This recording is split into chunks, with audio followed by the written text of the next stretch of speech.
reported seeing a little girl in a red coat near the ridge trail, wandering alone, no adult in sight. No one knew where she came from. No reports of a missing child matched the description. The sheriff's office kicked it to SAR immediately. When I checked in, I prayed to be paired with anyone except Riker, the oldest guy there by at least 2 decades. He looked like someone who had carved a man out of rawhide and bad memories, talked less than anyone, and was apparently a nightmare to work with. And my timing must have been divinely unlucky, because he was the only senior left for me to partner with. We gathered gear from the supply trailer: radios, thermals, maps, flares. As I clipped on my headlamp, Riker handed me something I hadn't seen anyone else use. A brass whistle, worn smooth from years of handling. "Only use it if you get turned around," he said, voice low, "and only head toward the returning whistle," he added, brandishing his own whistle that he had tied around his wrist. I studied it.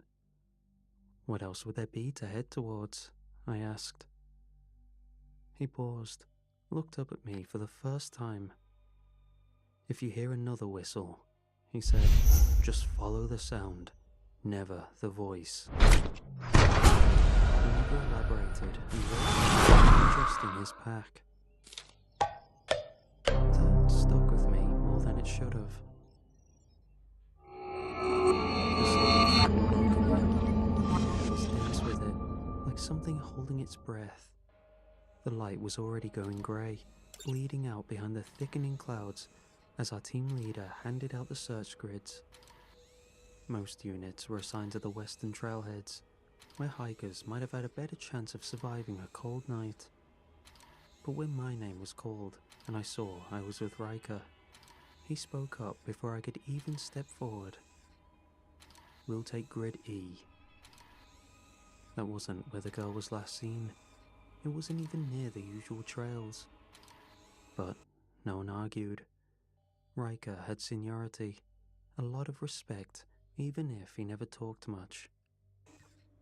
We geared up with thermal layers, waterproof jackets, radios, headlamps, and GPS. I carried a PLB in case of signal failure, a map, and a digital compass with storm calibration. Riker didn't bring a map. He never did. They loaded us into snowmobiles and trucks, then split us into grid pairs along the ridge's perimeter. By the time Riker and I got to our drop point, Grid 3E, the sun had already dipped, and the tree line looked like a black mouth yawning open. Riker said nothing, just clicked on his light and stepped into the woods. I followed. Behind us, the last trace of daylight vanished. Ahead, the trees and frost. And somewhere out there, a little girl who wasn't supposed to be here. As we entered the tree line, the wind shifted hard, snapping across the branches like warning cracks. The dirt trail dissolved quickly into rock and deadfall. I marked our position with orange flagging tape every 30 meters. Visibility dropped. Fog didn't roll in so much as rise from the earth like steam, curling around our ankles and thighs. "This grid's a mess," I said, trying to sound casual. "You really think she came this way?" "Not recently," Riker muttered, "but she always circles east eventually." That stuck with me. I almost asked what he meant, but he was already moving again. The forest was loud in a strange way. Riker seemed more distracted with every step. He'd stop sometimes, turn his head slightly, and just listen. Like the woods might say something if he were patient enough. I called it in. Our location, pace, visibility. I kept logging timestamps on our GPS to make sure we could double back. But something about the terrain felt slippery, like we were always veering a few degrees off course. After half an hour, Riker finally spoke again. "What would you do," he said, "if you found her and she asked for help?" "What do you mean?" "If she was scared, bleeding, looked you in the eyes and asked you to take a hand, would you?" I thought he was joking. "Yeah," I said. "That's literally why we're out here." But he didn't laugh it off, just kept moving. I started watching him a little closer, keeping mental track of how he walked too quietly, how he didn't react to the wind chill like I did, how his boots never left deep prints, even in the soft moss. I was about to ask how long we'd stay out before heading back, when we both stopped. There was a voice farther in. "Hello?" No crunch of movement, just that one word drifting out from deeper in the woods. We scanned the direction, our headlamps flickering across tree trunks slick with mist. Then Riker pointed. Nailed it! At eye level, snapped on a broken limb of pine sapling. It was a mitten. Red, small and woolen. It was too bright and clean. The storm had already dusted the trees with frost and debris, but the mitten was untouched, fresh, as if someone had just placed it there. Riker silently stepped forward, ducking under the limb. I followed, but the unease I felt earlier had crawled up into my throat now. It's like having another It wasn't soldier the on the storm field. that scared me. It was the idea that maybe Target hit. Riker wasn't looking for the girl at all. We kept moving. The ground beneath us began to angle upward into a slow but constant incline that turned our boots into dead weights. My thighs burned, breath fogging in tight bursts. The wind had picked up, pushing sideways now, sharp enough to sting the skin. Snow had begun falling in dry, whispering flakes, collecting in the folds of my hood and glove seams. The radio crackled uselessly every few minutes. Too much interference. We hadn't heard from base since the first mile. Visibility dropped to maybe 30 feet. Trees loomed closer together, the bark slick with wet. My map showed we were near the ridge line, but nothing about the place felt right. I kept one hand on the compass, watching it twitch like a dying insect. Then, Riker stopped. He raised a hand silently. There, just beyond a thicket of bare brush and frost-laced undergrowth, a small figure stood between two trees. Red coat, hood up. She was facing us, watching.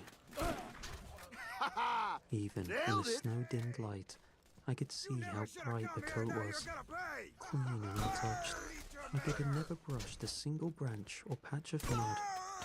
She didn't even look hurt or scared.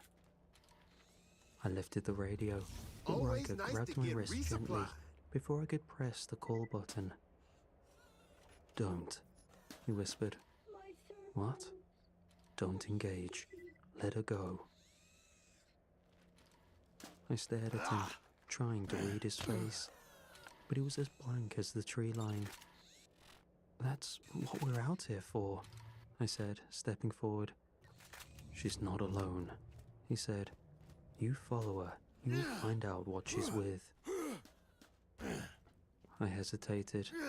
I told myself he was just being paranoid, that maybe all these years in the woods had made him see ghosts where there were none. It was just a scared girl, maybe in shock. That's why she wasn't crying, why she didn't move. I stepped past the thicket, ducking through brittle branches. My boots crunched loudly, and the sound made her head tilt slightly. And then, she moved. She turned and walked. She weaved between trees, red coat flickering between trunks like a thread being pulled. I followed, and just before she slipped behind a thicker cluster of pines, she turned her head and smiled, like she knew something I didn't. I kept pushing forward, but she kept slipping away. Every time I thought I'd close the gap, she'd dart behind another tree or vanish behind a cluster of brush. She never ran, just moved fast enough to stay out of reach.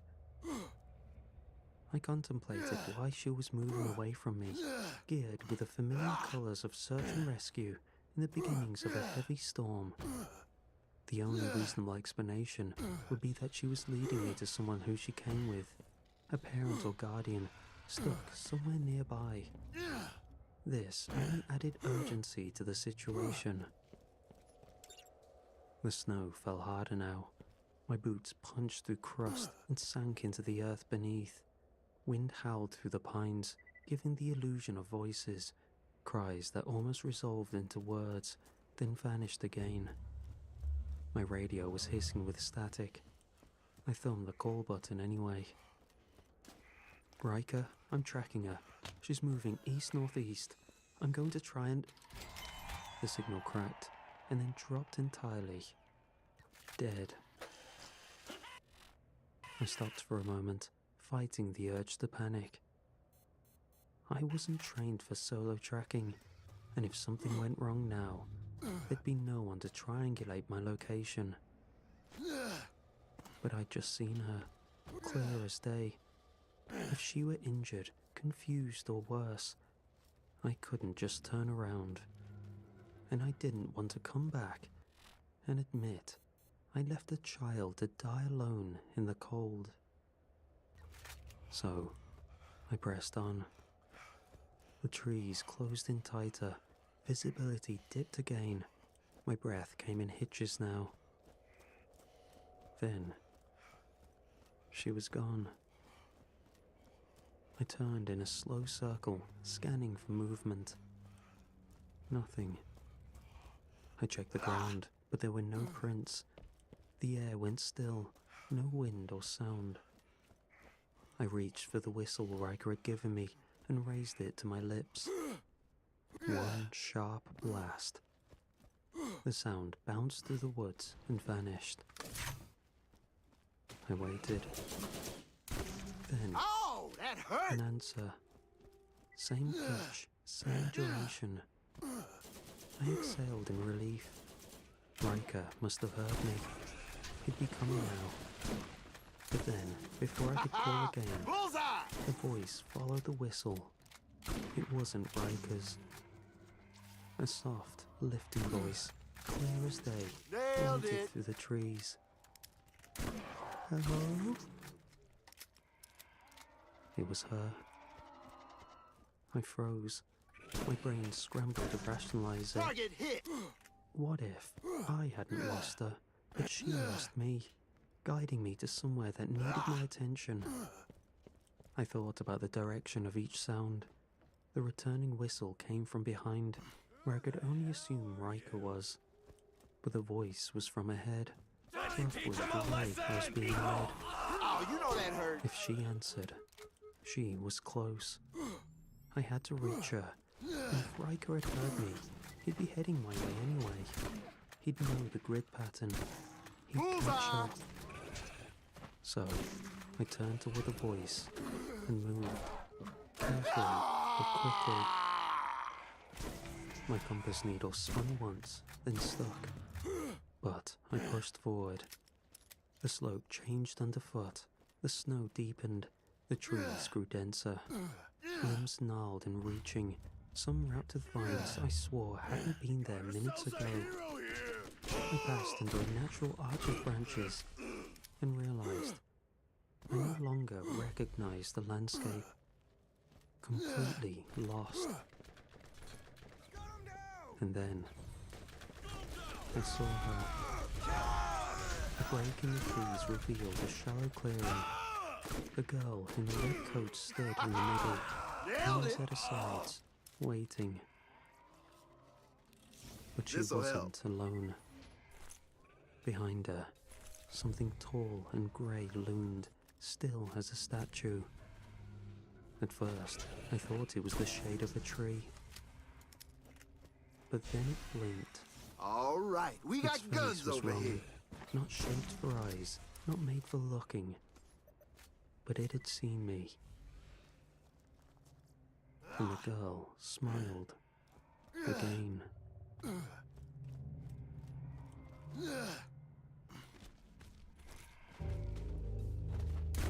For a Critical heartbeat, hit. none of us moved. The girl in the red coat stood perfectly still in the clearing, her boots planted neatly together, her chin slightly lifted, waiting, almost politely, for the thing behind her. Nailed That's it. what froze my breath in my throat. It was hunched low to the ground, long-limbed like a starving animal, its joints bent at angles that shouldn't exist. Its skin was smooth, sickly grey, stretched too thin, Bullseye! like wet paper over sticks. Head tilted in my direction, as though it was sizing me up. It didn't move, not an inch. But the girl did. She turned a little toward me. And then, she spoke. "Help me. It's so cold." Her voice was soft, warm, Target hit. and disturbingly calm. But her mouth didn't open, not even a twitch. The words just slipped through the air between us, as though the space itself had spoken them. The thing behind her shifted, only a tremor, like something contracting unseen muscles. "Looks like you'll be the next one," she said. Although I couldn't make sense of it, my stomach dropped so hard, my knees almost went with it. Then it started slinking toward me. That was when I realized the girl wasn't separate. She wasn't herself. They were both sides of the same coin. She was a lure, a mask, something the creature used to draw people in. And the creature, the real creature, was the thing behind her. The horrifying mass watching me, breathing without lungs, speaking without a voice. My heart thundered against my ribs. I stumbled backward, boots slipping in the snow. My throat tightened, but I couldn't scream. Panic rose so sharp it felt like electricity. All I could think was get out. I turned and ran. Branches slapped my arms. My breath tore out of me in sharp bursts. The trees blurred and twisted around me as I sprinted, not caring where I was going, just away. Away from that thing, away from its voice inside my head, away from the smile on her face that shouldn't exist. But the forest didn't cooperate. Every direction looped back in on itself, no matter which angle I turned. I hit the same gnarled birch, the same rotten stump, the same fork in the path. I love this damn It thing. was like the woods were squeezing me inward, nudging me back toward the clearing. Every shadow felt too close. Every creak of a branch sounded like a step. And then, a wet, scraping sound behind me. What you want? Fast, getting closer. See you later. I stumbled, hitting my knee hard on a root. I twisted around. The girl stood 5 feet away, head tilted. Behind her, the creature unfolded itself, rising taller, too tall, its limbs uncoiling like ropes soaked in oil. It reached toward me. A hand, if you could call it that, stretched out, fingers like brittle twigs. I froze in absolute terror as it neared inches away from me. Then, something slammed into me from the side. An arm hooked around my chest, a hand clamped over my mouth. I didn't even have time to react. My body was hauled backward into the brush as the creature's reach sliced through the space where my face had been. My head hit earth, breath knocked out of me. I thrashed instinctively, until I heard a voice in my ear. Quiet. Riker. He dragged me behind a fallen log, keeping one hand over my mouth and the other gripping something. Maybe a knife, maybe a tool. I didn't know. My vision blurred with panic. I couldn't speak, breathe right, or think. Everything was shaking. The creature moved into the clearing, searching, a shape shifting in the dark, its blank head tilted, listening. I barely understood what happened next. I heard a crack of something, metal hitting wood, Riker pushing dirt, a distraction thrown. It was a scuffle too fast and quiet for my panicked mind to track. But it worked. The creature moved away, its long limbs folding into the trees, melting into the darkness without sound. Riker didn't let me move until a full minute of silence passed. Only then did he whisper, voice shaky in a way I'd never heard from him. Don't ever let it near you again. We tumbled down an embankment, sliding through frost-hardened leaves and loose mud, until we crashed through a curtain of pine boughs and into a hollowed-out shelter. It wasn't Wasted natural. daylight, fool. Canvas blended with dirt, old brush stacked to hide its outline. Inside, it was just tall enough to crouch. A rusted lantern burned low, supplies lined the corners, flares, cans of food, torn maps with years of notes etched in red ink. Riker shoved the flap closed and pressed a hand to my chest to keep me still. I could feel his heartbeat pounding through his gloves. You okay? He finally asked. I couldn't speak. I just nodded. He looked me over, then let out a breath that shook more than it should have.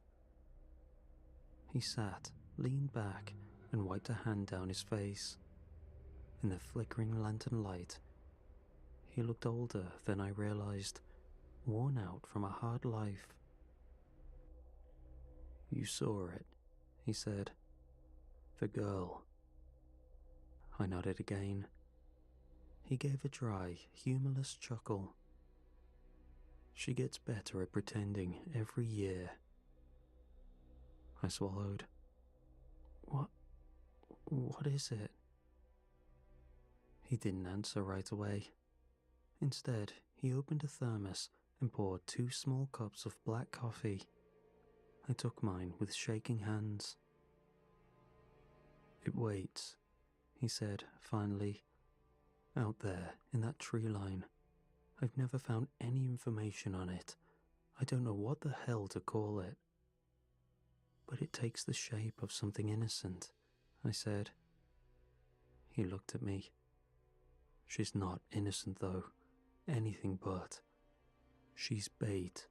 It lures with hope, the kind of hope only a good person would follow. He tapped his chest. You chased because you thought she was real, because you cared. He leaned forward now, eyes wet, voice tight. That's why I joined Search and Rescue. That's why we all do it. Because we want to help. And it knows that. It waits for people like us. I remembered her smile, the way it hadn't reached her eyes, and the thing standing behind her.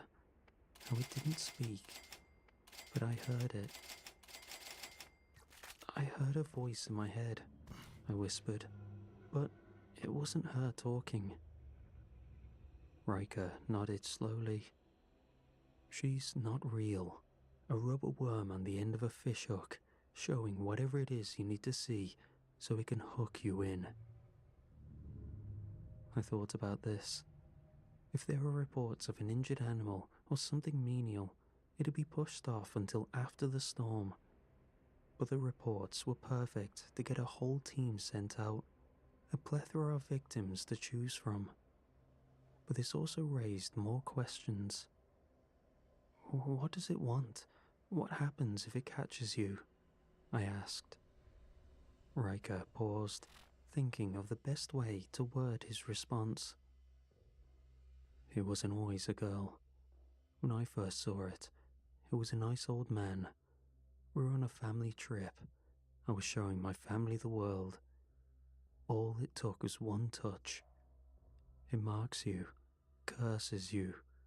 Once you're tagged, you belong to it. There was something hollow in his voice. He was cryptic, but I started piecing it together. Having calmed down somewhat, I looked around the bunker again. The maps, the supplies. This wasn't a rescue cache. This was a hunting blind. A war room. You've been tracking it, I said. For years, he said, before you were ever brought in. He laughed again, but not humor. Darker. I've seen others go missing. I've tried marking its movements, testing how it chooses. I even tried baiting it once. He didn't elaborate. I didn't ask. He stared into the corner like it held answers he hadn't found. I'm slowing down, he admitted. I don't move like I used to. Vision's worse. Hands shake sometimes. You know how many years I've prepped this place, how many storms I've waded through, hoping I'd find a weakness. He looked at me then, really looked at me. You know, he said, staring at the dirt floor.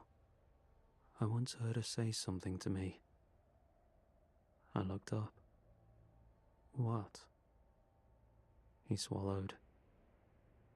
I forgive you. The words lingered in the stale air like a breath on cold glass. I've been trying to figure out what I'm being forgiven for ever since, he said. I don't think she meant it. But God, it almost sounded sincere. I watched him, unsure if I should respond. He seemed lost in the memory, haunted by something only he'd witnessed. Then he straightened up, decisively, and reached under a tarp in the corner. He pulled out a weapon. A compact rifle, lovingly maintained, its barrel wrapped in cloth to keep the cold from seizing the metal. My chest tightened. What are you doing? Riker lifted the gun, checked the chamber, and nodded to himself. This is the best chance I've had in years, he said. Storms covering movement. It hunts better in clear air. You're not going out there, I said. You can barely... He rolled up his sleeve, and my words died. His forearm was pale as candle wax, mottled with deep blue patches. Streaks of white frostbite spidered beneath the skin. But worse, at the center of it, were the clear impressions. The fingers, color-delivered like hooks. A perfect handprint. I'm already gone, Riker said. Marked. It touched me when I hauled you out of the clearing. My stomach dropped. Riker, you didn't feel it. That's good. Nailed it. He breathed out, a shaky but relieved sound. Maybe you'll last longer than I did. I'm not letting you go alone, I said, rising to my feet. We can radio in help. Call the state. Call... There's no one left to call. He actually smiled at that. A real smile. The first I'd seen from him. A small, sad thing. You think I haven't tried? He said. I've done this longer than you've been shaving. I've chased it for years, hoping I'd find a loophole, a weakness, a pattern. His hand tightened on the rifle.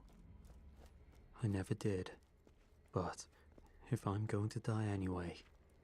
He shrugged. Might as well go out swinging.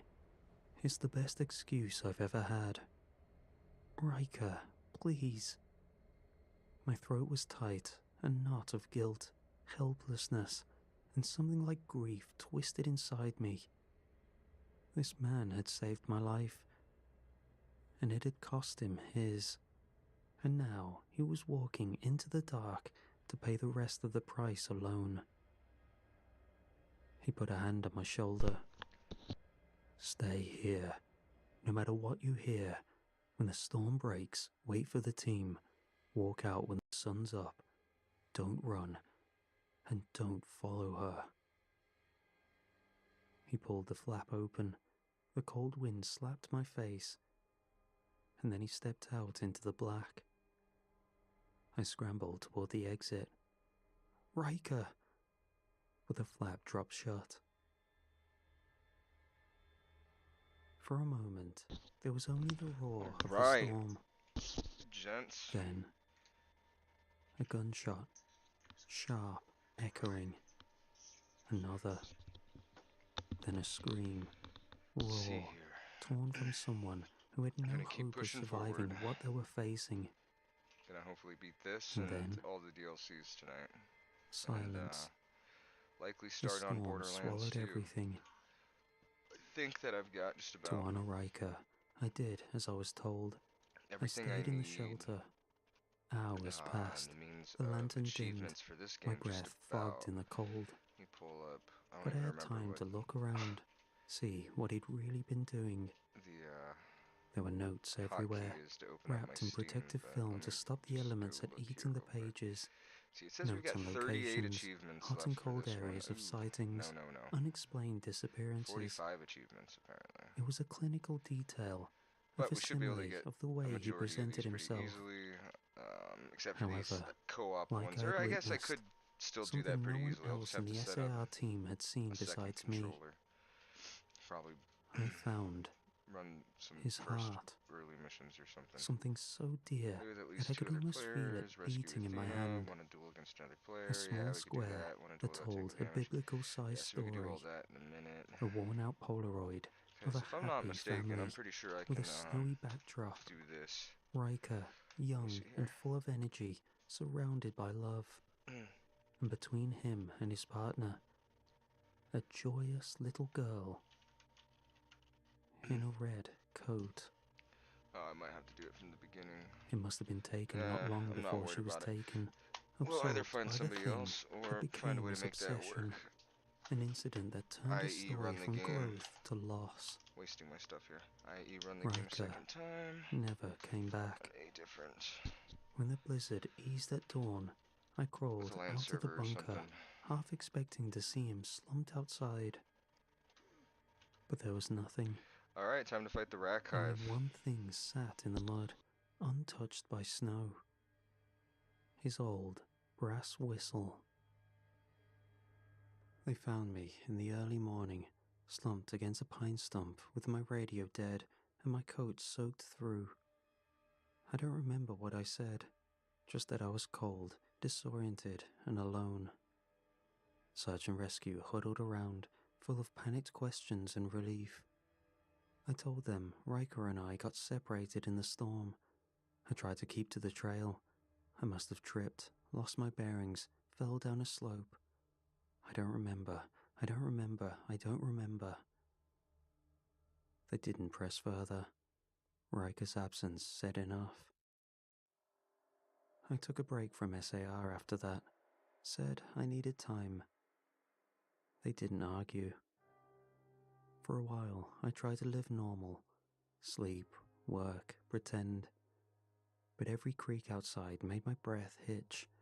I started watching the tree line through my window, started keeping a flashlight next to my bed, started waking up with a sense that someone had just left the room. A month passed, then 2. But I couldn't stay away. It felt like a compulsion. I signed back up. Some of the same faces were still around. Carl, Dana, the captain.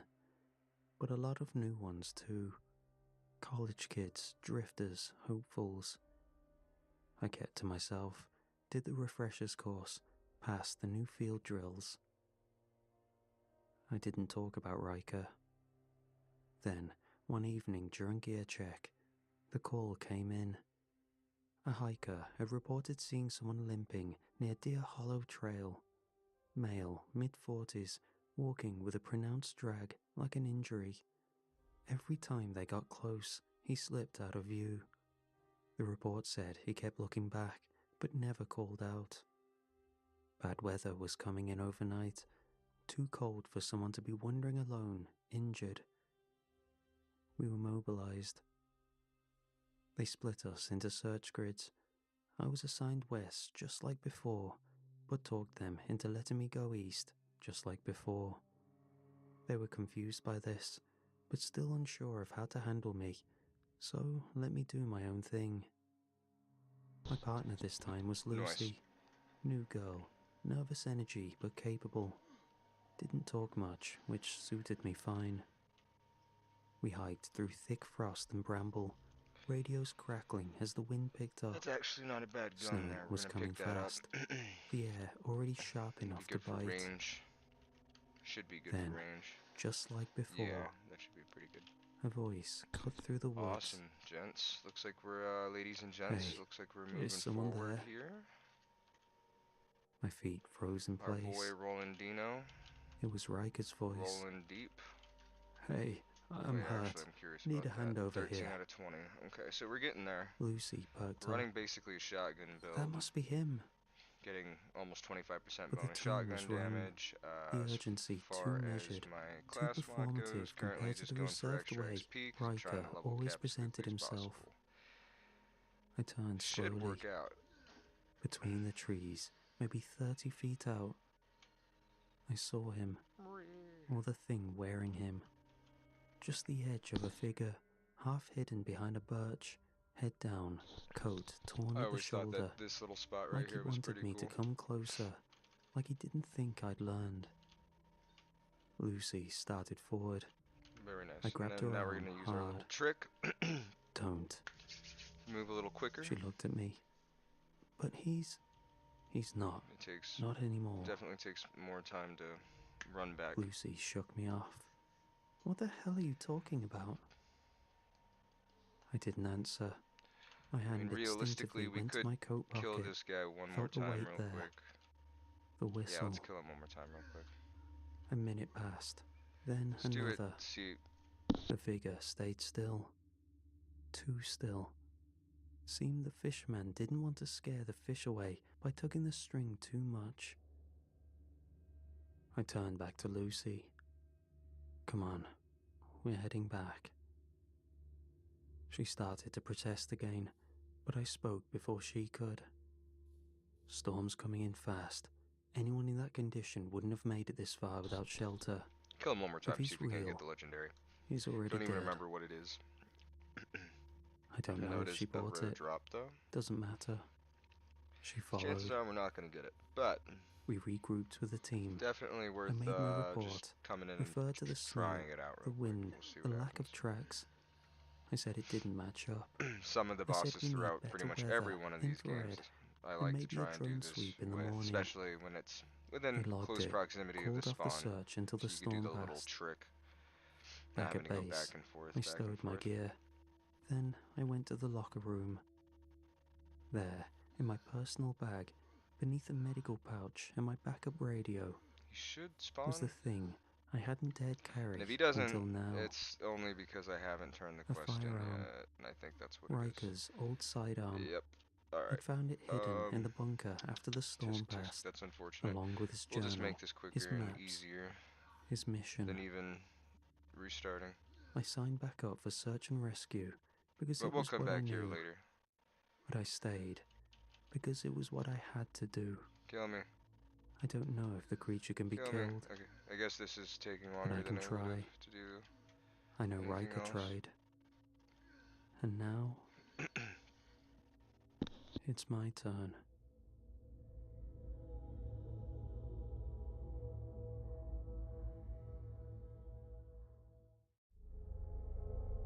My mum's flight was at 6 a.m. and she was already running late. I was half asleep in the passenger seat with a backpack crammed between my knees. She sped down the dark back roads like the sky was on fire. Her phone kept buzzing with work emails, lighting up the dash. She didn't even glance at them. "Just a couple of nights," she said for the third time, more to herself than me. "I'll be back Monday. Be good for Grandma, okay?" Cool. Sounds like we know where we're I going next. grunted. And I then was 16, we'll do those before we not go to New Hope. exactly in need of a babysitter, but apparently Grandma insisted. She said it was important, that she misses you. Her fingers tightened on the wheel, and honestly, I didn't have a lot of other options. That last part rang truer. Since the divorce, it had just been the two of us, Mom juggling 2 jobs and 1,000 stress headaches. Grandma's place had always been the fallback. Quiet, old, out in the sticks. My biggest gripe was no Wi-Fi, just trees and the sound of wind that never quite felt like wind. We pulled into the gravel driveway just after dusk. The porch light buzzed above the steps, flickering once like it always did. Grandma's house hadn't changed from the outside. It had the same old wooden siding, the paint faded to a memory of blue. The wind chimes clinked on a breeze that didn't touch the trees. Just gonna leave the Mom lobby sat set in to the car a friends in moment case longer than usual. anybody wants to join, but I'm gonna stop setting to public "She's because I'm been acting a assuming I'm little not gonna get anybody on this different game. lately," No she matter said, how hard not I looking try or at how me. often I look, "Probably nothing. almost Just never find anybody to humor run her, okay?" OG original I raised an Borderlands eyebrow. with, unfortunately. "Like dementia And different or since this imminent wants to death be different?" funky, My mother gave me a sour look. "Be nice," was all she said. We didn't bring much, just a backpack with clothes, my toothbrush, and my charger. When Grandma answered the door in her usual house slippers, cardigan, and her hair in a loose bun, she hugged me tight and smelled like mothballs and lavender, as expected. But when I stepped into the living room, something felt wrong. I couldn't place it at first. The furniture was all where it belonged, though maybe shifted slightly, like someone had tried to memorize the layout but got a few inches wrong. Then I saw the wall. Above the fireplace was a square outline, paler than the surrounding paint. The mark something leaves after hanging in one spot for years. Weird, but not alarming. When sitting down to eat, I went to get some cutlery. The kitchen had plastic forks in the drawer. No spoons. Anything metal was gone. Even the sink faucet was wrapped in tape, dulling the shine. The knob on the cabinets had been replaced with these strange wooden ones, screwed in crooked. I asked if she needed help finding her forks. this is one of my She favorite just looked areas at in me like I was the original speaking a Borderlands foreign games. language. It's an "These work interesting one to say the fine," least, but it's got she quite a bit said, of lore to it handing that me you a discover bent throughout plastic spork. a handful of the games. I waited Obviously for her not to like laugh pre-sequel. or smile, some kind And of joke, 3, I doubt you really learn but much she about, just but I went think you on, do come back preparing here in tea, 3. I humming don't quite tunelessly remember. under We her will breath, probably like explore that this soon. was a normal But before behavior we over a do quiet anything meal. here, we're gonna go back to the middle of nowhere Dinner bounty board was and do those edible, quests there. something And I grey think with that'll peas in it, not the get us usual caught up on home-cooked all of meal our made side with quests love. up to this point. She asked me questions Maximum about school, XP. but kept forgetting the answers I'd just given. She called me by my uncle's name once, even though he'd been dead for years. I let it slide. I figured she was just getting old or tired. But that night, after brushing my teeth, I looked up expecting to see myself in the bathroom mirror. Except there wasn't one. A wooden board had been nailed over it, cleanly cut to fit the frame, smooth and sanded, no sign of damage. It stared back at me, flat and blank, as if daring me to ask questions. And I did. Just not out loud. Not yet. I woke up early the next morning, the way you do in a house that isn't yours, disoriented, automatically trying to figure out where the creaky spots in the floor are so you don't wake anyone. The sun was just barely leaking in through the blinds, casting a sickly yellow tint over everything. I wandered the house a little, half out of boredom, half looking for breakfast. After that mission proved fruitless, I flopped on the old living room couch, flicking through my phone, trying to ignore the growing unease in my chest. I thought about taking a selfie just to send to Mom, proof of life. But I didn't. I just couldn't bring myself to, like I'd be lying if I said things were alright. Instead, I tried to entertain myself with whatever I'd saved in my camera roll, since all the apps were just spinning circles without internet. My brain must have been numbing from boredom, because when I rolled over, my phone slipped from my hand. It bounced on the soft carpet and slid partly under the couch. I lay down to try catch its edge in the gap, hoping my fingers would be thin enough to slide it out, but I ended up just pushing it further in each time I tried. See, I these quests didn't want to are move the pretty whole fast thing, and easy ones, so I found a long, which is thin nice. stick to sweep under and scoop it out. However, alongside my phone, a penny and a few old pieces of stale popcorn popped out. I pulled out a small shard of something curved and dusty. It was the corner of a smashed mirror. The reflection in it was warped and smeared. It must have slid under there when the living room mirror was removed and stayed hidden. But I could see myself in the reflection, and just for a split second, I thought I saw something else behind me too, something standing in the hallway. But when I looked up, the hallway was empty. I decided to hide the shard, just in case. That afternoon, she made lunch, if you could call it that. It was a bowl of pale broth, thin and grey, like something strained from boiled bones. The meat floating in it looked pink in places it shouldn't be. I poked it with a spork and asked what it was.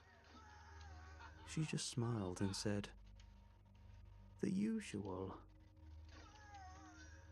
I didn't push, just pretended to eat and flushed most of it when she wasn't looking.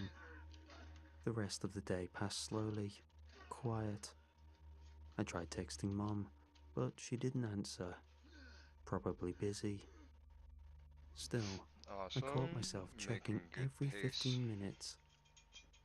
Later, we sat together We'll in the probably den. kill the The rat hive TV again was one more still time covered, and when before I we leave asked this if we could area. watch something, Should give Grandma us just shook her head. guaranteed level by the time we turn the quests "Oh, in, Jerry, I and a thought little you bit of hate extra XP, television," she said.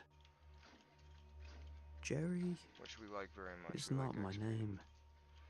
That was my Oh father. my god. I blinked. "You mean me? I'm not." She tilted her head. Of course you're not." I'm killing my Her eyes turret. stayed on me too long after that, like she was trying to remember something she never really knew. That night at dinner, she said Mom had just been by yesterday. "Dropped off a basket," she told me, motioning toward a countertop that was very obviously empty. "You didn't see her?" I didn't say anything, just nodded and looked at the dry tile where the basket definitely hadn't been. Not to mention the fact that my mom had flown away. She couldn't just drop by.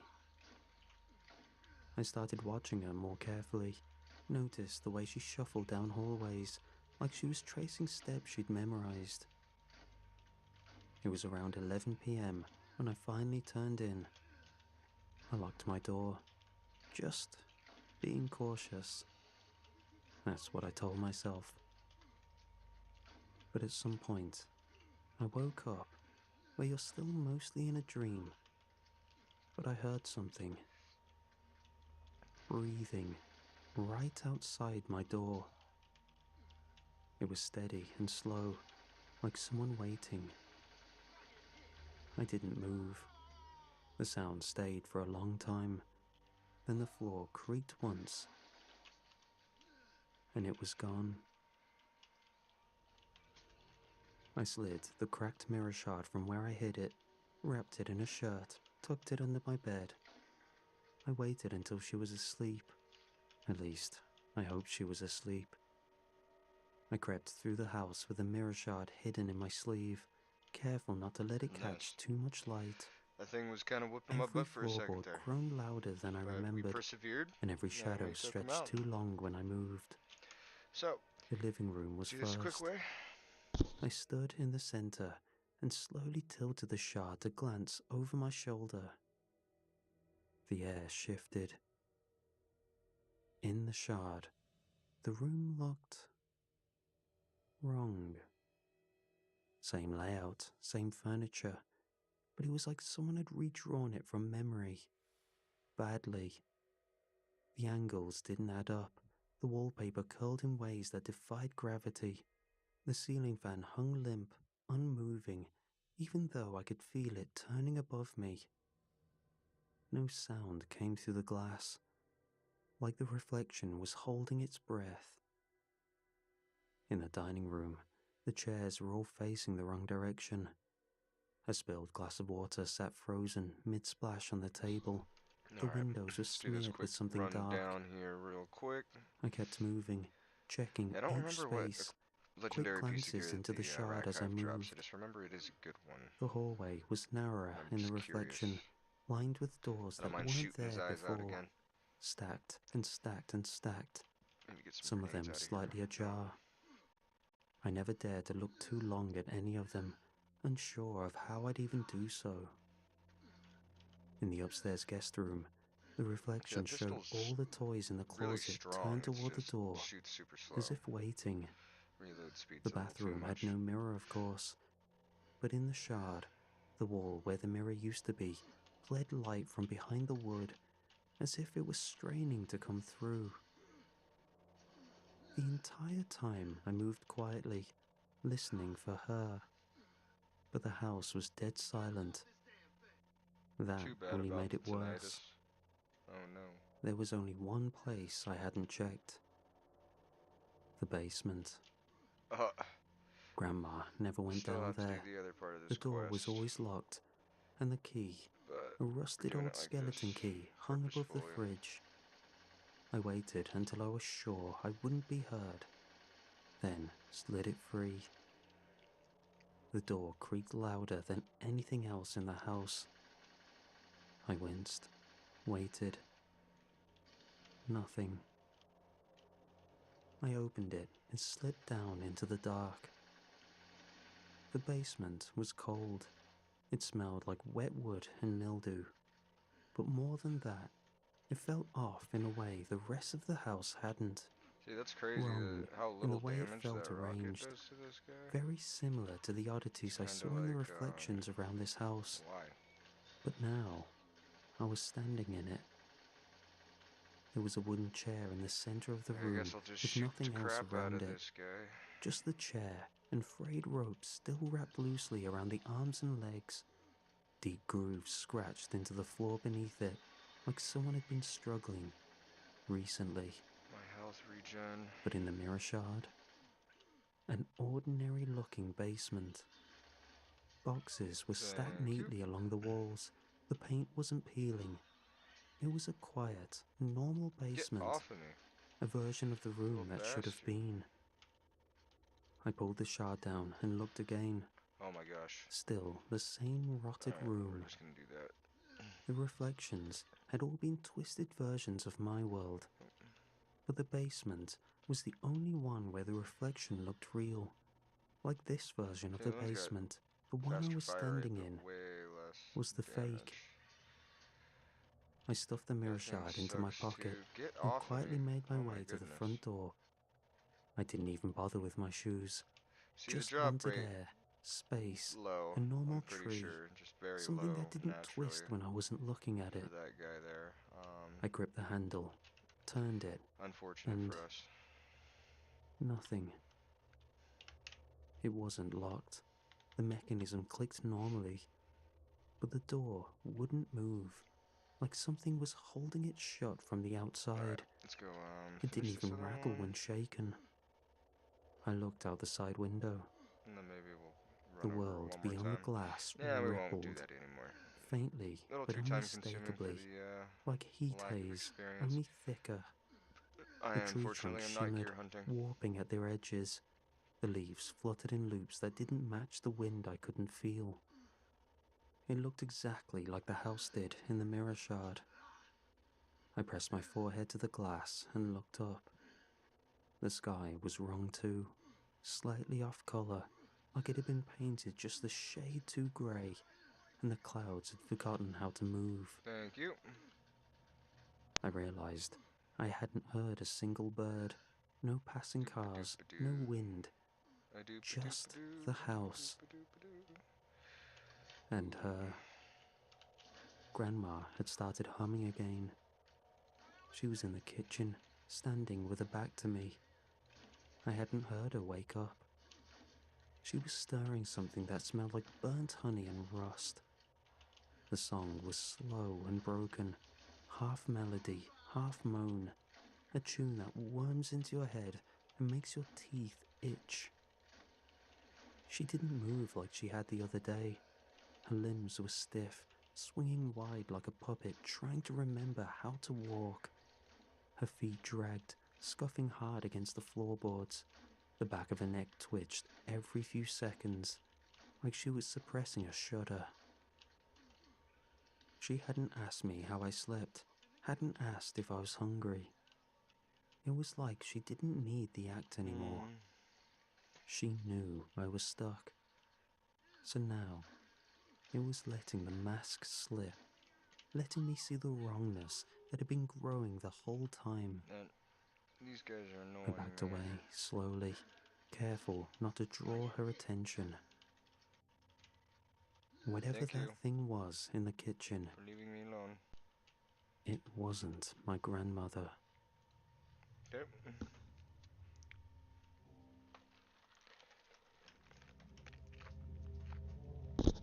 I went back to the basement as quietly as I could, because I couldn't stop thinking about what I'd seen.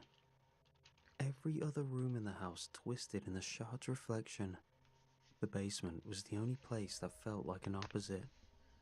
To me, this meant Wow. something. I don't know if you guys hoped could to hear find that, a but that was my neck. solution, Holy or at the shit. very least, answers. Just standing at the top of the basement stairs made my stomach clench. I crept down Almost always open slowly, those, just one for hand gripping no the reason, rail, really in the other particular. wrapped tightly around the mirror shard. Let's take a When I look at what reached we the got bottom, here. the air hit me, A lot of garbage, and a it lot was of worse. garbage. There's a Damp lot of and garbage weapons metallic. in Borderlands 1. The chair was still A lot of there good in the ones, center of but the a lot of room, garbage ones as empty, well. ropes hanging off the arms Let's like see wilted here. vines. So, I stood there for a long moment, now we will go steadying back to New myself, Haven. then lifted the mirror shard and angled it toward the chair. Old Haven, My my breath bad. fogged the glass. Within the normal-looking basement, in the reflection, a woman sat tied to the chair. Her hair was a little shorter than I remembered, her face thinner, but there was no mistaking her. It was my grandmother, the real one. She wasn't screaming, I'm good on or if she shotgun was, rounds. the Interesting. shard didn't carry sound. Her Can't head grab drooped those. forward like she'd exhausted herself hours ago. Alright, But when I stepped closer, she lifted her face, gonna just do a full clear of this place. her eyes locked on mine. I didn't know how that was possible. How could she see me from that place? But she did, and she tried to speak. Her lips strained against the invisible ropes of silence, forming a single word again and again. Break. Her mouth formed it with desperate precision. Break, break, Break. A chill ran through me so fast it felt like my bones cracked. I lowered the shard and looked at the basement I was in, the failing, dusty one around me. The ropes on the empty chair hung in the exact positions they wrapped around her wrists in the reflection. I raised the shard again. Her eyes didn't blink. She kept mouthing the same word, urging me. But to what? I didn't know. I swallowed hard. Grandma? My voice sounded tiny. Can you hear me? No answer. Alright. Her Just gonna do a expression big sweep. tightened, Kill urgency everything that I sharpening her possibly can as features. quickly as possible. Her eyes flicked towards something over my shoulder This is why this pistol is so and good. widened. Bam. I froze. Footsteps upstairs.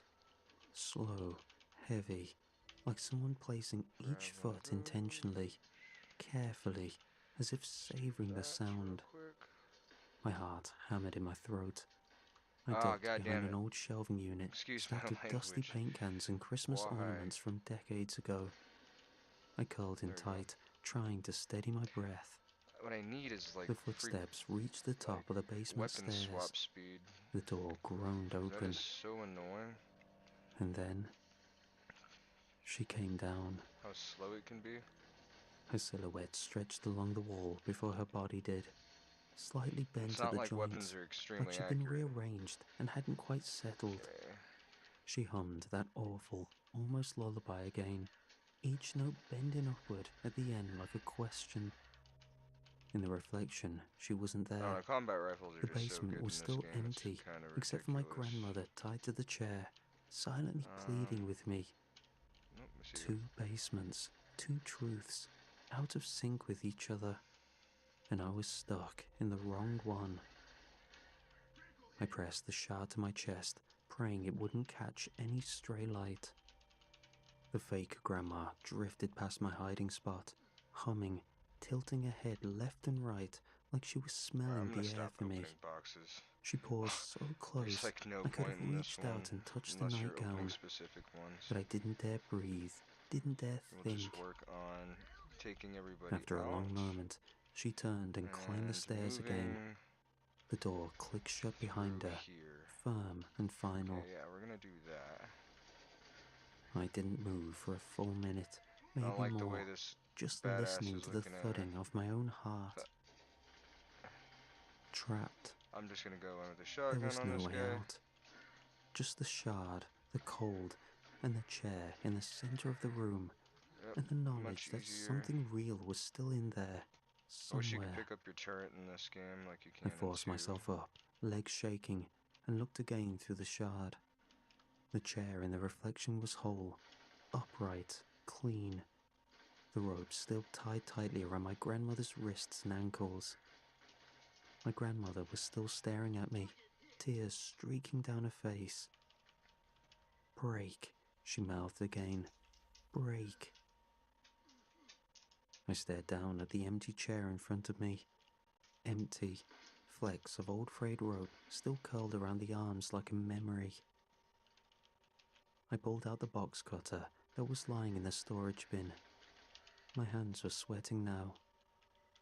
I turned back to the shard, lined it up just right so the mirror version of the chair overlapped the real one. Heart pounding, I brought the blade to the ropes in the reflection. Yep.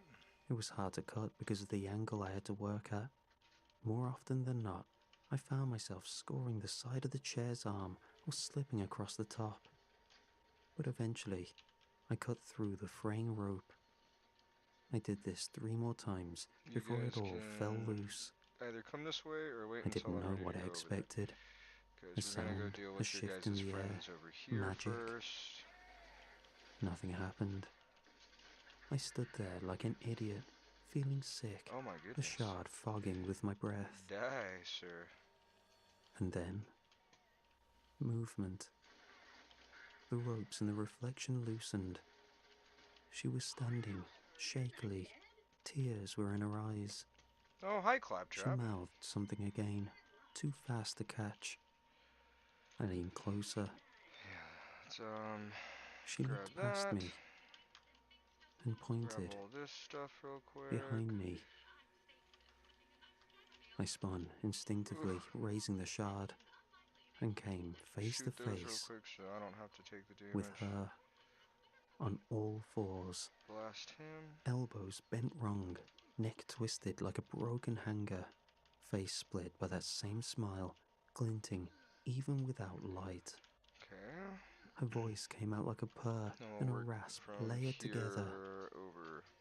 Looks We're gonna go like you down found her. real quick. This She way. didn't scream. Because there was a That few guys that somehow we made it were worse. unable to Her jaw just split finish open, off too unless fast, they just unhinging like decided to wet go the other paper way. peeling away from bone. Let's see here. No sound, Yep. just a void Okay. where a face should be, and a neck that twitched like a marionette string had just snapped. She lunged. Huh. I didn't think. Why I couldn't that threw just be an myself instant backward, kill? What the ducked heck? under her reaching arms, those Alright, long, veiny things, and sprinted for the stairs. Her hands scraped the floor behind me, the nails clacking on the concrete like hooves. I reached the top where step were you at, just sir? as she let out a noise, like a drain choking on blood. Ooh. Purple? I burst into the hallway, Terrible. grabbed the door, and slammed it shut Terrible behind purple, me. but I yanked over a still nearby a purple chair and nonetheless. jammed it under the knob. Something hit the door a second later, hard enough to rattle the hinges. The chair groaned, but held. I backed away, heart jackhammering in my throat. The hallway was wrong. The wallpaper patterns had shifted into jagged shapes. The family portraits on the wall were crying. Black, oily streaks dribbling from painted eyes. Oh, One of the thought frames you used to be bubbled able like to it get was up from right boiling. there. Every I just want to window kill this guy. pulsed in and out like lungs Oh, I got enough breathing. grenades. You can do that. I staggered into the living room. Everything was worse here. The furniture sagged inward, the floorboards curled slightly at the edges as if trying to turn themselves over. I needed something real, something to ground me. My hands fumbled for the mirror shard in my pocket, fingers trembling as I Oh, you angled guys it get to just just have right. 2 of them, huh? It took a That's second to fair. focus. The glass was smudged, Good thing I got but crazy I saw healing it. capabilities. The You guys real can't even living keep up. room. The warped wallpaper, the melting windows, all gone in the reflection. Just a quiet house, my Oh, grandmother's real house. And then, my grandma, the real one. She was there's a few standing in the boxes in hallway this of the area that reflection, you can outside my put bedroom your door. hands on. I just don't She remember how wasn't to tied get to anymore. all of them, It looked like my cutting nor do had I remember worked, where they're all at. though looking at the But red we seeping across the will take sleeves, a look I was without spending too horrified at much the time doing so, ramifications of my miscuts. and find them all I had no time to dwell on that, while though. traversing this She looked at me barren through the shard, wasteland here. straight into my eyes, 'Cause I know I and could then go she mouthed that something I way couldn't on hear, the rooftops, but I'm gonna actually go this but I way so I felt it. can think grab this claptrap. There's I still think he's stuck in time. there on the other The side, moment she if I remember pointed, right. I moved. I didn't hesitate. I couldn't. The Alright. house was breathing too loud now, the shadows bending in strange directions. The slamming on the basement door rattled the chair loose with each bang. I ran for the hallway closet. The Almost at mirror a shard million? gripped so tightly in my hand Nice. that the edges dug into my palm. I yanked the door open. Just coats. Dusty, limp things hanging from plastic hangers. A collapsed umbrella, a floor scattered with old shoes. Nothing else. A stairwell. Wooden, narrow, leading down into shadow. No way, I whispered, and pressed the shard closer to the gap between the coats. In the glass, the coats didn't exist. Just a hollow, like the closet was never used for storage at all. I reached inside. My fingers touched the back panel. Solid, no way through. But I turned to look at my grandma, trying to see if I was missing something. and she was insistent. So, I turned around, pushed my back into the back panel, navigating with the shard, and slipped past it. A faint hiss of cold air rushed out, dry and stale like a crypt. The coats rustled on their own. I pushed them aside and ducked in. It was tight, barely enough room to crawl. The wood scraped my shoulders. The air smelled like wet Awesome. stone and rust. Let's But I see here. kept going, guided only by what the Oh, those mirror are some good showed. headshots on that guy. No more normal, Let's just see that here. staircase and the strange quiet that Ooh, came that with did it. good damage too. The further I went, the colder it got. Cold you feel in your bones, not your skin. Fucking, I turned the shard to check my behind me. goodness, I'm all The doing fake hell circles still around the walked guy. and snarling, I did not mean to equip that. but ahead, the stairs were getting clearer. Halfway through the passage, the mirror started matching what I was seeing. The house in the shard became the real house again, I still know where I'm reality going, okay? snapping I'm not back lost. into alignment, like I'd stepped out Just of a kidding, I got lie. slightly lost, but I know Finally, where I went wrong. I emerged. Wooden steps beneath me, smooth concrete floor ahead. The real basement. I could feel it.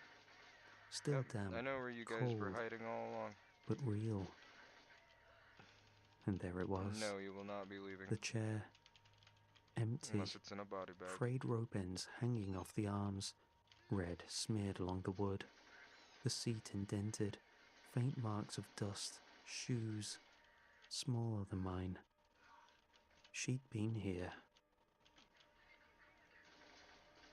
The last place I saw her was the hallway, so I had to make my way back up.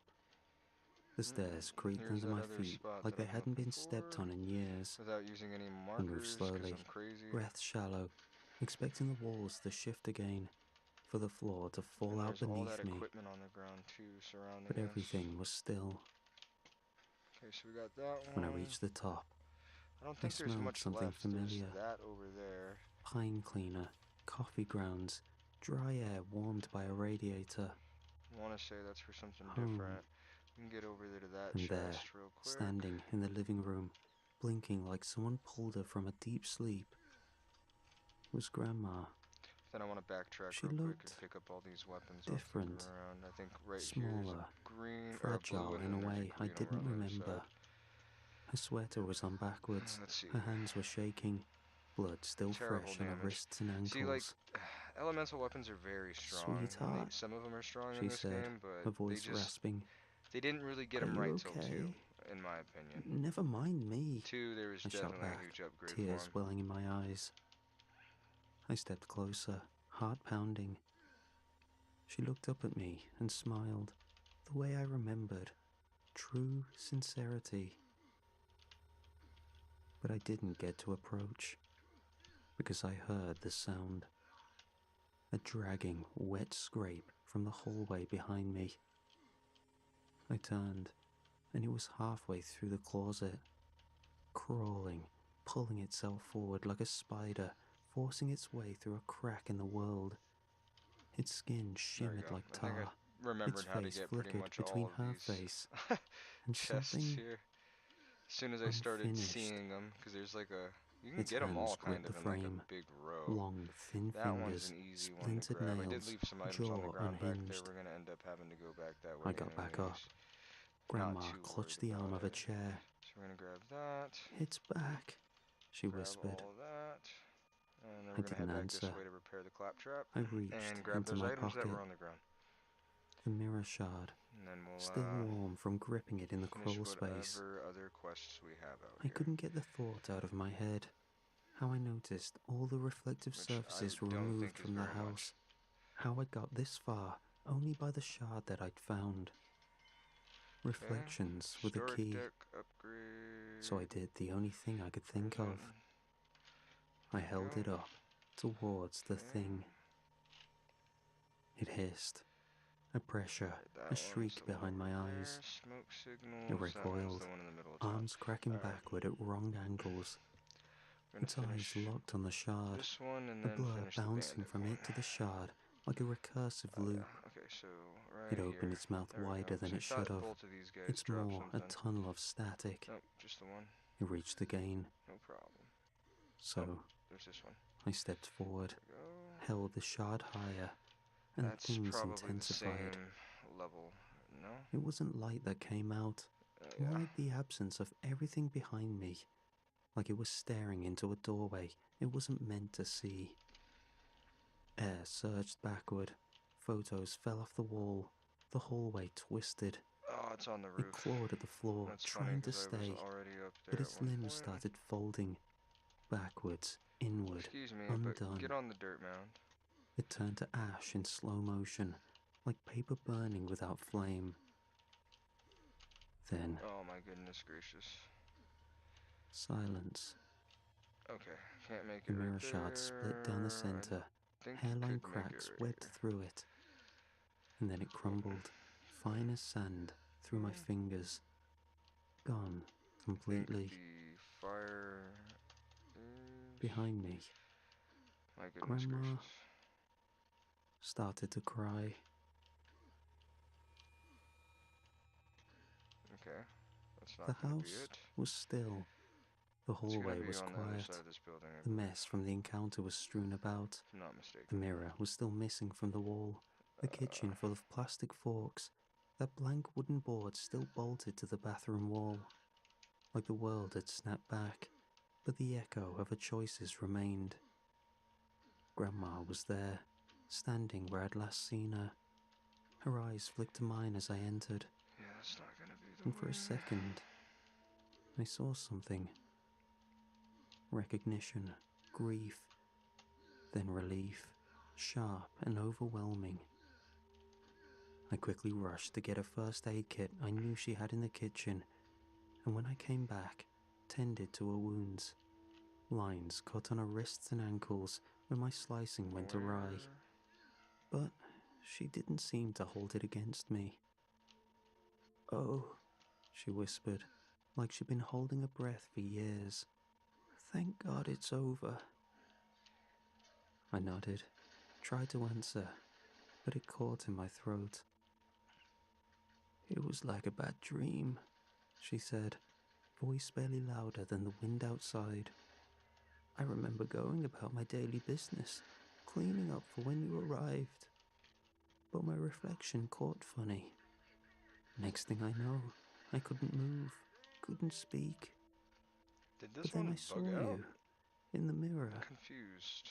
I Slightly knelt beside confused her, here. unsure of what to say. 'Cause I feel like this Her isn't hand working found right. mine. "You were so Let's see. brave," she said. "I always knew you would be." I swallowed hard.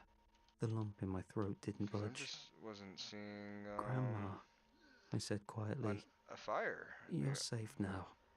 That's Or all like that the option to matters." set up a fire anywhere over here. She nodded, And that's what eyes was glassy. confusing. I'm like, what in the world? "You saved me." Here, we'll see. We sat there for a long time, just breathing, relishing the quiet, while the sun kept That rising. definitely wasn't it, okay.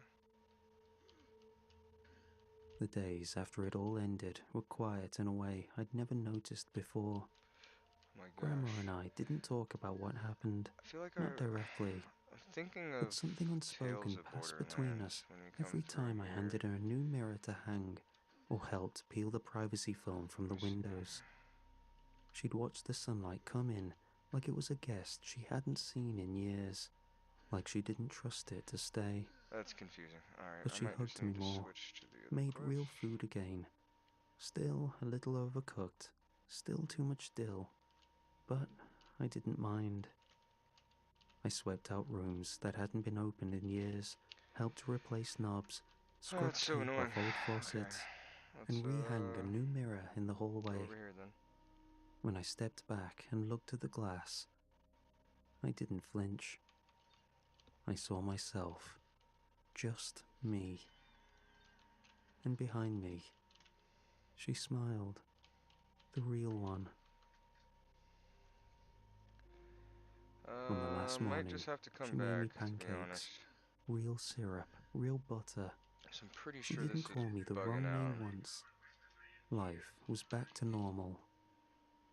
When Mom pulled up outside, I loaded my bag into the trunk and hugged Grandma a little longer than I ever had before. She whispered, "You come back soon, okay?" I nodded. "I will." Yeah, we're just gonna go and do this other one My real quick. mom noticed the Yeah, it just bandages on seems like Grandma's it'd be the wrists, but we both stuck to the smartest story. way to spend our time It here. was a kitchen accident, nothing more.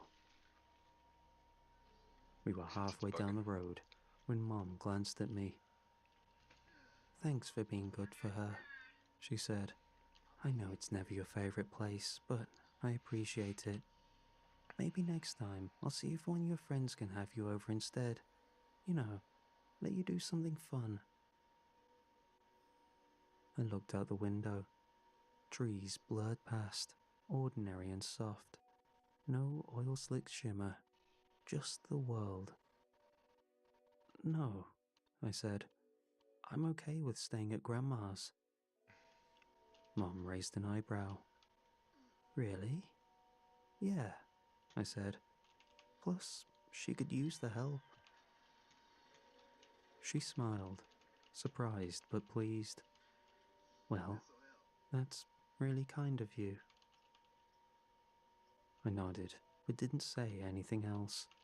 Just kept looking out the Nice. window, Just the shield watching the I was woods roll looking by. for. I felt a Alright, I newfound will just go back, responsibility for and then Grandma, we'll and if anything ever happened again, teleport back over to I'd Old be Haven, ready. kill everything that stands in our way once again, and I believe that this time it I moved to fix the Bellwether bug 3 that years I ago was after my mother experiencing here. passed. It wasn't a decision so much as inertia. But we'll see in a The moment. house was paid off, and Maybe I some didn't more have enemies to fight anywhere as else to well, be. obviously. It was one of those towns where people wave when they drive past, even when they don't know you, where the diner staff still remember your order, even if you've only been there See, I kind once. of feel like I did hit this one I'd now. been picking up work where I could, So that's kind of, substitute that's teaching the mostly, confusing part for sometimes me. weekend shifts at the library when the high schoolers flake. Game's starting to No one asked many questions. get mad that I They keep liked that I was restarting like that. dependable. I liked that they didn't pry. There was a quiet stillness to this place, a hush that settled behind the curtains. Half the houses were empty, the other half held people who seemed to have calcified their routines. Church on Sunday, groceries on Wednesday, yard work until the first frost, and then radio silence until spring. Sometimes I think the town is like a snow globe someone shook a long time ago. Now all the glitter had settled, and we were just sitting in the stillness, pretending it was still Yeah, 'cause that beautiful. must be stupid or something, man. I swear we got this. That's what made the The paintings Canal so District, but strange. They held the town's art competition in the converted church hall, blind, maybe? same place we used for weddings, funerals, polling days, and bake sales. Not sure. You could still see the old crucifix outline on the far wall, faded where the sun used to hit it, before someone painted over it with a coat of beige.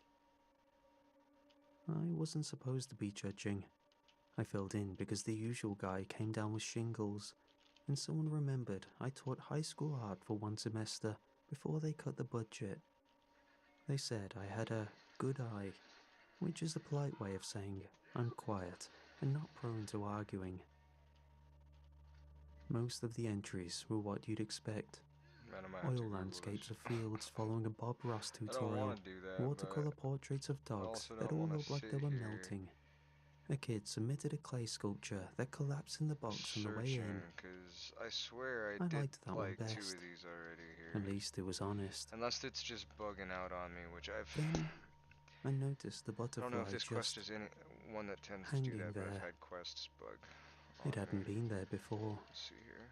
Maybe it was snuck in during the bustle of the event. It was dead center, no name or frame, just canvas and a butterfly. I've seen photorealistic paintings before, Hyperrealism, surrealism, digital rendering. This wasn't that. It wasn't just real looking, it was real feeling. That's the only way I can describe it. It looked like it had been pinned there while breathing, and the instant the brush touched it, it forgot how. Its wings were open, blue so deep it made black look loud. The body was textured in a way that made you think about words you hadn't used in years. Velvet, bone, oil. Nothing behind it, just a blank white void, like it had let's been just do this painted like onto this the then. idea of a canvas instead of the thing itself. People started crying. Not everyone, but most. Just here and there. People sniffled Bro, behind me. A woman put a hand over her mouth. Even the mayor, the one who always made a point to say how he oh didn't my get art, goodness. stood with his hat in his hands, nodding. I stood in front of it for 10, maybe 15 minutes, trying to see what they It's so saw, annoying. I hate these but turrets, nothing dude. came. I felt fine. I wasn't moved like the others were. I felt outside it, like I never got the memo. Oh my goodness gracious, can you please stop Eventually, I shooting me muttered for 2 something. fucking seconds? I think it was incredible Oh my work or god. nice piece, and drifted back So toward the sick refreshment of you table to get guys. some Get air. out of here. That's when I saw Alice. She was standing a few feet from the painting, pale, maybe 17, You guys are hoodie with all so stretched annoying. sleeves, Get out of scuffed here. sneakers. She was motionless, eyes locked onto the butterfly. She looked like Yeah. she'd forgotten how Go to ahead and blink. just put yourself down for me. Thank you, sir. I watched her longer than I should have.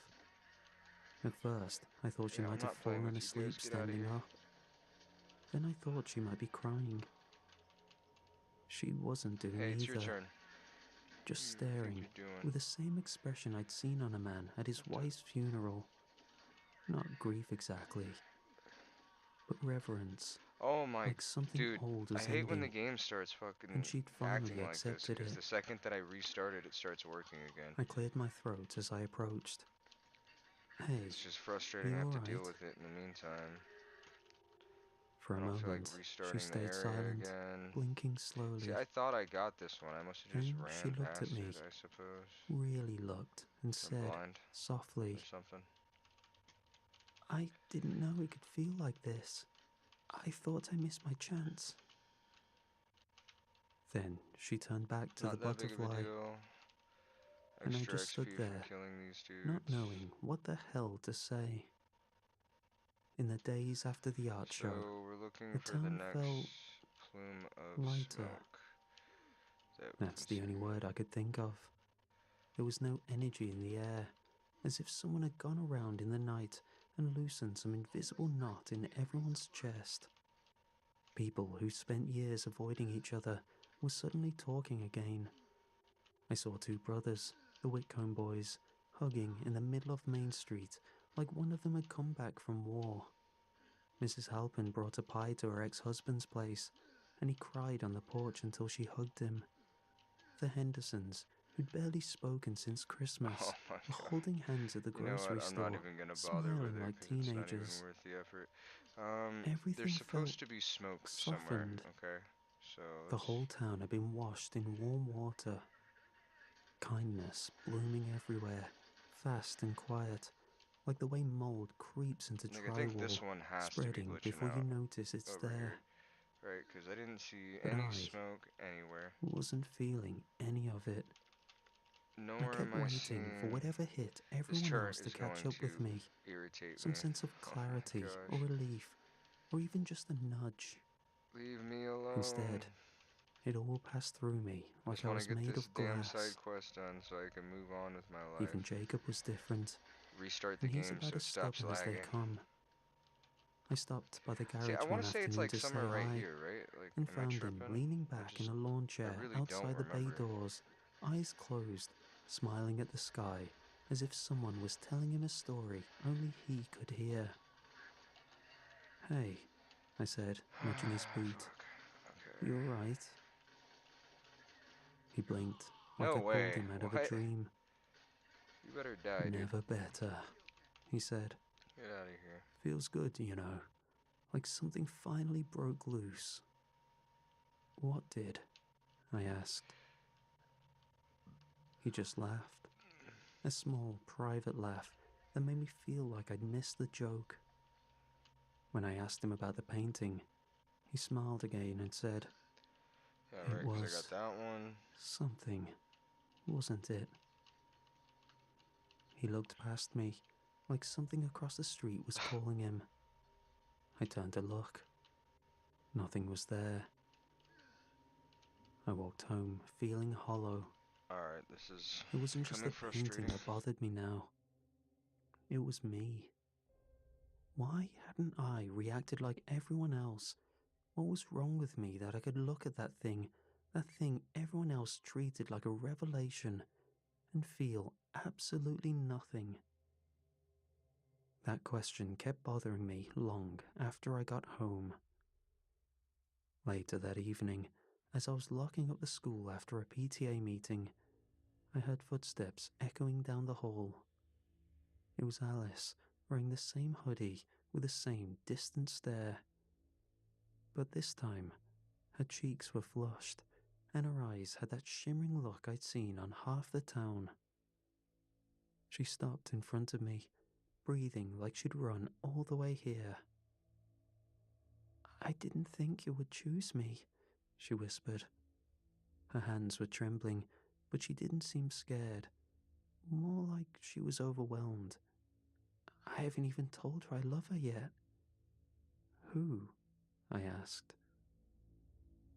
She glanced past me, toward the doorway. Another girl, tall, blonde, one of the basketball kids, was standing there, staring into the dim hallway with the same dreamy, softened expression most of the town had been wearing. Alice didn't answer my question. She didn't need to. She just smiled, small and shaking, and said again, "I didn't think you would choose me." Man, I if it tries started to act like I noticing didn't the turn this one gaps. off already. That's how it felt, Because I like blank couldn't figure spaces in out a song which everyone one I'm else had learned supposed the to be lyrics to. People would missing. speak in low, tender But tones, apparently like they were it's sharing this one. something sacred. Which, But I every mean, I so was over often, here. I'd Did I see hit the someone button? watching I from a don't remember. distance, Maybe I thought I did. unmoved, out of step, Apparently it's still on now. like me. The first was the Sir, can man you in the stop rusted shooting me car for behind 2 the hardware seconds? store. I'd seen him before, sure. Just one of those forgotten Oh, thank fixtures you stop goodness. noticing until you have a reason Alright. to. He never begged or spoke, just sat in the front seat of that sun-bleached Quit, let it Buick, save windows so I can fogged from fix the this thing. inside, watching the world pass. It's terrible, terrible After the painting, the town shifted, frame issue that the game softened has like for some overripe reason. fruit. But he didn't change at all. He just sat there, a statue in denim and dust. Once I passed close enough to catch his eyes through the glass. He was staring straight ahead, unblinking.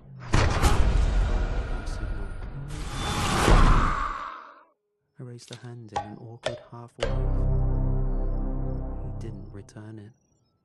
Just kept staring. Then there was the widow, Mrs. Laurie, who walked the cemetery each morning before dawn. Always the same path, the same 3 headstones. Her husband, her son, and Awesome. someone Just gonna else take I a quick didn't smoke recognize. break, folks.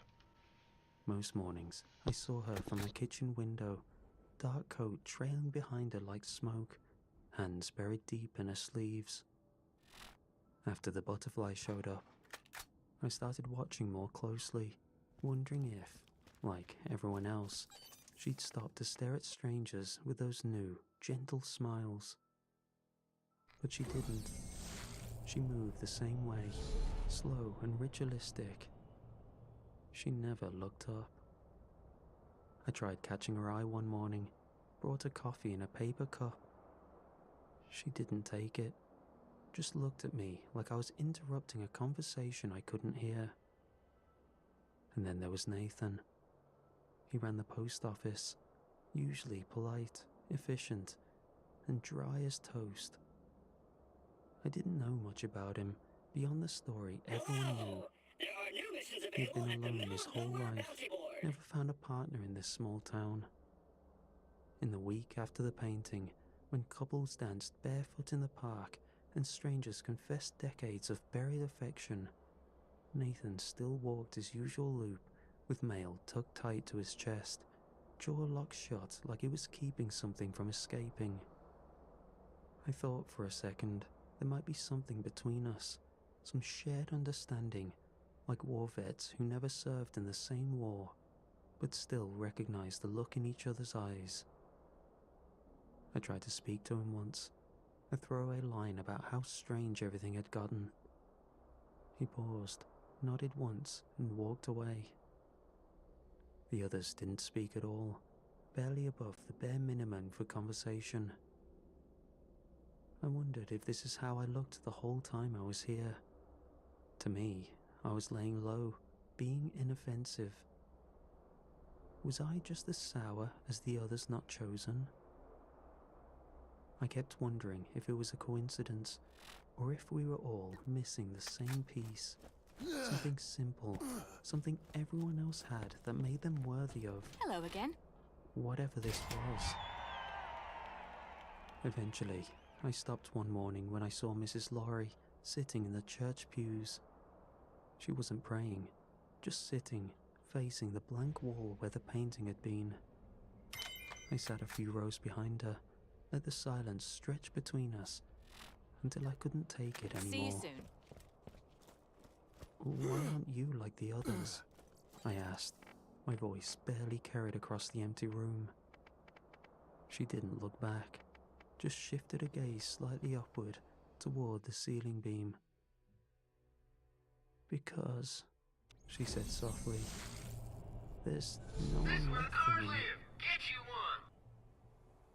It wasn't bitter, wasn't sad even.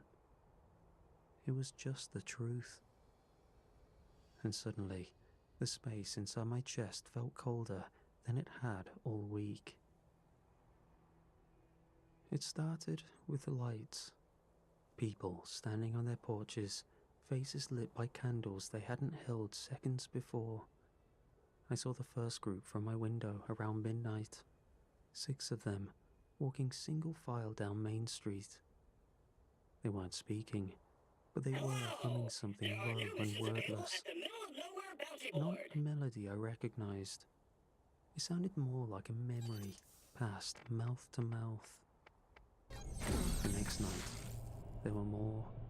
Couples holding hands, parents with children, teenagers moving like they'd rehearsed the steps in some school auditorium long ago and just now remembered the choreography. They didn't look possessed. That's the part I kept coming back to. There was no glassiness in their eyes, no twitching or convulsing, no signs of strain.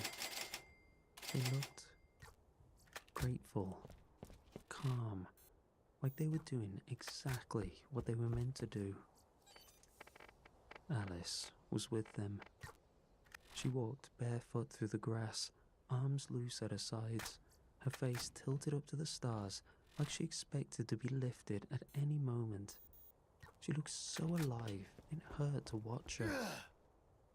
I followed some nights, stayed far enough back to pretend I wasn't spying. They never turned around, never acknowledged me. Then, on the 4th night, I saw the dancers. Middle of the town square, a man and a woman, twirling slowly in the pool of light beneath the lamppost. Their bodies close enough that you couldn't tell whose feet were leading. The man's shirt was soaked with something. I thought it was rain at first. Clint was an Then employee I of saw mine, the but I dark fired him streak for gross trailing down incompetence. from his eye. When he Blood. left, he stole A a fragment. slow, steady trickle, like a tear that got tired. No one seemed alarmed. People walked past without blinking. One Man, I man forgot how even big clapped, this area is. as if it were a performance. That's when I started writing it all down. Not for posterity, for sanity. I needed to make it make sense. Dates, names, times, descriptions. How many people, what they did, how long it lasted. But the more I tried to track it, the worse it got. It was like trying to trace smoke with a pencil. I gathered all my notes, thoughts and theories and went straight to the authorities. But no matter how much I urged them to action, the sheriff just stared through me, a soft smile on his I've been looking face. forward to this. I think My what men angered me are was how sincere it was. impatient, but I He shall wasn't savor mocking this me, until your going blood to has whatever soaked the was going sand and your on. carcass is nothing but food for Nothing rat. added up. Come get some. I stopped writing and just watched. One night, I saw Alice sitting alone at the edge of the pond, her reflection trembling in the water. I decided to speak to her. She looked up when I got close, smiled, soft and tired. "Why are you doing this?" I asked. Her smile didn't falter. She stood, gently. Then she reached out and touched my cheek. Not with pity, but with something that felt like an apology. "It must be so lonely," she whispered, "to have no one worth blooming for." And then she walked into the dark, and I just stood there, still not understanding whether she was trying to comfort me or mourn me. I went back to the church, looking for Mrs. Lowry. I don't know why. Maybe because she was the only one who ever answered me without smiling like she knew something I didn't. Or maybe because I still believed, stupidly, that there were a few of us left who hadn't changed and were still sane. The doors were open. Candles lined the pews like sentries, wax pulled onto hymn books no one was reading. I found her sitting in the same spot she always did, back straight, hands folded. I sat beside her, close enough that I could hear the quiet creak of her breath. She didn't look at me, not right away, just kept her gaze fixed on the far wall. I turned toward her. "What is it?" I asked. "What does it want?" She smiled. That was the first thing that told me something was wrong. It wasn't bitter or distant or hollow. It was radiant, lit from within, the way they all were once it touched them. Then she said, so softly I almost missed it, "It finds what still aches," she whispered. "That's all it needs. A wound you've grown used to holding." Her voice had changed too, in cadence, like it had been set to music I couldn't hear. She finally turned to look at me, and for a moment I thought she might take my hand. But instead, she just said, "You never learned how to ache, did you?" Then she stood, slow and graceful, and walked up the center aisle, her fingers brushing each pew like a rosary. She had found the ache, and I was alone, again. No, I couldn't even trust the silence I shared with her. The others, the ones like me, had thinned out. The man in the Buick was gone. His car sat empty, door left ajar, like it stepped out for a moment and forgotten where he was going. Nathan had closed the post office early 3 days in a row. No one complained. I stopped by once and saw him through the back window, holding something small, but I couldn't shake the fact that it looked like a weapon. I kept wandering around like a tourist in my own life, watching, listening, wondering if it was too late to be chosen, wondering if I missed whatever subtle invitation had passed through every nose's blood. One night, I found myself at the edge of the park, just beyond the lights. Couples walked barefoot in the grass. Teenagers sat in circles, head bowed, foreheads pressed together. You could hear quiet songs, not full melodies, just threads of harmony, rising and falling in time with the breeze. I sat alone on a bench and tried to mimic it, the closeness, the warmth. I imagined someone sitting next to me. I tried to picture what it might feel like to have a memory that made your chest hurt in that beautiful, horrible way. But there was nothing there. It was like trying to start a fire with wet wood. Later, at the cafe, I ran into Maya.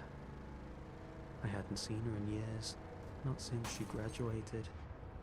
She'd drawn quiet, strange things that made the other students nervous. Now, she was older, settled, but still had that look, like she was always 5 seconds ahead of the rest of us. She offered me a seat. We talked, lightly at first, then slower.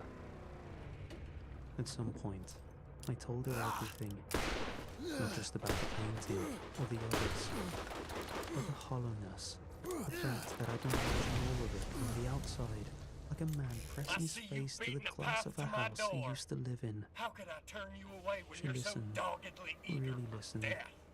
Do and come she in. looked at me with Enter something my like humble sympathy, abode. something like pity.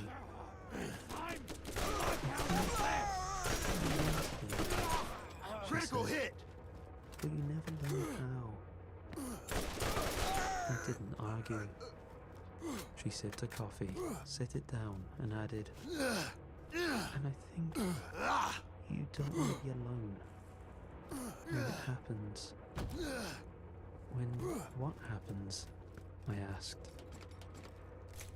She silently looked out the window at the people walking in pairs, bathed in amber light, faces turned up toward a sky I hadn't been able to look at This'll help. directly in days.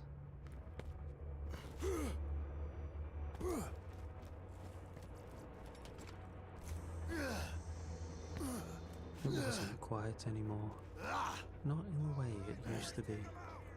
The stillness of a town half forgotten, where dust settled on windshields and dogs barked at nothing. Now, the silence felt intense.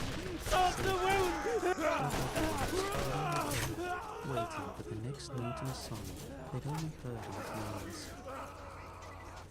It started looking Efficient and up more. effective. It was subtle at first. Next thing, slowly toward the sky, as if something was coming above That the was all clouds. me.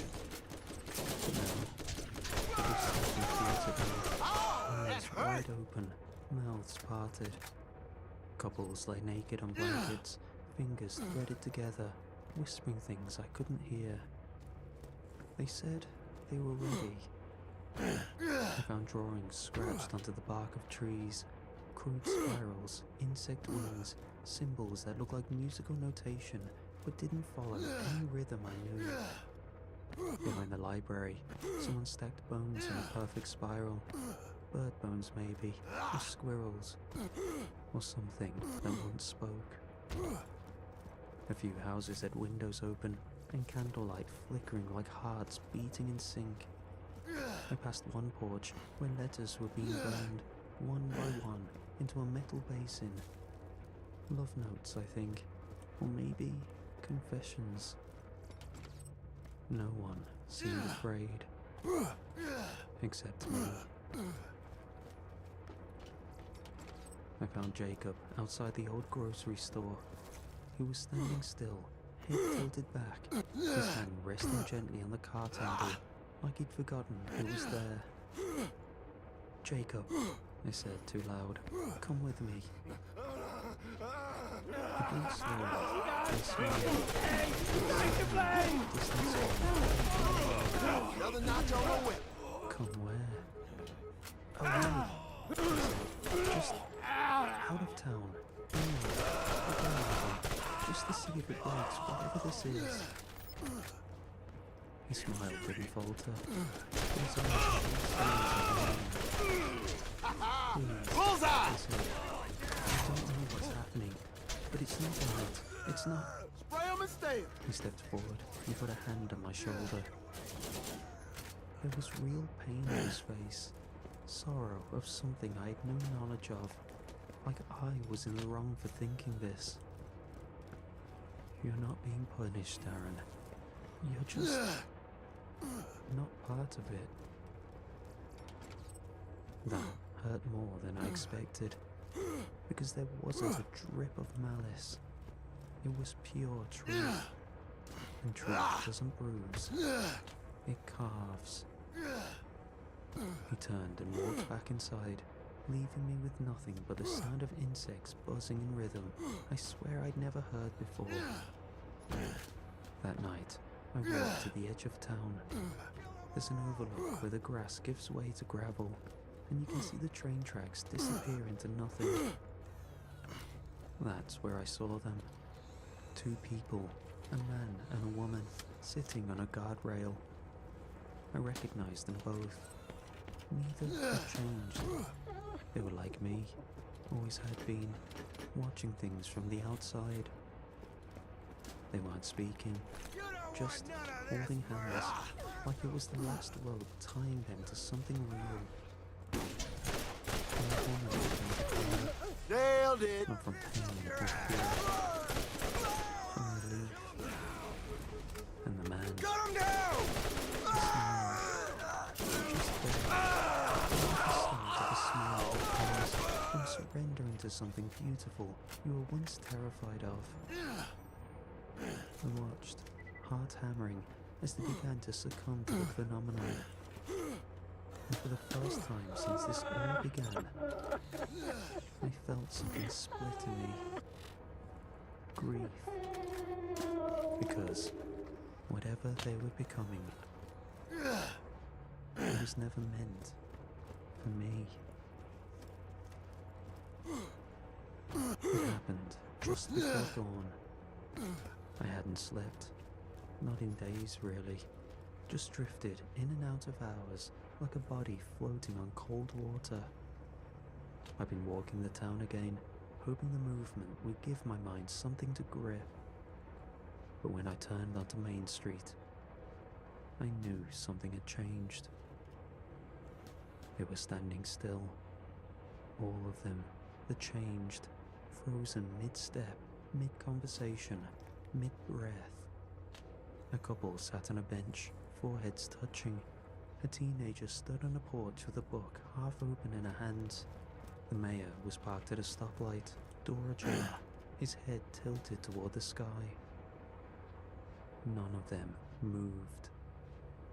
Their eyes were wide and wet, the expression you see in old church paintings, mouths parted just slightly, as if they were hearing something so beautiful they couldn't survive the sound.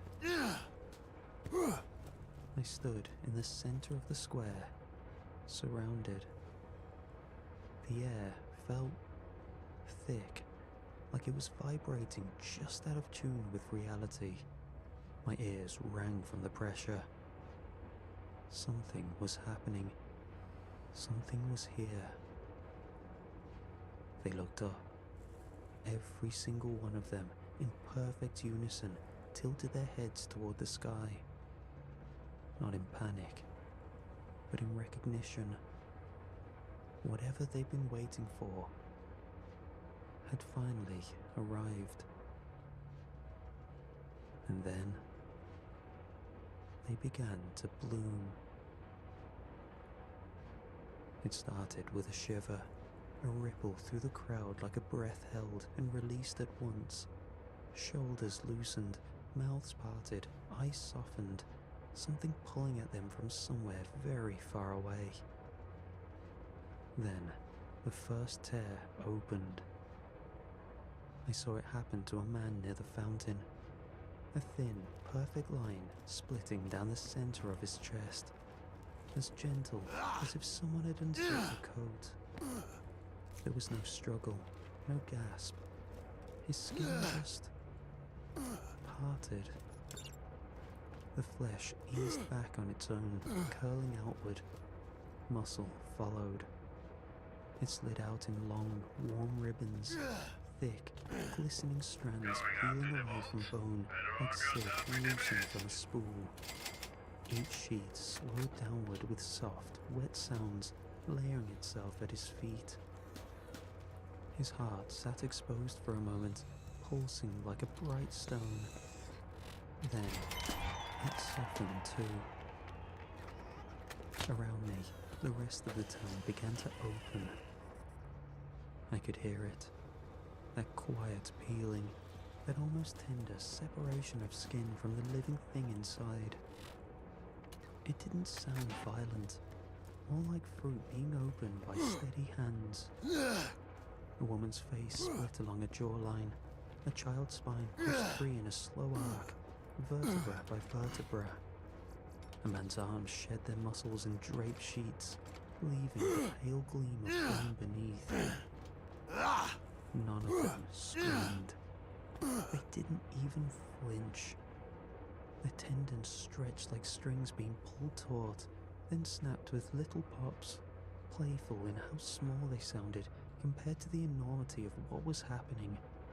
Fingers loosened from knuckles, cheeks peeled from skulls, ribs unfolded like petals. There was no blood, not a drop. Everything emptied itself cleanly, quietly, as if their bodies had been waiting for this, as if the machinery of being human had turned off its alarms and unlocked all its doors. And through all of it, their expressions, God, they looked euphoric. A woman whose eyes were already clouding over smiled like someone had just told her she could finally go home. A teenage boy leaned into his friend as his sternum opened, and they both laughed, breathless and relieved, before their laughter dissipated. Couples held hands as their bodies melted. Parents stroked their children's hair even as their own faces fell away. Always nice to get Some closed their resupplied. eyes, others raised their arms to the sky as if embracing something descending toward them. No one ran, no one begged, no one tried to stop it. They welcomed it. Spines collapsed into soft white powder, skulls folded inward like drying paper. Bones crumbled at the slightest breeze, becoming dust before they even touched the ground. I stood there and watched it all, watched the town peel itself open and spill into the air like light escaping a cracked shell. And something in me twisted. Always room for more painfully. loot. Not from the horror, but from the unbearable truth threading through every smile, every sigh, every peaceful surrender of the body. They were A happy. guest. Please, make yourself at Every home. single My one of men them. will be with you shortly. Happy in a way Never let it be I said had that the never great been. Baron Flint is short on And suddenly, hospitality. I understood. I never could be. And that, more than the skin and the bones and the dust swirling in the dawn light, was what shattered me. Then, something rose from the center of the stillness. A shimmer at first, like oil on water, like air warping over pavement on a hot day. Then wings, massive, translucent, veined like stained glass. A body that flickered between forms I couldn't hold on to, not long enough to name. Eyes like multifaceted mirrors, a head that never stopped turning. It wasn't the butterfly from the painting. That had just been a door. This was what had been waiting behind it. It rose from the ruins. I built love from this there damn somehow. thing. Not like flesh, Hold them down. but what had been conceived. Target hit. Love, familial, partnership, desire, all of it, shaped and reflected into something too beautiful to be real. It flew, soundless, weightless. It drifted over rooftops, trailing sparks of gold behind it, like the last light of a dying sun. It passed above me. It did not touch me. It did not touch me. Another one bites the dust. I'm still there. We can't score here. He didn't swerve. I saw them. I watched. I understand now. Still. Coughing in the dust. Hands covered. Flakes of burning ash clinging to my scalp and skin. I tried to cry. Getting better all the time. I tried to pray, but my voice was tired.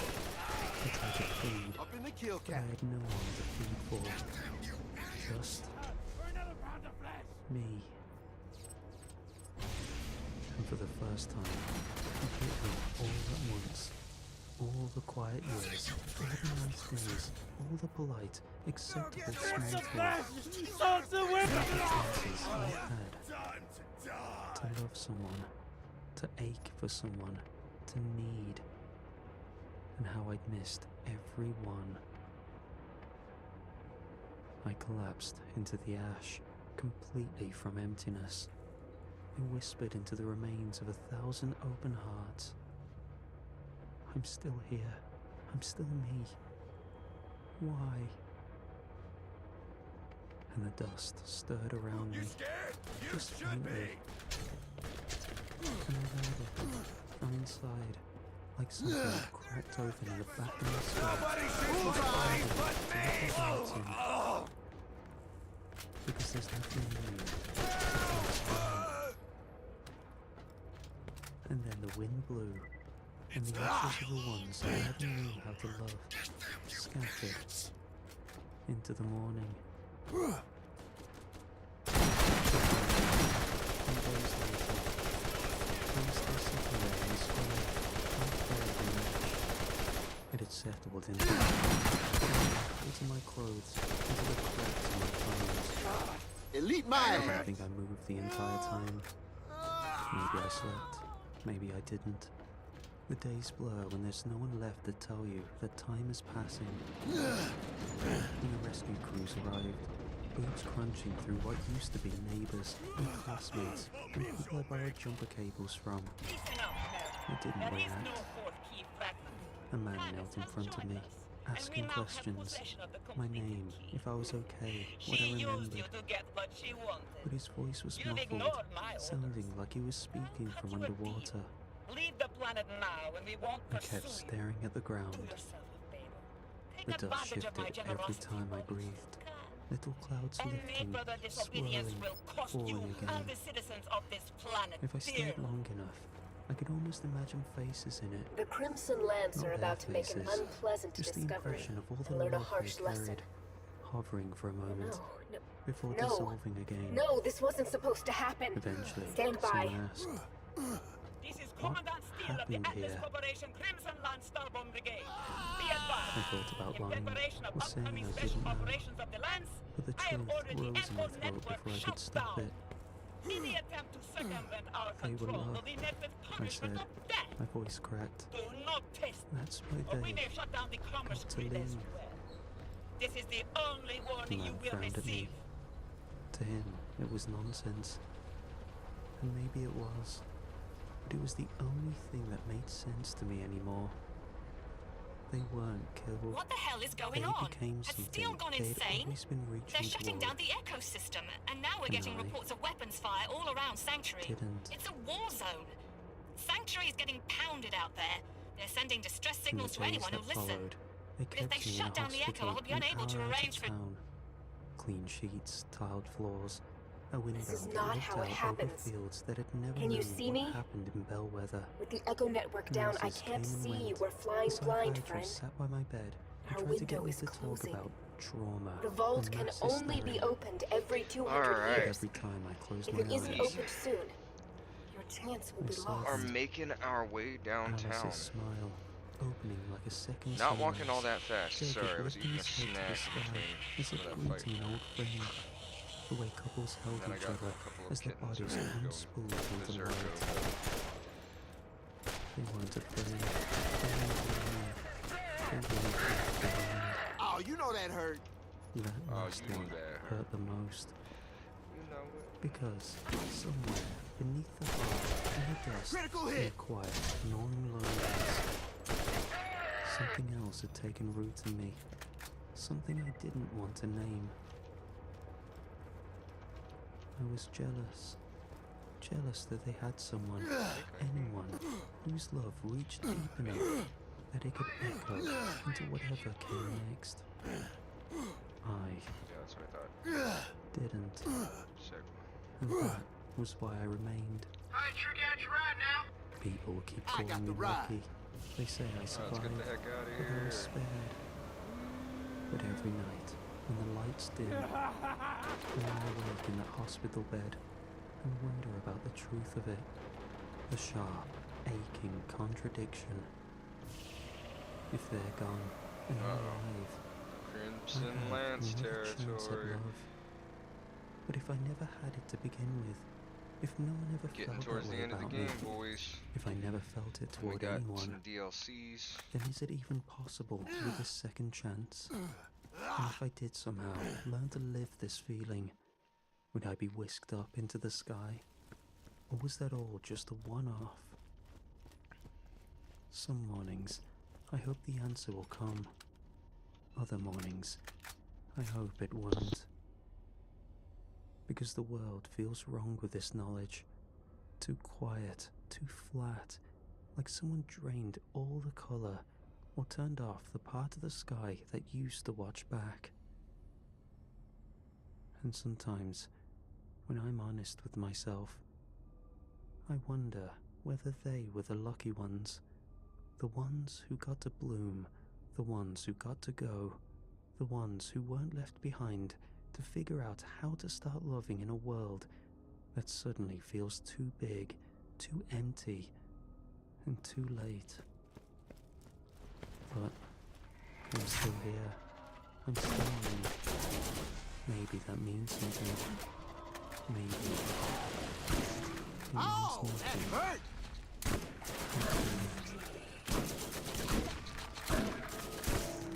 Ha nailed it.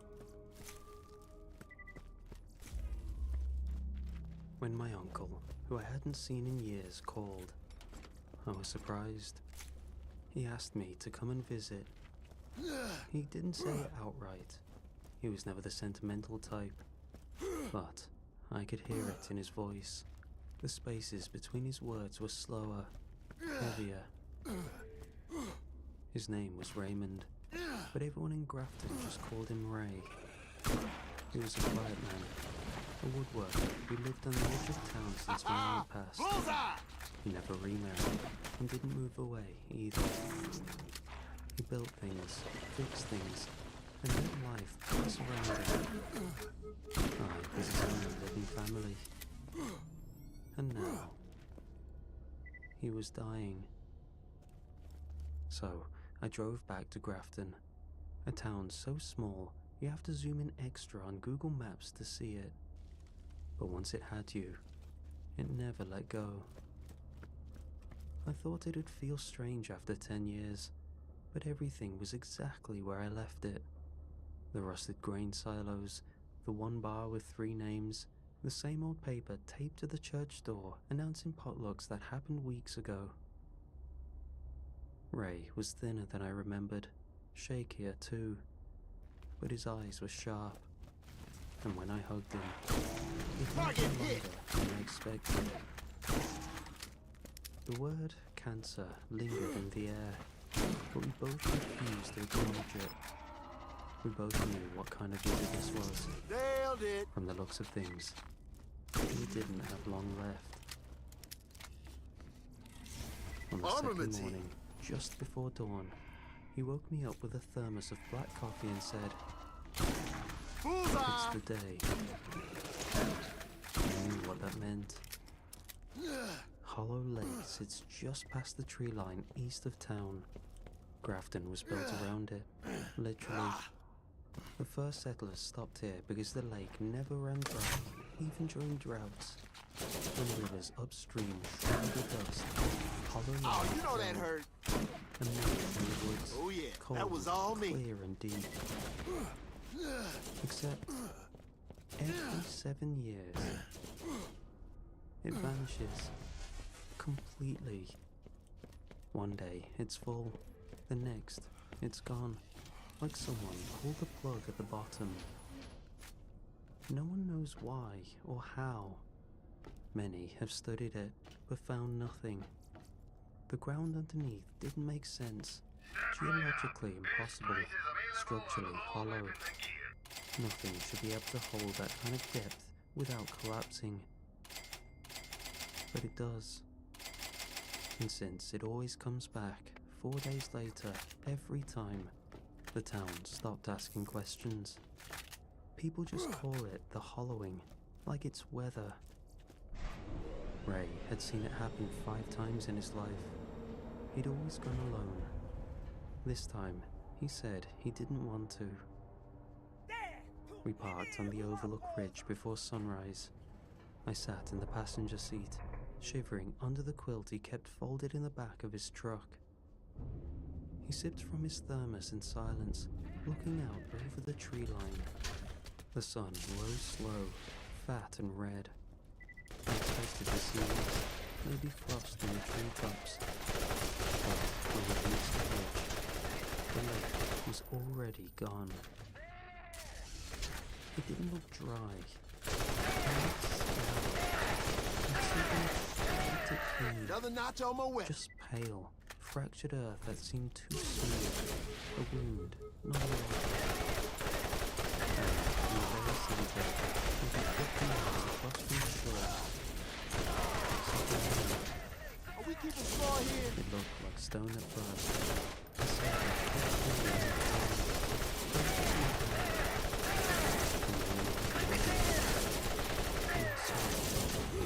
a depression. A spiral descending into darkness. No railing or moss, just smooth, dry stone bleeding into the earth. My stomach turned.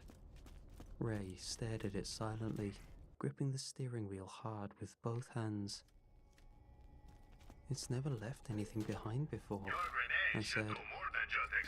He shook his head slowly, eyes fixed on the spiral.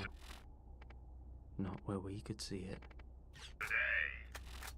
We sat there for a long time, the silence between us stretching across the lake bed like a second horizon.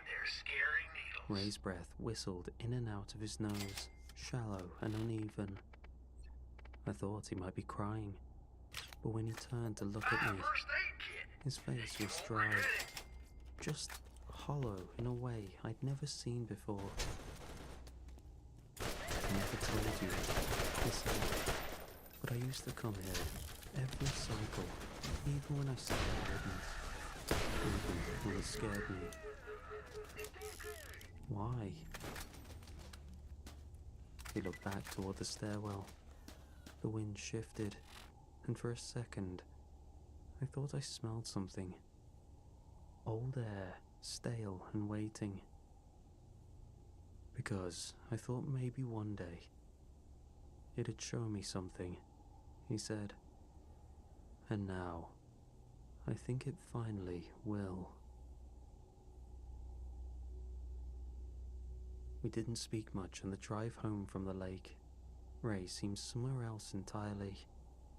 He kept glancing back in the rearview mirror like something was following us, but it didn't feel like it was out of fear. It was almost hope. Back at the house, he made tea, sat in his old chair, and stared out the window until he nodded off. I didn't press him. I just keep sleep. I slept hard that night, harder than I meant to. A mix of travel fatigue, the cold mountain air, and the weight of silence that filled Ray's house like insulation.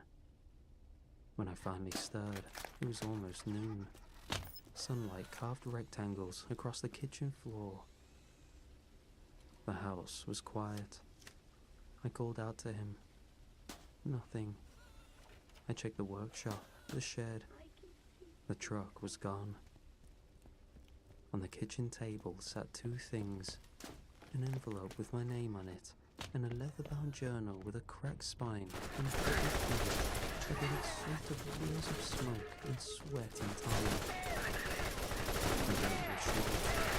His handwriting was Another one thin. bites the dust. I think this is my last chance. Don't follow unless it calls you. But if it does, read this first. Ha! Nailed it! Ray. The back door was unlocked. He'd taken his coat, and, I assumed, the keys. I sat down with the journal and started to read. He'd been writing in it for over 30 years, always after a cycle. The entries were fragmented, some half-finished, others crossed out, entire pages torn. But patterns emerged. Drawings of the lake bed, measurements of its depth, lists of people who disappeared over the years during the hollowings. And then that word, over and over, written in the margins, circled, underlined. Wrathful. Beneath it, in one scrawled note, a wound that doesn't bleed. Ray hadn't just been visiting the lake. All right, we got He'd guns been over here. waiting. But for what? I didn't know. Something inside me shifted. Grief hadn't hit yet. Not properly. This felt more like an ache with no edges. I wanted to respect his choice, to go out on his own terms, into the place that was his obsession. But I couldn't leave it there, not with so many pages unanswered. So, I started asking around. The only person in town who didn't look at me like I was talking nonsense was Lester, a wiry old man who ran the bait shop down by the railway tracks.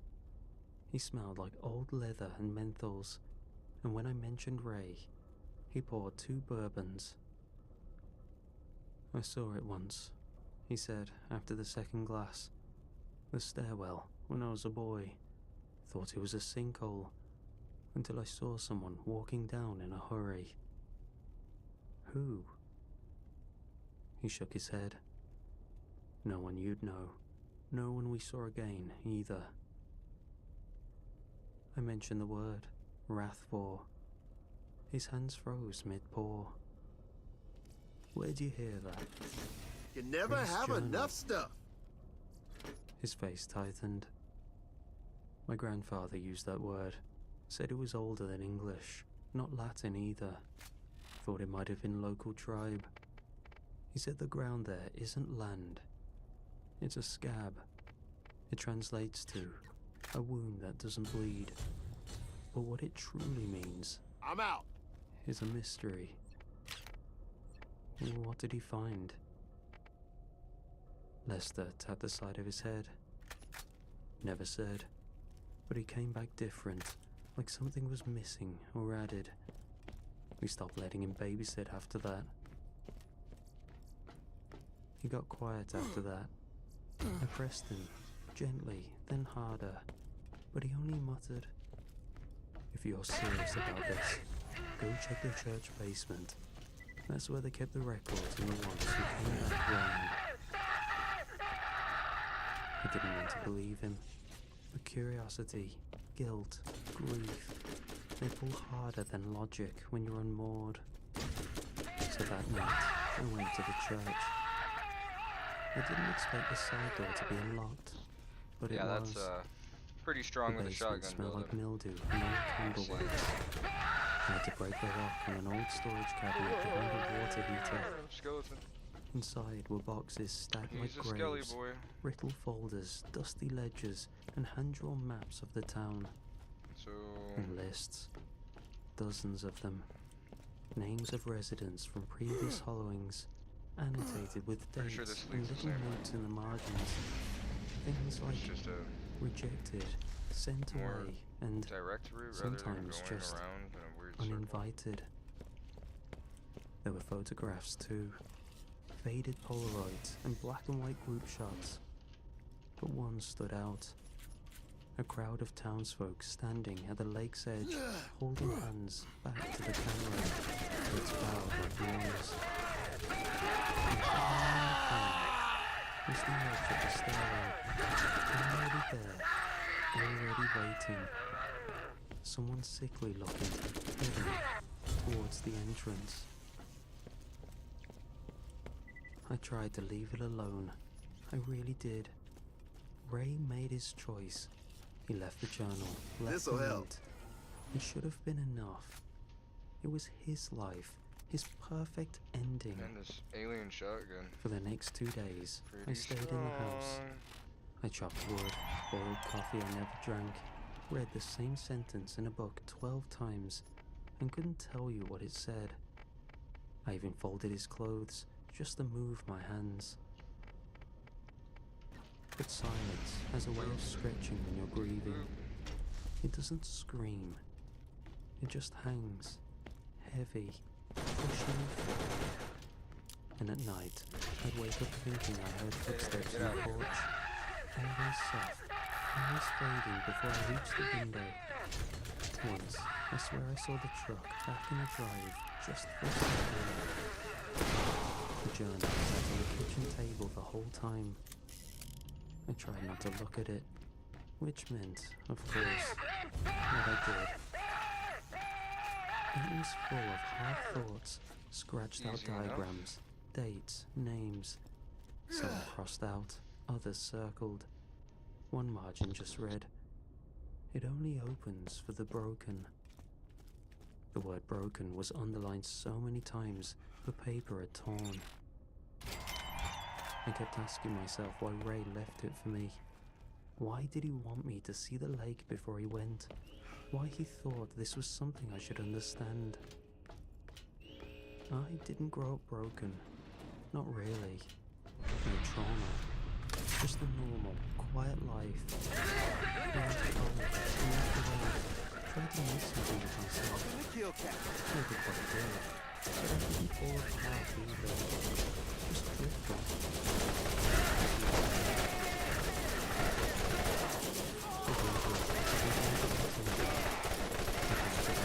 Took Are the we keeping journal, score here? locked the door out of habit, though knowing Grafton never does.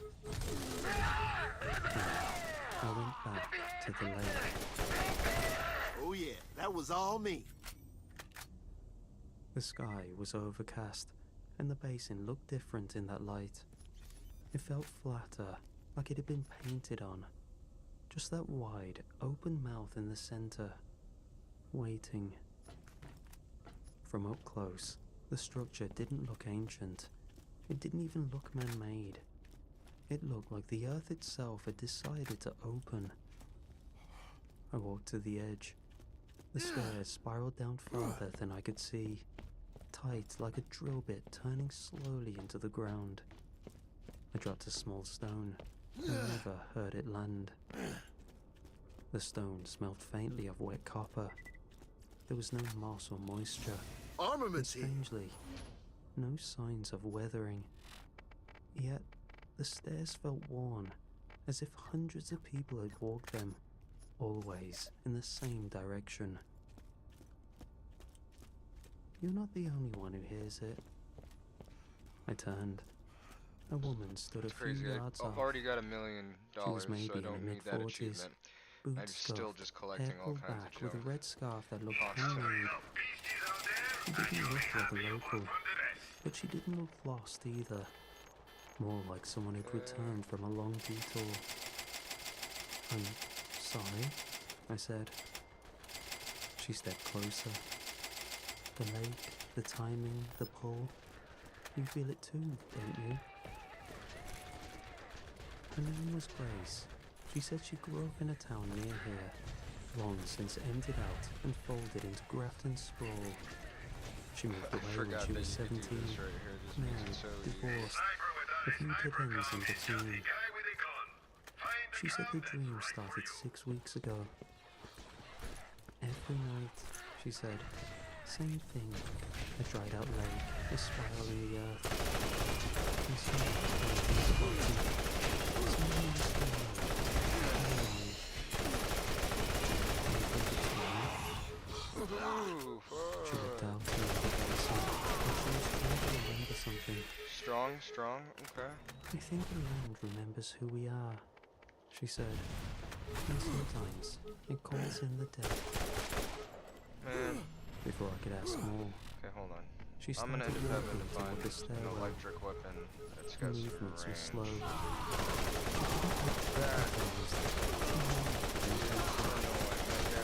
I I said, "You're just going in?" Grace glanced back at me, smiling.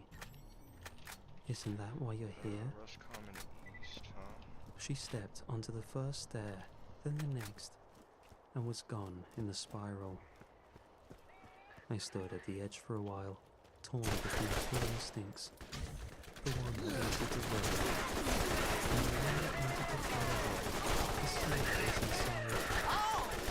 Gray had gone in, Grace had gone in. So I told myself, I'd just go a little, just enough to see what they saw. I felt more comfortable doing it with someone around. So that's exactly Bullseye! what I did.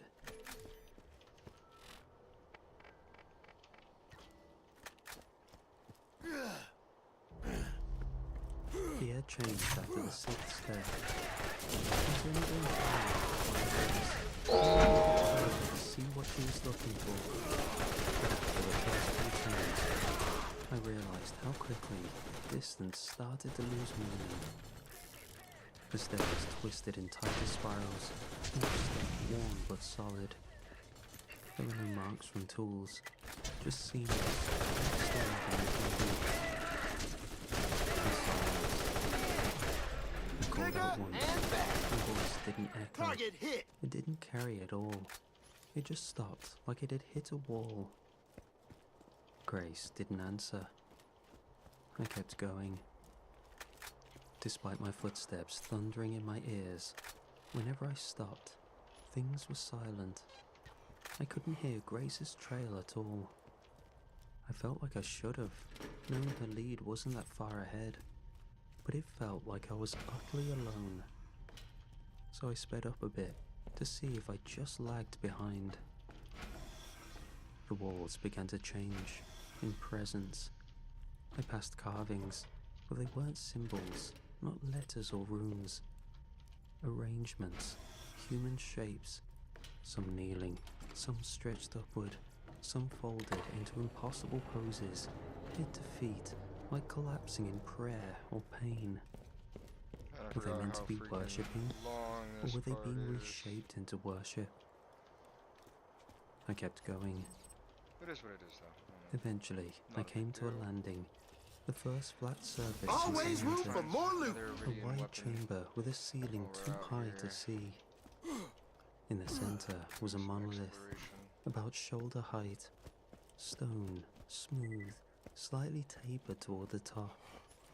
Not carved or etched, but stained. Faint handprints marked every side, hundreds of them. Some fresh, some were so old they looked fossilized into the rock. I placed my palm over one. It was still warm, but nothing happened. However, when I looked over a few of the handprints, There was no faster way I got a unless I went to the strange main menu. feeling. But that's not much of a time Two save of the from fresher that looking distance, to be imprints honest. felt familiar. I could only think of Ray and Grace. I obviously couldn't recognize them by their Unless you're like fingerprints. console. Oh, Still, on the OG version just of the looking game, I at guess. them, I felt a familiarity, like I was looking them in the eyes. It was strange. I don't know why, but that was the The hell moment with I you. wanted to leave. Out of the sense that I was intruding on something that had waited too long, too patiently to be understood. I turned toward the stairs. And that's Nailed when I it. saw Grace stood 3 steps up, just out of reach. Her eyes were calm, her expression pouring to death. Critical, Piat! I didn't hear you come I said. I was already here. How far did you go? She silently tilted her head and she was listening to something. Then she asked, did it show you yours? I hesitated. I love how it sounds like I don't thunder. think so. She smiled, gently, sadly. Then, you're not done. And without waiting for me to One follow, of these has gotta have she something. turned and walked deeper into the dark. We walked in silence for what felt like hours. The walls grew tighter, closer, like the air itself was pressing in. The stone began to hum under my feet, faintly, like a muscle twitching beneath the surface. Grace walked ahead of me without a flashlight. Her bare arms didn't flinch in the cold. She never stumbled. All right, we I got asked guns her over here. once how far this place went. She That's just said, not a bad pistol, to be honest. far enough. The further we went, the stranger it got. The architecture stopped making sense. The angles turned inward, folding in ways I couldn't track. At one point, I looked back and realized I couldn't see where we'd come from. Not just because it was dark, but the spiral behind us looked completely different. My body still obeyed gravity, but my Yeah, we'll just balance stick with fought me. the acidic one. I leaned left and started Keep drifting forgetting I slightly have right, that too. like my own weight had developed second thoughts. Or else Grace never put it slowed. out. She murmured to herself sometimes. Or maybe not to herself, just to someone I couldn't hear. I caught bits of it, phrases like, it's not pain they want, I said. It's the shape anyone else defined. They can't open what's sealed, but they can wait for the purpose. The words landed like riddles, but she said them with a certainty that an of eyeball I someone just saw? remembering a dream in That was perfect hilarious. clarity. And the I'll way she check glanced at me, and clip it. like I was the answer, not the question, made something uneasy settle in my gut. You've been here before, she said suddenly. No, I told her. This is my first time. She smiled, but with a kind of sadness I didn't understand. You're looking ahead It's of like me, having another she soldier said. on the field. I slowed down and went to go. Oh, you know that hurt. Deep down, you know where to go. You're just nervous, she replied. I didn't know what to say. Where are you going? She kept walking. I followed.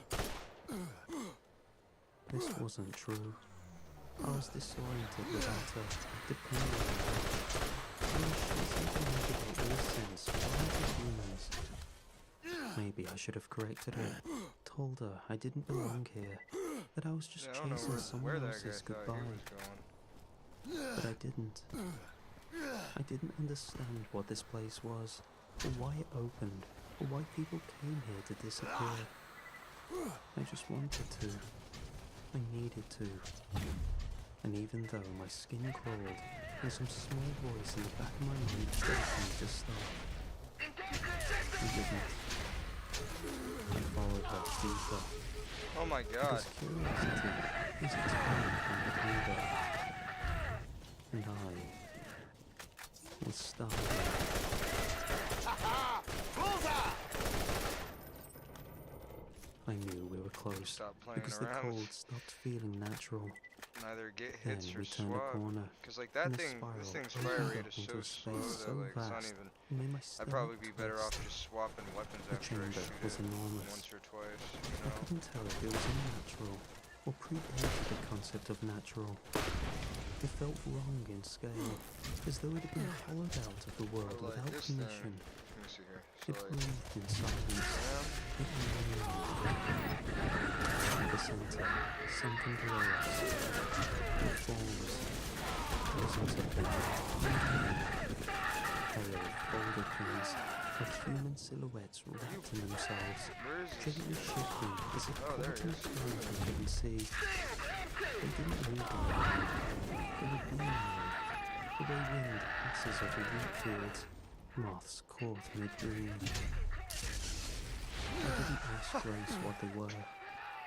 I think I knew. Very nice. At the far end was something, Just stick with the not a shotgun assault statue or an rifle for altar, now, and then use the but other a one whenever presence shaped like both. we got enemies that are It stronger. pulsed, slow and rhythmic, like a One of those sleeping lung. Big Iridian Its dudes that surface was attacked me a stone, minute ago. mostly, but it bent Started and this area flexed here. like muscle underwater. Parts of it retracted, others bloomed. It wasn't alive in any way I Bro. recognized, but it Why also are you wasn't doing this dead. to yourself? Just Ain't even worth Always nice to Waiting. get resupplied. And it had been for a long time. Grace didn't hesitate. She walked toward it like she'd finally found home. Her arms lowered to her sides, her shoulders loosened. She stepped into the shallow basin of the chamber and up to the altar. She didn't pray. She just opened her hands and whispered, I can use this thing too from a distance, I guess. I'm If they're ready. standing still, they just, I don't know, it's not that great. The altar answered without sound. Alright, let's get a move I on. felt it more than heard it, like a tuning big fork enemies. against my bones. Grace lifted onto the balls of her feet, and then she began to come apart. It wasn't violent or painful. She simply unwound. Skin first, pulling back like paper curling near flame.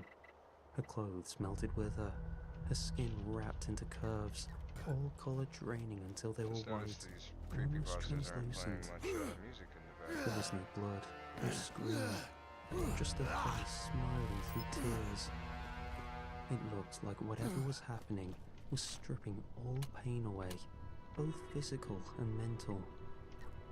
Her body started curling downward, knees tucked in, arms wrapped around them.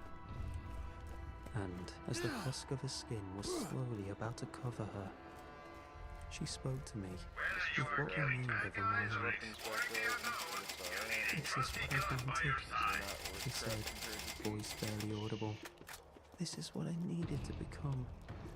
Relief, salvation, the size of your pain. Okay, let's, She looked at me then. Let's go turn I didn't move. this I in couldn't. I was real shaking, fast. Just to grab hands the clenched, XP.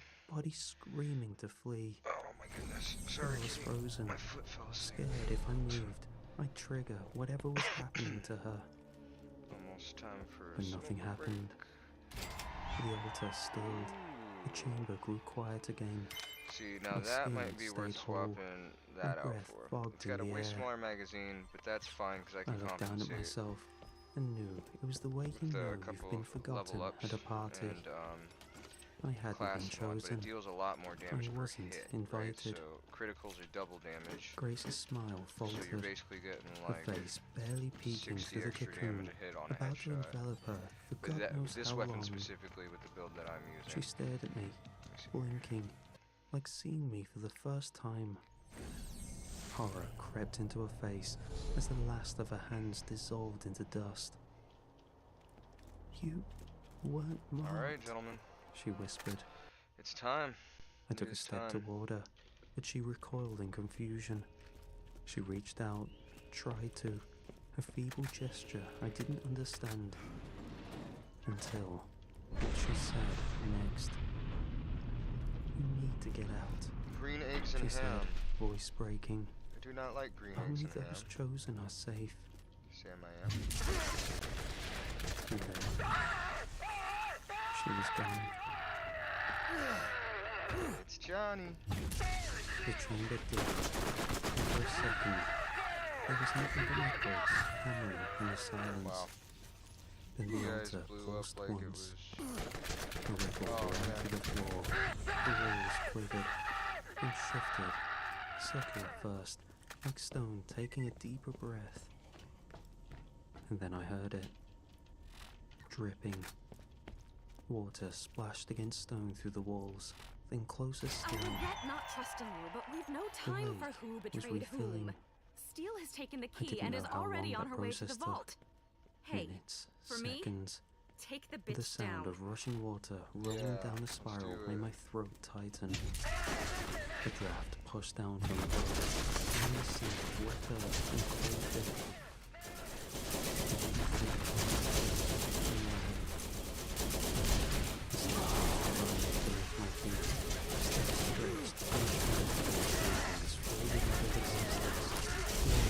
Whoa! I can see you. I don't know how you did it, but I can see everything again. You've surprised me this time. Listen, there is no time to waste. You must immediately reach the vault. Go! Now! Into shapes. Come on, hit him. Woo! Another one right to the Oh Elite my my goodness. ass. Not being able to It was like a crawl in twisted this one game of makes it so much association. harder. And The fight visage for, of an object would fight form, for life or whatever, or a toy last gun, stand or which whatever. instantly made me relive Yeah, a let's go memory kick in my Steele's head ass. of my 9th birthday party. Only a few friends showed up, and that was one of the presents I was given. Then, a car wheel. My dad showed me the process of changing a tire, and I sprained my wrist when I dropped a tool. The place was trying to break me, trying to find a fracture, a regret, a wound deep enough to open me, the way it opened Grace. It wanted something to hurt, but it couldn't find one. Only memories of slight discomfort or mild embarrassments. Nothing strong that it could relieve me from, pull me into its fold in exchange of the loss of such strong pain. And when it didn't find one, it tried making one. A memory formed beside me. Me, age 12, standing at the foot of the lake with Ray. Only now, Ray walked into the water alone, while I stood on shore doing nothing, just watching him drown. I stumbled, nauseated. That had never happened. The moment felt heavy, like guilt someone else had carved for me. I started feeling the guilt, lines going I'll through my TC the head. vehicle. You should have saved him. It's your fault. This was too much to bear. I kept climbing, faster. The stairs tilted as water surged downward, splashing my ankles. Panic The clawed Echo at my network wrist. is back up. All I'm the while, guessing we have you to memories were thank for forced that. into my head. If you need anything at all, Painful ones, remember to use the painful cover divorce, screen. not being able I'm to sure find there's love, something the helpful loss for of you a there, beloved pet. partner. All I knew were not real. But they felt real. And, like a fisherman's hook, it pulled, the barbed tip sinking into my cheek. I could feel it. My skin started to feel alien to me, rejected and ready to leave. There is no time left. You But must just as reach the vault by twisted any in means myself, necessary. my We will path not began get to another collapse. opportunity in this lifetime. I saw him. Ray, standing on a landing higher up the spiral, lit by a pale glow that didn't come from any mental source. He was pale, slightly translucent, ardent skin hanging off him. He was tiny, but he was using the best of himself before being eternally let to rest. He smiled, soft and familiar. He came in. He said, "Those words were curious." I felt tightened. Ray, did you? He held up a hand, not to silence me, but to ready me. "I'm alright," he said. "I went where I needed to go, because I was ready. You're not. Still got plenty of good time in you." The structure grew. Water blasted at the spiral behind me, shaking his hands. He reached out. And into his hand, the staircase stopped shaking. The walls softened.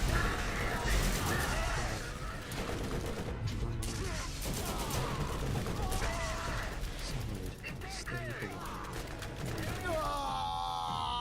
He looked me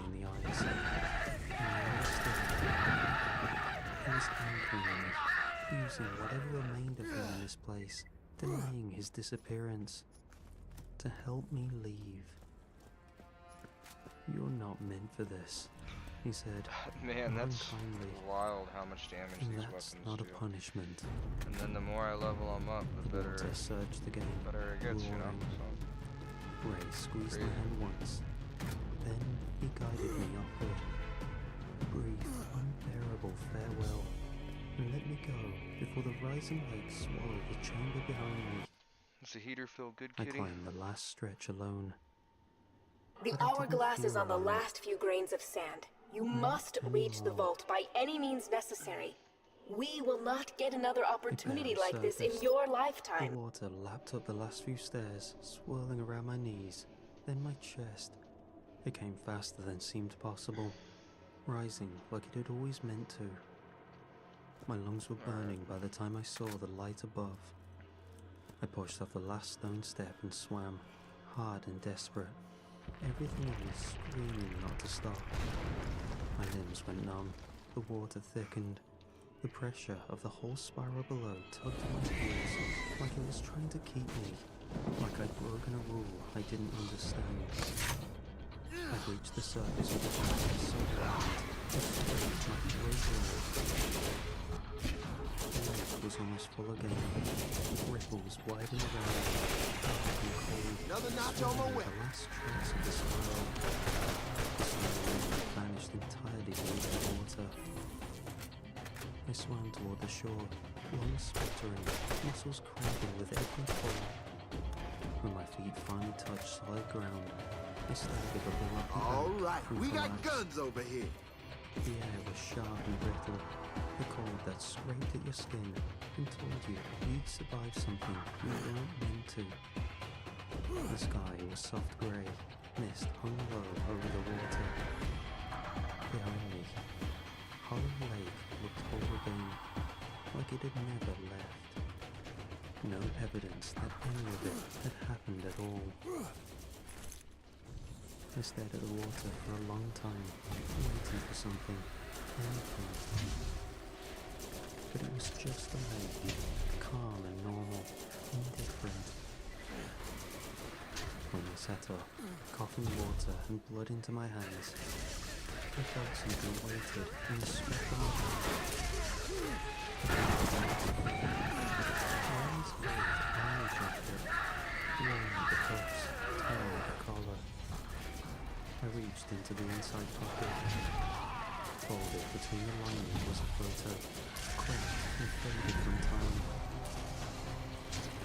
Those of us, taken when I was maybe 9. I'm smiling with my front teeth missing. Ray had one arm around my shoulder and the other holding up a peace sign, halfway covering the cannon lines. I was writing in the book, and I was writing, "You weren't broken. So near." I didn't cry. I just sat there, listening to the wind sweep over the lake and let the weight of it sink in. I was still here. Weeks passed before I felt steady on my feet again. I stayed in Grafton to finish handling Ray's affairs, sorting his skills, boxing up his books, meeting with the lawyer about the cabin. There was a strange comfort in the routine. I kept expecting to find him in the workshop or hear him cough in the other room. Habit is a stubborn thing. Armaments here. Grief even more so. The lake was back to normal, and the town treated it so. Smooth as glass, clearing up Always the sea room for stones more near the loot. shoreline. No one talked about the spiral, because no one else had seen it. Or if they had, they pretended otherwise. That's a talent small towns develop like a callus. People would nod politely when they saw me, ask if I was staying long, and then change the subject before I could answer. It was like they sensed something was different about me, without knowing what. Or maybe that's just how it always was, and I never noticed. One evening, I wandered to the Lester's bed shop.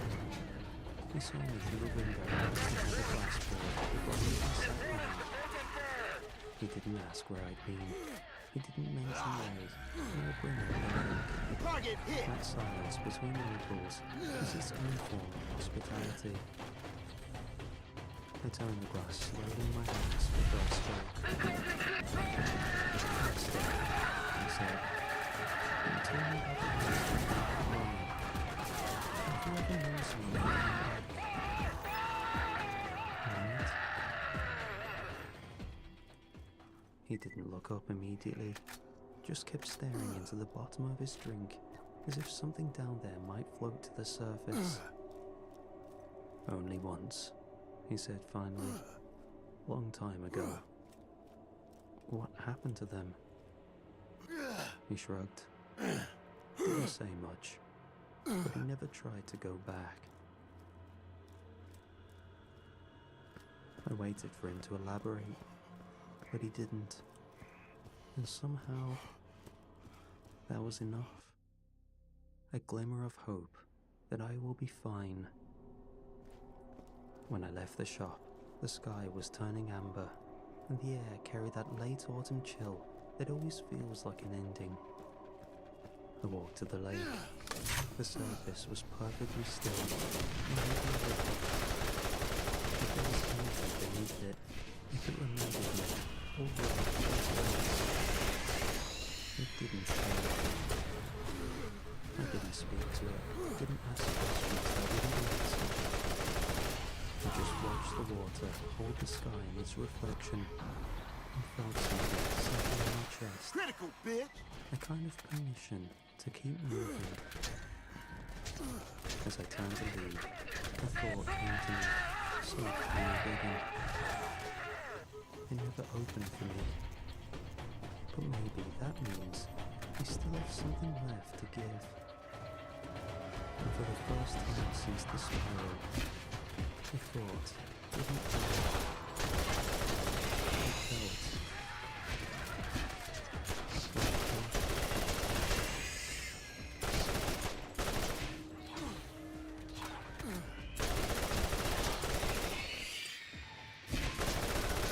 tell people I enjoyed teaching. It wasn't true, not really, but it sounded better than admitting that the job just kept me busy. Most of the staff compared my life stories. You could see how I lingered in the classroom for hours, pretending to grade, so I didn't have to go home to a flat that felt like a holding cell. People see what makes them comfortable. I never corrected them. That Monday started like any other. Rain streaked across the windows, a steady drizzle that made the whole building feel half asleep. My students filed in with their usual mix of muttering and half-hearted chatter, jackets dripping, trainers squeaking on the laminate. I didn't have the energy for anything ambitious, so I opened with a simple warm-up exercise. Draw a character you'd like to write about this term. Doesn't matter who. Someone from a story, someone from imagination. 10 minutes. Pencils scratched. A few kids argued over colored pencils. One boy tried to draw a dragon so massive it took up the entire page. Normal chaos. Comforting even.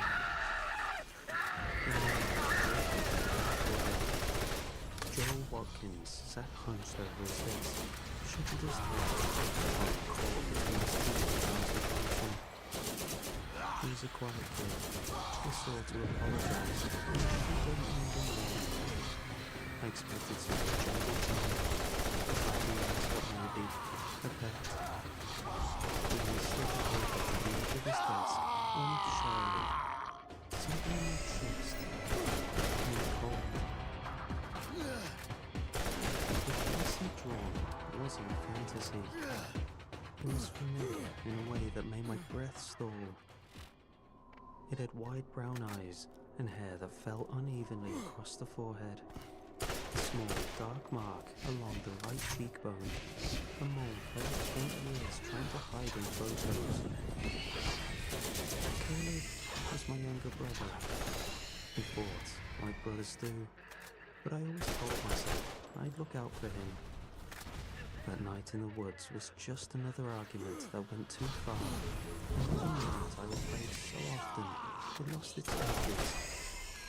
And that was the last time I saw him. 20 years since I'd last seen my brother's face. And here it was, in pencil on loose-leaf paper, sketched by a boy who wasn't even born when Caleb disappeared. I forced myself to speak, keeping my tone steady. Interesting. Who's this meant to be? Joel hesitated. His pencil hovered over the drawing.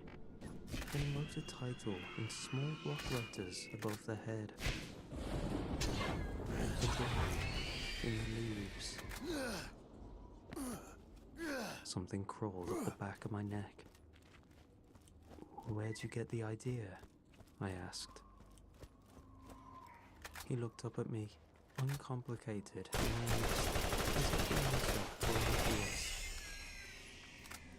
He told me to draw him, he said, so you'd see. And just like that, the rain started out louder, the room colder, and the years I spent burying my brother's memory shifted, as if something connected had just begun to move. Bullseye! This assault rifle's a lot better than the last one. I spent the problem rest with of that it day is the convincing accuracy seems myself to be a it meant little, nothing. Kids drew weird things. nothing we can't They work copied with, each other. obviously, but They absorbed stray details from conversations they shouldn't have been listening to. sad to try and It was shoot easier at long to range believe in and walk at the coincidence same time. than to even Miss touch the everything. possibility of something intentional. By the next morning, I'd built a neat little wall around it. One drawing wasn't an omen. It was just a drawing. Then the class turned in their free write assignments. I was flipping through them during silent Oh, man, reading, those guys have so much and I range, it's noticed a kinda short crazy. piece from a girl who normally wrote about princesses and ponies. This time, she described, quote, a boy who stood under the trees, smiling a little smile that revealed a chip in his teeth. I couldn't help but think about the chip Caleb had gotten before he was described in each segment. Nailed it! I thought Ammo count tightening. black. I set it aside and grabbed the next. Another story, another boy. This one described like he laughed, quote, like he couldn't quite catch his breath. That was Caleb too. He used to wheeze when he laughed hard enough. Third assignment wrote about a boy who walked funny, like he had a stone in his shoe. Caleb had one leg slightly shorter than the other, but only my family ever noticed it. I felt my pulse climbing, but it wasn't fear that hit me first. It was irritation, a sour, hot flare of anger. Someone had to be behind us. Some older kids spreading a cruel story. Maybe a sibling at home feeding their younger brothers and sisters details about their family. Kids could be killers. Sometimes their Bro, parents were why do worse. they move like that? I believe that irritation and shame. I carried familiar shame. I whispered, I was being ridiculous for caring this much, that I was overreacting, that it shouldn't matter anymore. While silent reading ended, I closed the stack of Too many assignments whites. and addressed the class as lightly as I could. These stories you've written, I don't even want I to fight said, those guys. I just a want lot of you seem to have chosen the same character this week. Did someone plan that? Or did you talk about it beforehand? They all shook their heads. A few exchanged confused glances. No one told us to, one girl said. We just saw him. Saw him? I kept my voice casual, but my chest felt tight. In our dreams, another kid said. It was the same boy, a third added, as if clarifying something obvious. I swallowed. Okay, but why him? Why the face? settled. Then one of the boys, a small, nervous kid, until the sleeves of his jumper, raised his hand halfway, then put it down again. I coaxed him gently. His voice wavered. He said to me that he used to be your brother, but he's different now. He hesitated, eyes darting to the floor. He wants you to find him. The room seemed to hold its breath. I forced a tight smile, something about imagination and recurring themes, and dismissed them for break. My mind was already starting in vision, years turning the way they hadn't in years. This couldn't continue. If someone was spreading stories about my family, I needed to know. If someone was manipulating these kids, you're here. it had to I've guided stop you to this before point, it and you've became done a so full-blown well. rumor mill. Know that you are ready for So, this. I The decided to vault investigate opens. quietly. Brace. Ask around, check for older siblings, see who had started this boy in the leaves idea. But deep down, something colder whispered that this had already spiraled. And I was catching it too late.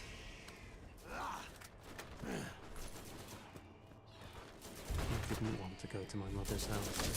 I never could.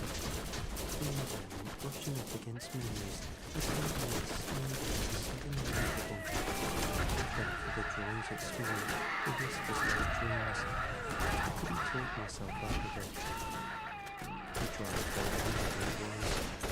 My mother lived only 20 minutes away, but every mile dragged as my mind raced. When I pulled into the driveway, I was struck at how much smaller the house looked. Or maybe, it just outgrown me, or just still frozen in a grief. She opened the door before I knocked. She always did, and she spent her days waiting for someone who never came. Edwin? She said, giving a tight smile that didn't reach her eyes. The lines in her face had deepened as her eyes twisted. Grief calcified into bone structure. We exchanged the Man, these usual guys are awkward kind of pleasantries, dicks. neither of us addressing why I was really there. When the conversation ran out, as it always did, she led Nice. me down the hall. Good job, Roland. Caleb's room was still preserved. The way she I've kept warned it you since the time week and he again, vanished. yet you persist on Posters ignoring pale my from orders. sunlight, You Contents of the insist. vault are rightfully the bedding property smooth, of the as if Atlas. expecting him to slip you? under it any minute. You belong to me. I stood in the doorway, half expecting to see some sign that the intruder from school had been here too. The room was unchanged. That should have comforted me. Instead, I had a knot in my stomach. Yes, the key works. I hated Sergeant, myself get for your team ready feeling. to go inside. If something had been moved, tampered with, displaced, at least it would have meant I wasn't losing my grip. Oh, something came, my mother said suddenly, turning toward her Don't dresser. give up. This creature may be immortal in its own realm, but in this reality, it cannot survive without a host. No And return that makes address. it vulnerable. Just When it this becomes inside. flesh and blood, it can be hurt, even killed. You It just was need to know adoring. where to aim. Crown, rough, unsteady lines. Caleb, Target stood hit. in our own backyard, smiling, same uneven hair, same bright eyes. He tilted his head like he was listening.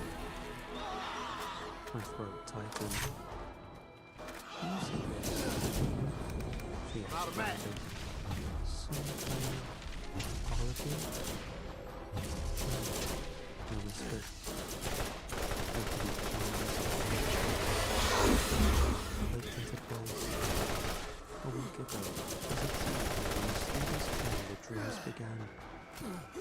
But something else nagged at me. A detail I couldn't immediately place. I stared at the yard behind Caleb in the drawing, the clothes line, the fence, and the sloping hill. Then it hit me. The hill was Killed by wrong. its own technology.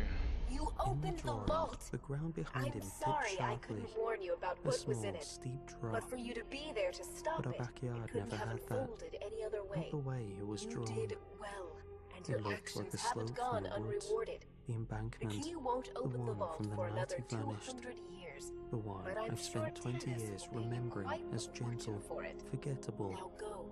harmless. I'll be watching. But here, in crayon, it looked exactly as it truly had. A sudden drop. A fall that could hurt a child. My stomach twisted. Evan? My mum asked. What is it? I folded the drawing before she could see my face. Whoever was sketching Caleb wasn't remembering the past. They were remembering my past. The real one. The one I'd never said out loud.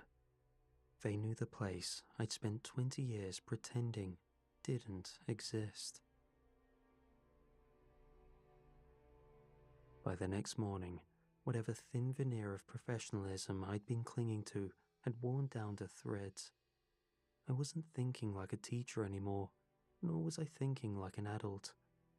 I just needed answers, and the only people who seemed to have any were 12-year-olds who should have been Awesomeness. worrying about lunchroom seating arrangements. Now that we're Not done with last that, night my we're brother gonna was alive. move forward. I called Joel Do in the first. DLCs in He order shuffled into the of empty release, classroom, I suppose. looking smaller than usual. Like he Or knew actually, he shouldn't let be me think part real of quick. this conversation. I closed the door behind him. Joel, I said, keeping my tone even. I need you to tell me where you heard about that boy, the one in your drawing. He stared at his shoes. His hands were tucked into his sleeves, knuckle whitened through the fabric. I didn't hear it, he said. He showed me. My jaw tightened. Showed you how? In a dream? A hesitant nod. I know where Joel, we're gonna start. it's important you're Let's honest. loot up If all of another our student stuff told you about first. about the boy. He flinched before I finished the sentence. He doesn't like when you ask about him. Of course, we could He always fight whispered. this boss again real He quick. wants you to remember Try to on get your some extra own. loot. I don't think it'll be A chill necessary. swept through me, quick and sharp. Remember what? Joel shook his head rapidly. He told me not to say that part. Joel. Ooh, looks My like we voice got a snapped harder than I legendary. intended. 4, I recoiled, 6, and I forced 10, myself to soften. 11, 13, What did he mean? 15. The boy's eyes filled with a nervous, glassy This'll help. sheen. He looked past 15. me, as though checking 19. the corners of the room. Alright, He said... His voice shrank to a thread. He said you were there. The night he changed. My stomach hollowed. No one knew I'd been with Caleb the night he disappeared. I spent years telling the polished version. I hadn't seen him after dinner. We argued the day let's see what we before. got here. I wished him good night. A clean lie. A safe lie. I had never told a soul that I was the last person to see him breathing. How do you know that? I breathed. Joel squeezed his eyes shut, like he expected to get in trouble for simply repeating it. Because he told me he remembers you. He remembers what you did, but he said you remember it wrong. My pulse thudded in my ears. Someone, something was feeding these kids details pulled straight from the memories I'd locked away 2 decades ago. My truth, the one I'd spent years suffocating. Joel, I managed. Did he say anything else? The boy nodded, trembling now. He said he's coming to school today. He wants to watch you teach. The words hung in the room like smoke. I dismissed him quickly, but I couldn't focus on anything. every time I looked up from my desk, my eyes dragged toward the window. By midday, curiosity curdled into dread. I finally stood and walked to the glass. Outside, beyond the football pitch, just at the border where the school grounds met the first line of trees, stood a figure, small, still, facing the building, facing me, watching. And though I couldn't make out his face through the distance and the glare, I knew, with a kind of bone-deep certainty that bypasses logic, that it was him, Caleb. I don't know how, but he was back.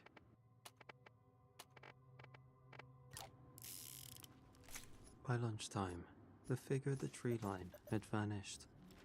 I stood at the edge of the football pitch, staring into the woods, half convinced I'd imagined the whole thing. The teachers milling around didn't notice anything unusual. Kids shouted, laughed, and kicked balls across the damp grass. Everything looked painfully normal. But the trees looked expectant, leaning in as if listening.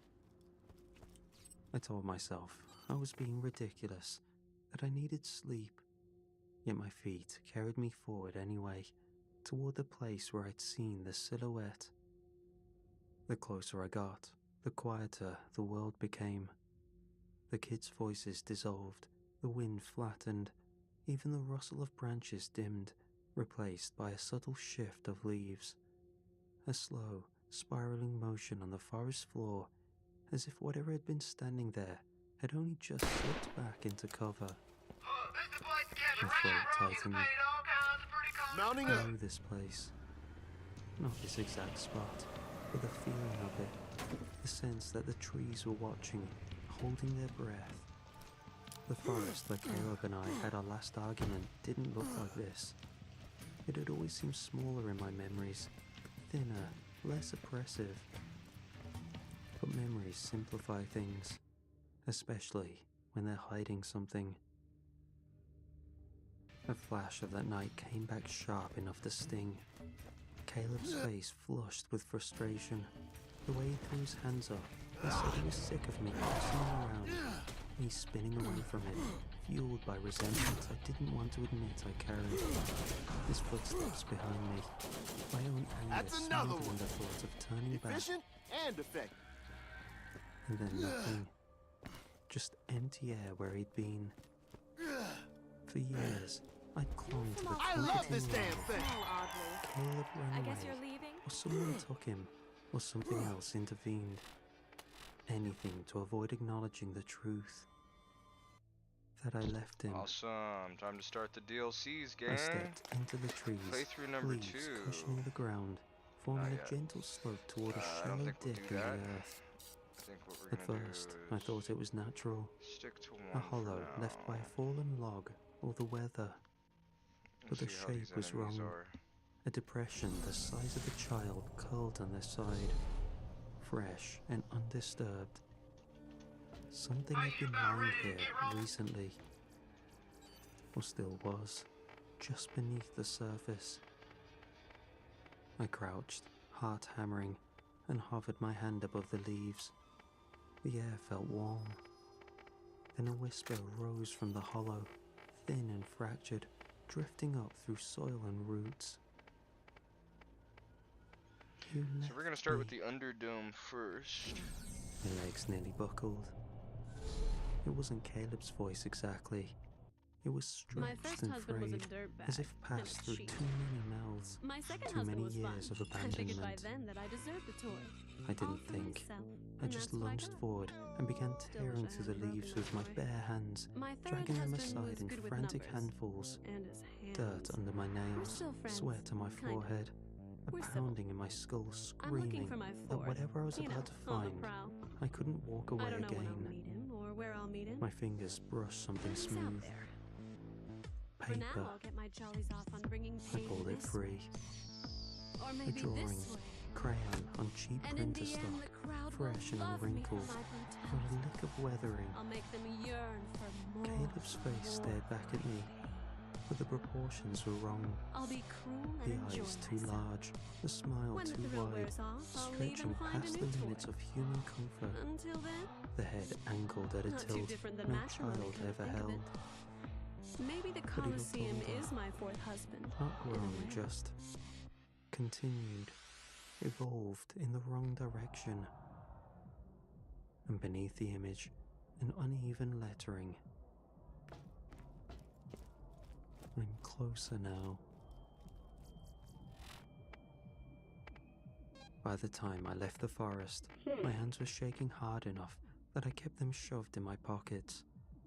I told myself it was just adrenaline, the remnants of a panic attack, the shock of finding a child-sized hollow in the leaves with a drawing I had no explanation for.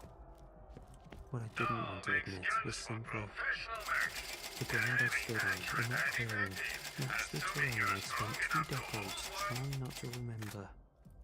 It looked nothing like the softened version I described to police. The gentle incline, I'd said. I'd convinced myself of that lie so thoroughly that finding the truth rendered in crayon felt like having the floor pulled out from beneath me. The walk back to the school blurred again. My breath kept snagging on something I couldn't name. When I stepped into my classroom, everything looked normal. Kids chatting, pages turning, the scrape of chairs. Normal. I convinced myself the morning had been an episode, a lapse, something my mind could fold away. Then a boy at the front, the one who hadn't been involved in the drawings, muttered to a friend under his breath, "You always slow me down." My chest constricted. That was my line from that night. Before I could process it, another student parroted, "I'm not your babysitter," in the middle of a conversation about football practice. Then, at the back of the room, someone dropped a pencil and muttered, "Just go." I felt my stomach twist. These weren't Caleb's words. They were mine.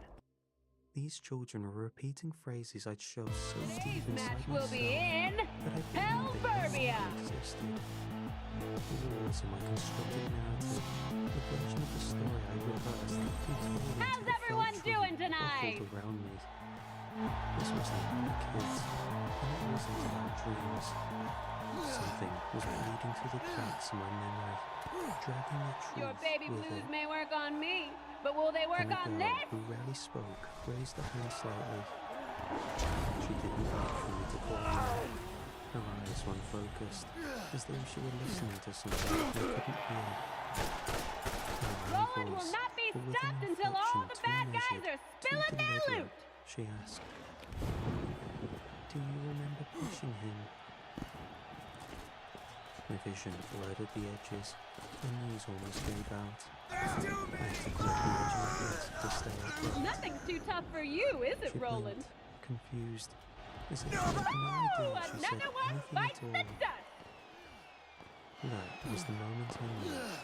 The problem was me. Something in the forest that wasn't biting me. It was peeling me open, forcing me to look at the memory I'd sealed shut 20 years ago. I couldn't keep pretending the past was something that happened to me. It was something I It's did, gunwave time! and something out there wanted me to stop lying about it. I think I'm just gonna stay on this side by this building because it's kind of. I think I smell something cooking, I everyone! told myself I'd take the day off, clean sick, do anything except feed the madness that started tearing through my life. Before my mind could protest, the desire for answers overtaking all senses. I parked at Except the for edge when of they the spawn woods, over there. but seemed driven by instinct rather than decision. trees felt tighter, as if they'd grown old overnight. The forest floor swallowed sound the moment I stepped off the grass. It was just the faint hum of something waiting. I found a large depression easily. Did I promise you a memory, show or it had just didn't been I? child-sized. Who loves you and who do Today, you it was love? deeper, wider, curled into the shape of grief I'd carried for years. I crouched, expecting the faint whisper I heard before, Forgot how many freaking but the ground was silent. Instead, a 5 sound rounds. lifted Okay. from above. A Not that voice, bad. light and uncertain, weaving between branches, There's just so trying many to of be a them. boy's voice. What are you going to do against Trying the to be horde Caleb. wave? Except, it wasn't right. The pitch bended, the rhythm stuttered, Hi, you're the tone so slid from cruel. soft to hollow, as if the speaker didn't understand what emotions it meant.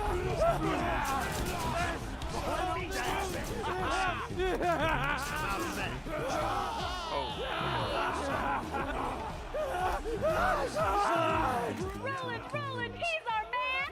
Nothing new, but I felt ice stinging me, practicing me. Did not return cleanly. Roland is on Each one fire! He's fighting against the version unstoppable! I'd rehearsed for years. I saw my younger self shove Caleb, a hard, frustrated motion Well, that was meant to too end easy. the argument I'll fix that. and his life. I clung to that justification. I didn't mean harm. I just snapped. Brothers fight, kids fall. It couldn't have been that bad. But the next fragment shattered that excuse. Caleb stumbled You over may the think you're embankment, shit hot, hit the ground but with you more haven't force seen than I the remembered, badass wave and yet! to jar his breath into a sharp, startled gasp. His hand grabbed at the leaves, reaching for balance long after momentum had left him. I felt an old thought try to surface, the one I buried the deepest. He'll get up. Always answer. We don't have to deal with this. Just walk, breathe, leave it alone. He would get up and follow me, like he always did. And then I saw what I spent 20 years refusing to ignore. I turned away, because it was easier. Because anger had hollowed out every instinct except the desire to be free of responsibility. Because I told myself distance would make everything less fulfilled. The memory didn't condemn me outright. It simply showed the truth without commentary. And honesty felt far more than judgment. I felt hollow. The vacancy the forest seemed eager to fill. My breath left me in a rush. My vision dimmed around the edges.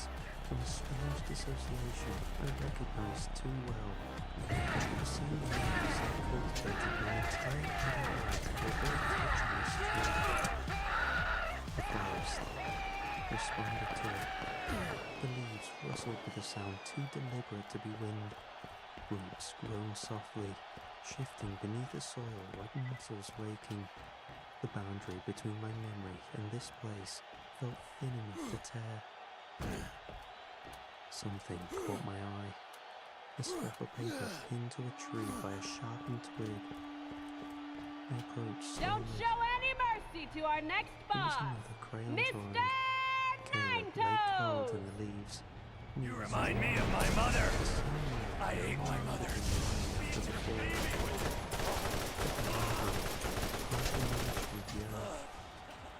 Was a long, pale arm stretching toward him, cradling him, comforting him. Time to pound. Some Pressed meat, the hand puppy. against the cheek to steady myself. The bark felt warm. No, I don't want to I die. started to cry. An ugly, shaking sob Another one bites that the dragged dust. out of me, as if it had made a decade to its chest. The trees echoed it back to me. And when the last echo faded, I realized it wasn't just copying my sorrow. It was learning me, preparing me, Just something. By the time I reached my house, the shaking hadn't stopped. My clothes were streaked with dirt. I kept expecting the panic to settle into something more. Oh yes, that was all me. The emotional toolkit that had carried me through the last 20 years. But the truth was too loud now, echoing through every part of me.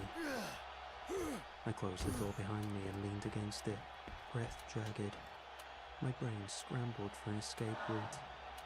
I could hear myself trying to rebuild the same excuses I'd left behind all I my had adult life. no idea you'd get this I'm not far. required to go You've back proven into far those more woods. entertaining than I Nothing would is have guessed. forcing me.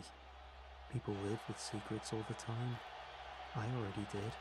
I can do it again. Oh, this is so But saying exciting! the words out Another loud only round! made them sound cheap, flimsy. Come, my personal little road I didn't runners. believe Let them me see those anymore. cute little feet raise some And dust. the house, with its suffocating quiet, seemed to know it too.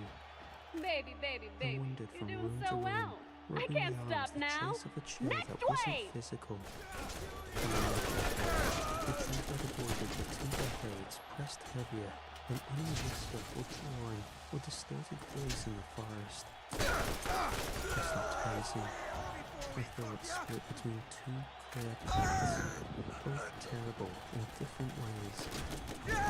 One was the path of the Roland will not be stopped until all the bad guys are spilling their loot. drive into the forest was a rumor in the rearview mirror. Target hit.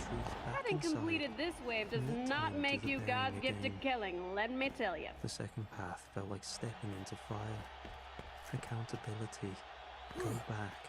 Face what I did. Accept whatever waited for me in those trees. My pulse thudded against my ribs as I stood there, Get your weighing them. boomsticks ready. It's time for the The first shotgun option challenge. glittered with Your false shotgun safety. will work great. The Everything second else? lay with everything Well, I'd spent might as 20 well not years bother. running from. Then, the tapping started. A gentle rhythm. Three light I notes. think you A tickled it. pause, then one more. A pattern I hadn't heard since I was a teenager. The way he asked me to walk with him to the back room. The way he told me, without speaking, that he was scared. The sound froze me where I stood. I knew what waited on the other side couldn't truly be Caleb. I knew it was an echo. You gotta squeal before we cook ya! The message inside the song was clear, but Bullseye! supernatural. Choose. Need ammo. I slid down the wall and onto the floor, body shaking as the weight of the choice crushed against my chest. I can't do it again, I whispered. Saying it out loud made it real when anything else heard. Time to die! I did it twice. I wiped my face with the palm of my hand and forced myself to stare. Need to reload. My legs felt unsteady but willing, as if some part of me had finally stopped resisting the direction my life had always been pushing me toward. I opened the back door. The night air met me like a held breath released. No creature waited there, no shadow, no beckoning hand. It was just a forest in the distance, patient and Getting waiting. confident? I stepped outside, choosing. And as I reached the tree line, pale moths drifted down from the branches, spiraling into a luminous path that wound deeper into the woods, marking the This way one is forward. bizarre. Your damage will increase, but your accuracy Walking will into the decrease. forest felt Better different get this close time. to make it It wasn't like trespassing. count. It was like returning to a place Don't I'd let this abandoned blood of flesh mid-sentence. overcome you. The The hard fear was still way. there, coming Nothing's too tough for you, is it, Roland? but that wasn't the thing guiding me. Responsibility was heavy and big. And for the first time in 20 years, this path was deeper. And adjusting What's around me the in weasel? slow, I deliberate like it when shifts. things talk. The forest wasn't hiding anything tonight. It was preparing the embankment appeared through the darkness, lit by a strange, sourceless glow, Nice despite the wave. absence of a moon. The sight of it punched the breath out of me. Even without the imitation of light, I would have known it. My body had remembered this place long before my mind ever dared to. There it was, the hollow, It's time for the ground SMG shaped by a challenge. small body lying curdled into itself. Your SMG will work pressed great. into the Everything earth else, like a fossil. well, not so much. The voice drifted from the Snap! depression, Is it? Could it soft be? and The trembling. badass wave! You remember me now? My throat tightened. The cadence was almost perfect. On my lips, the voice spent years refusing to evolve. I sensed my knees brought up and depression came over me, like something going deep inside me. I pushed it. I said, Elite my I ass. was angry. I wanted space, freedom, a moment where I wasn't the only one responsible for everything. My hand dug into the soil, clenching it like a lifeline. I heard you cry out. I left anyway. I went away because I convinced myself you'd be fine, because it was easier than facing what I'd done. And then I lied for years to Mom, to the police, to everyone. To myself most of all. The forest responded. The branches slithered and twisted. The horseman relaxes their shoulders after carrying weight for too long. Roots shifted beneath my knees, grounding themselves now that the truth had been spoken. Fear itself loosened. Waiting for this. Movement stirred in the hollow. Leaves parted as a small figure rose slowly from the depression. Child-sized, fragile. My breath hitched. The clothes were familiar, or trying to be. The hair, the tilt of the chin, and the face. God, the face almost broke me. Familiar enough to ache, close Let's enough meet to our be next spot. far enough All the way from the perfect dig that site, the distortions it's hit like tiny nerves. Flint! None may challenge me.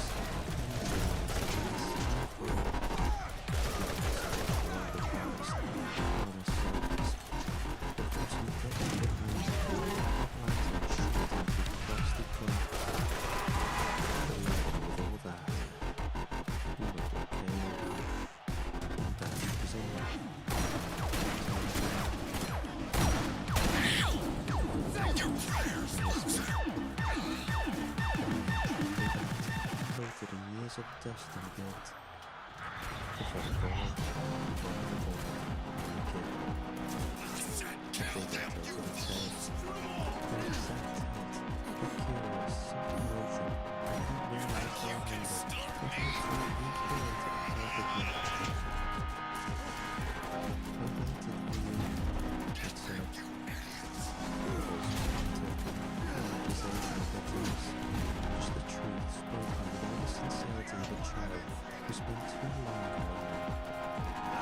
Tears blurred my vision, my chest cracked over. For a fragile moment, I believed I had finally done something right. That by telling the truth from the back, I had earned rest, maybe even forgiveness, the chance to say goodbye properly. Need ammo.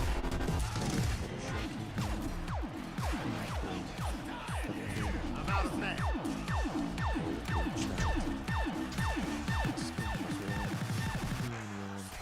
Its fingers curled around I'm mine. out.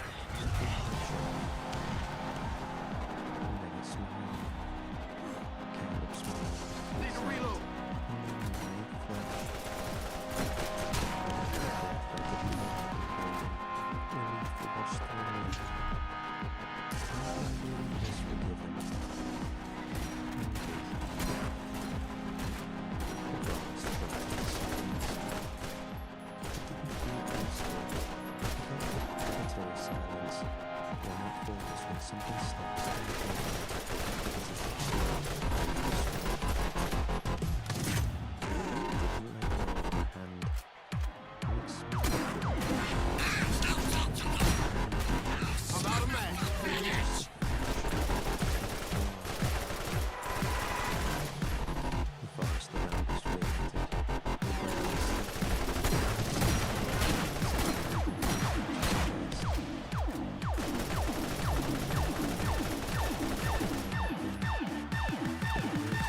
was delicious. My stomach twisted. Alright, I Then, want to with something check almost something. like affection, it murmured, Do I already have the achievements "But for this? you, Because if I do, I'm just not going to do yours them. has aged Truth into be told, this something honestly, I forgot that these take exquisite." god awfully long. I stumbled back And I think the instinctively, last time, the yanking my reason I hand didn't free. finish getting all the The achievements creature on stepped here forward, when and I with each played, movement, the mimicry and I fell always have to do apart it a from little start, more. it's hard for me to Its go back arms to the character lengthened I by haven't inches, stretching played on. smoothly like I think softened wax. yeah, I didn't Its do any of these joints other hinged quests. backward for a split second Okay. before snapping forward again. So yeah, I did Its get those eyes ones. brightened Awesome. We're from within the pupil. gonna exit. Then a seam appeared Wonderful. along the That was center fun of for a its second. face, I just forgot but how it wasn't the line of an opening mouth. retardedly A split, like ridiculous vertical it and is, because clean, the enemies are scaled to opening your with a level, soft, and if wet you do it on sound. playthrough 2, they're even harder, which From within that sucks. seam, But the it's nothing true too bad. appendage emerged. Long, thin, We almost are going to elegant be on good. its So we're gonna do the lines. quests in order A proboscis, like a of release, mosquito's, the DLCs. My hollow-tipped, apologies. widening and narrowing in tiny pulses. It curled in the air, tasting And it, I want to make sure searching that for something beneath my grab skin. all of these. Clicks came from inside it, Awesome, like an cool. So we insect got max readying ammo now itself for to pretty much pierce. everything. Now, I didn't think. we I ran, crashing are gonna through the pretend like this underbrush. quest doesn't exist. The forest shifted with me, branches bending, roots rising, guiding the We're creature going in a to Jacob's straight line Cove. toward me. It dropped onto my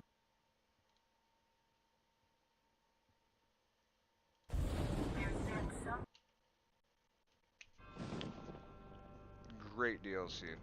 This one right here.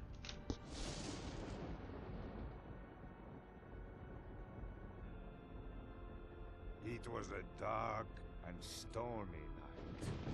Sheesh. On a distant corner of Pandora, where few men dare to tread. With the journey to find the elusive vault behind them, our fearless adventurers set off into the trees of... What's a tree? Oh, for the angel's sake! It's a plant that grows out of the ground really tall. Like this? No more interruptions. So, they set out into the trees of Jacob's Cove, a land very much ravaged and forgotten by time. It was here that the scientist Dr. Nate, who is totally not Dr. Zed from the last story at all, tried to help all of mankind, but ultimately caused very bad shit. That's a swear. Dude made zombies, okay? You're not the police of me. Pay attention. Okay.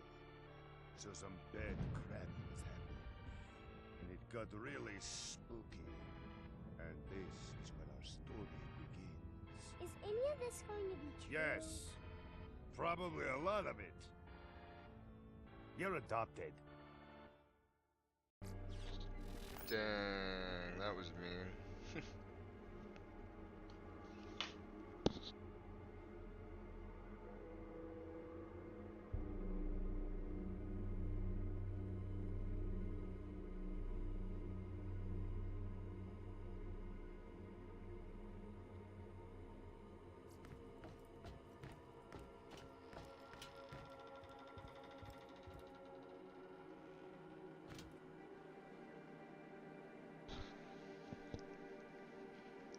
Looks nice. Reminds me of a couple of old games. I mean, this is an older game.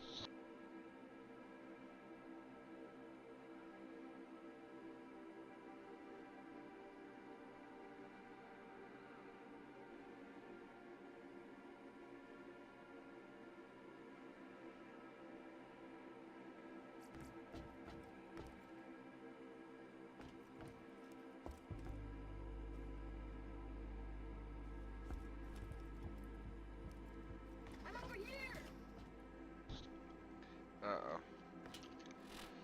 Game's being ridiculous. We're gonna do a quick reset.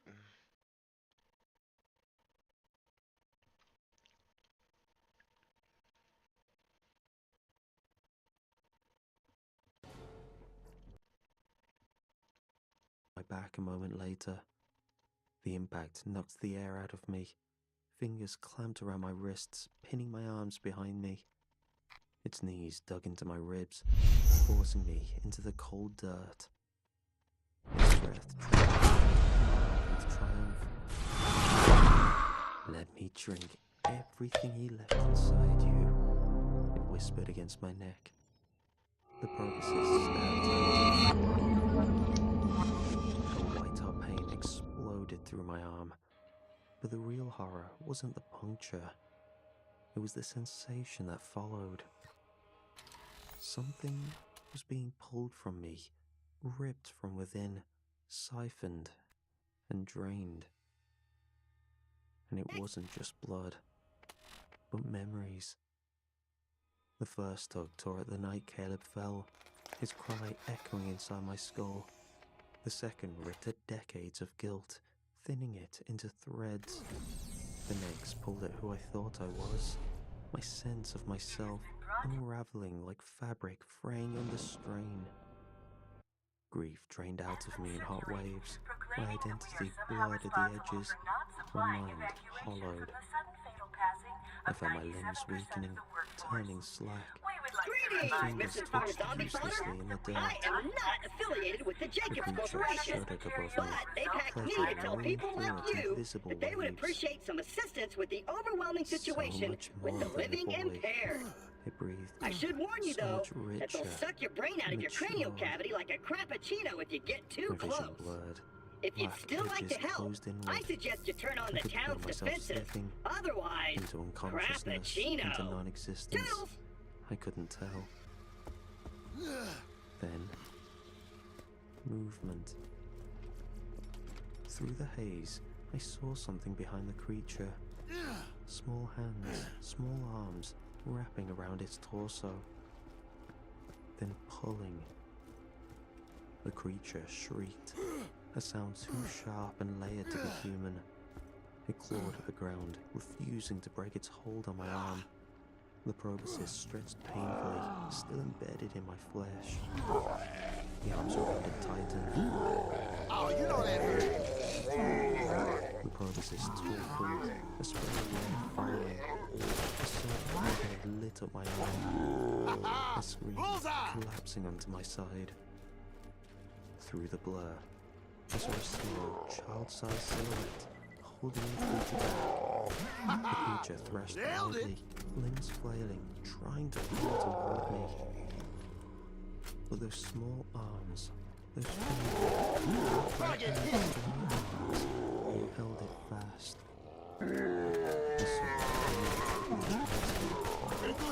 I recognized instantly. Hair I had washed and washed on slow winter mornings. I never saw the face.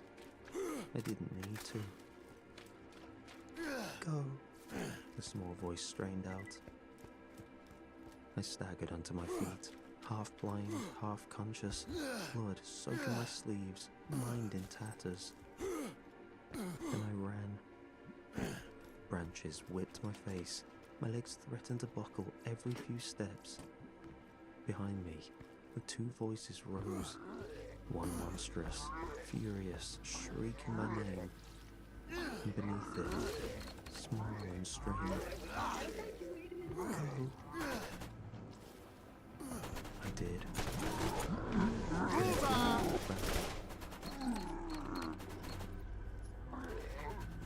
I didn't remember getting home.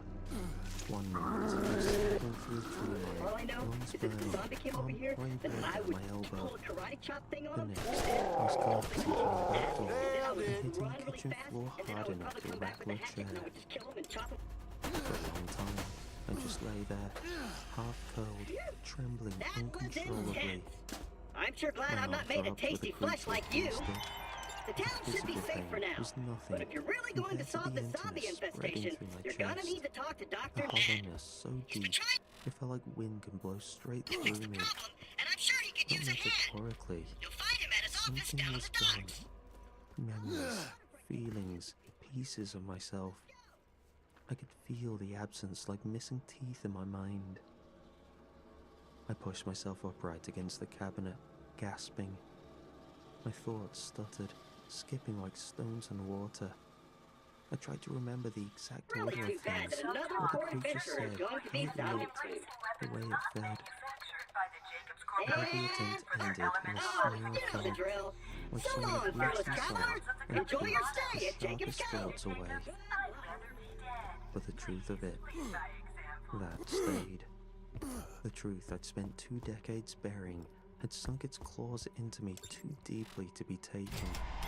Getting better all Something the time. fed on Caleb, fed on his fear the night I left him, on his grief as he waited alone in the dark, fed on his abandonment I created. That understanding crushed harder than any crevices ever Fearless did. zombie killer. New missions I are pulled my available knees at up the to my Jacob's chest, Cove bounty board. shaking, my breath hitched on every inhale. I'm sorry, I whispered. It came out jagged, barely audible. But once the words started, more followed, quiet and broken, unraveling from somewhere deep and rusted inside me. I'm so sorry. Dr. Ned I gave left me you. the I following left you awards there. this year. I didn't Most look back. effective I claptrap and should have come life-threatening back. I should have. situations. My voice Hottest cracked. I pressed my forehead to my knees. The apology wasn't to performer the of creature mid-80s or to breakdance the fighting, forest. master orator, It was to the boy I failed. The boy who cried out after falling and waited for a big brother who never returned. Dearest Anna, For a long I've while, arrived at that was all there Jacob's was. Cove, and you'll be Pain pleased to know and it seems a silence. jolly and lively old town. But then I a know thought being away rose from through you the and the fogged children out will be places in difficult, my mind, but it's only for a few uninvited. cycles. The pay is just too Those generous arms, to pass up. Those small I'll work arms hard wrapped here around and the be creature's back to torso, you and the girls soon. holding it back My with brother will everything take they good had. care of you in the meantime. The familiar hair Love, falling across the Hank. forehead, shaped by childhood. The way the silhouette pulled, strained, refused to let it reach me again. If that was Caleb, that I hurt. couldn't just some fragment of him, some last echo the creature hadn't devoured. Then he did something I never did. Target hit. He came back, fought for me.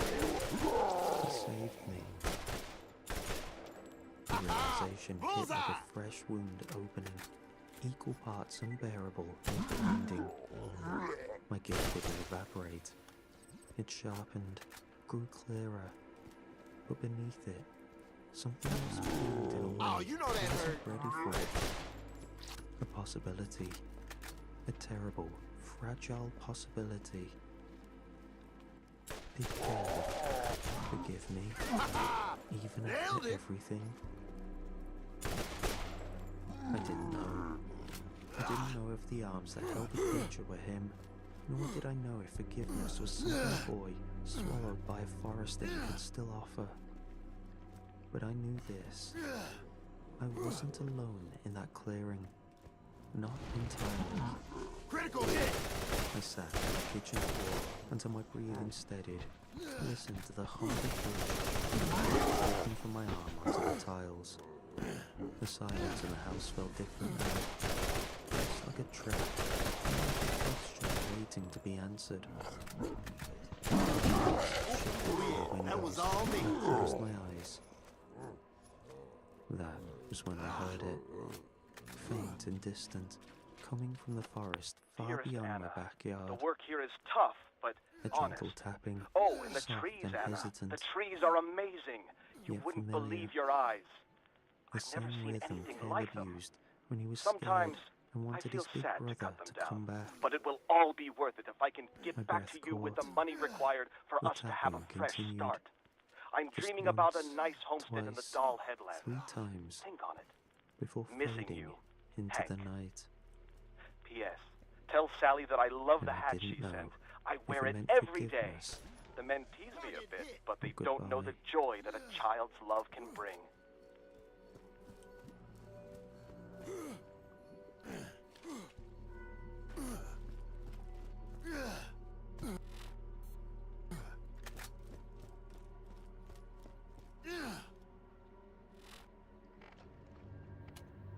I awoke to the sounds of the birds chirping high above and the soft creaking of fir boughs as the breeze rushed by.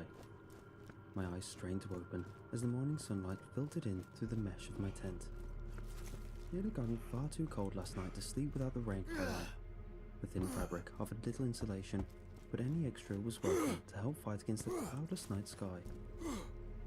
It was dawn on the third day of my 6-day backpacking trip, and each night had gotten consecutively Dearest colder Anna, than the last. The previous night I've been had noticing reached some below strange freezing, things at the as mill a of fine late. layer of glittering frost Many workers traced seem to the be outlines falling of long very shadows ill. cast by the trees. What is strange is that Remaining we in all the had our relative warmth checkups of my just last sleeping bag week and were for as given long a as clean bill of possible, health I and a donned all vitamin of from my the leg company's gear for the physician, day's Dr. hike. Ned.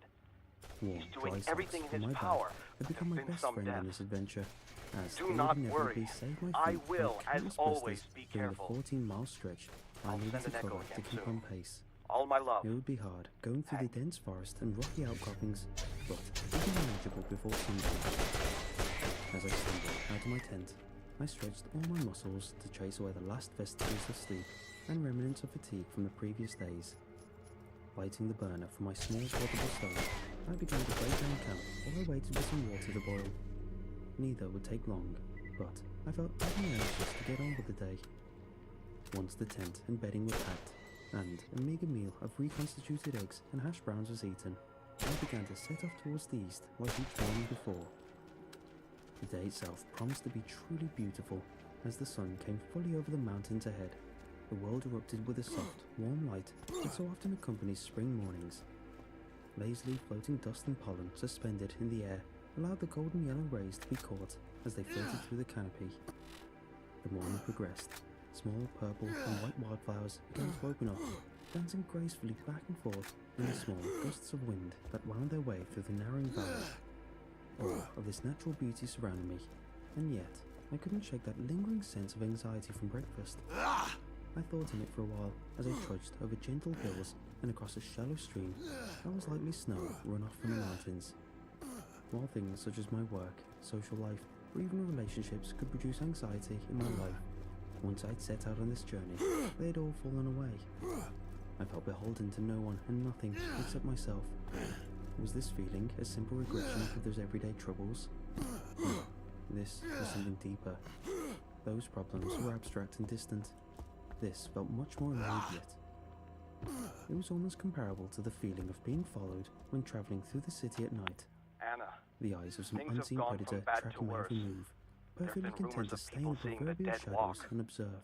At first, these tales were Without laughed conscious off at the thought, saloon, my pace quickened. but now My people eyes talk began in to the dart hushed from tree to whispers of the tree, truth. and from rock to stump, They say that in an those who effort come to in catch some contact with small the dead flash are of always the movement. first to be ill and This state are, of as being such, completely on the edge first to seek the help continued to of Dr. escalate Ned. in minor increments. The doctor until assures me I that was he's almost making running through progress the on a woods. cure. It seemed as if at any moment I, an for one, invisible believe pursuer him, would leap and out it is and only strike. 3 more weeks I till nearly we are uttered a cry reunited. as a small brown squirrel He's the startled girls by for my me. crashing flea Love, ran across Hank. the path in front of me. Coming to a stop, I took a moment to catch my breath and to tell myself that I was being ridiculous. The only animals out here that would actively hunt a human would be a cougar or a bear, and neither had been spotted in the area for years. As for another person, I hadn't seen a single one since the check-in at the ranger station during the first day of my trip. It was completely irrational to think that there was someone else who would randomly cross my path, Beloved let alone Anna, that person be some it deranged is no menace. longer rumors. While Some all of curse these has been set placations upon I us told here at myself Jacob's sounded Cove. logical, The hint dead are of that rising nagging from their dread graves and are remained in the ravenous back with of a my hunger mind. for flesh. All work It has took me a stopped, long moment to and decide we're fighting whether for or our not to lives. turn back. But But eventually, fear I not. fell victim to my Dr. original Ned believes temptation there's a to way hike to the stop valley the and horror. explore nature. I have volunteered to allow him The to rest test of an the antidote afternoon on me. proved to be rather uneventful. It's the skags, Other my than the dear. occasional The birdsong filthy or skags will be our increasingly brisk salvation. breeze, there had been The no doctor says they're disturbances to the immune to the peacefulness ailment. of the hike. Early I'm evening was presently already on my beginning way to to take get hold this of the treatment at world, the hospital and outside while of the sun town. had been shining for I hours, know I could see it will heavy be a black success, clouds and we creeping will over be the together mountains. again shortly. This gave me significant cause for Pray for concern, me. as I hadn't anticipated any storms this late in the season, and the ones in this area were well known for their brutal conditions. Aim for the head! The sun That's where had the just started pudding to is! sink behind the encroaching clouds and leaning mountaintops, and I began to hear a noise. It was distant and farther into the valley than I had gotten. It was so far off and faint that I had to pause for a moment to see whether or not it was real, or just another trick of my imagination. With my footsteps Don't go falling in love with there me, was no longer stranger. the crunching of I've been leaves hurt in too the many brush, times. or the snapping of By small zombies. twigs. Had I not been so engrossed in waiting to see if it came again, I might not have noticed the complete and utter silence that had fallen over the remaining wildlife. No birds chirped in the cool evening air, and no insects buzzed around my ears with their constant droning. The quiet around me, as it seemed, there was always a subtle background noise to nature. Trying to brush away the feeling, I waited for what felt like an eternity, with my ears trained for the slightest indication of what now seemed like an imagined sound. Almost ready to continue on and find a good place to hunker down for the night, I snapped back to attention when a soft breeze carried the faintest hint of the sound again. The trees and wind did much to mask it, but it was there. Filtering through the branches and across the rugged landscape came the distant echoes of a scream. Abandoning the notion of setting up camp for the night, I began to run deeper into the woods. There had been such a dire sound of pain and terror in that voice that it sent shivers down my spine. Charging through the branches, over the rocks and logs, I began to shout as loudly as I could manage. "I hear you, I'm coming." Whoever this person was, I knew in that moment that they desperately needed help, and I had to find them. I kept shouting as I pushed through the densely covered forest floor, and the screams kept coming. A million possible situations raced in my head as I went. Had another hiker gotten injured and stuck out there? Maybe someone had While predatory animals hadn't been spotted here, that didn't mean they couldn't be here. As the thought of an animal attack crossed my mind, I slowed for only a moment to draw out the large knife I kept strapped to my belt. If it really was a wild animal, after the fall of an eternity, I glimpsed into a large clearing.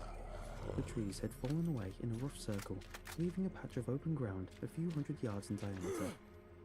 Pausing for a moment, I realized that the screams sounded significantly closer now. It seemed almost as if the source of the agonized cries of horror should be within view on the other side of the clearing. I took off again and felt the soft brush of large snowflakes across my exposed face as I ran.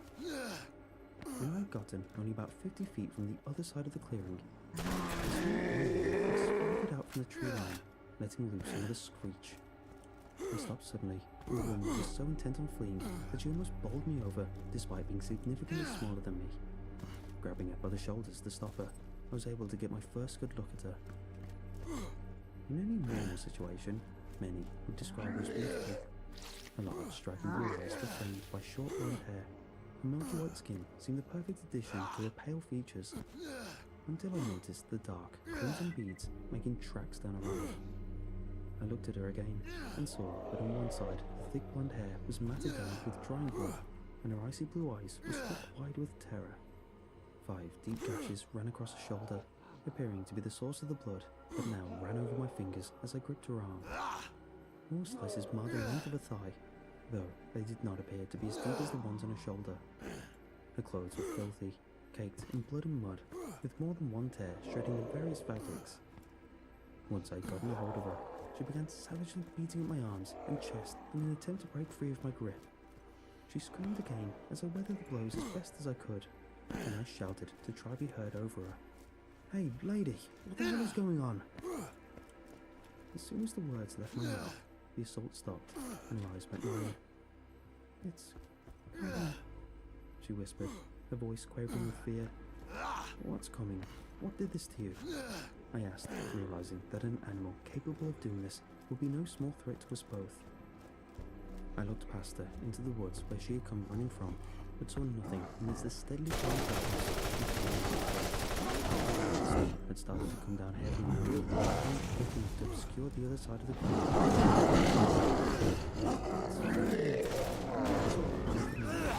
Looking the same face, before it turned silent again.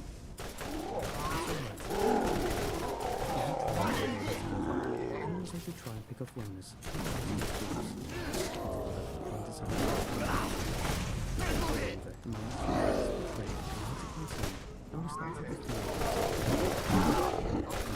need to find a place to take shelter for the night.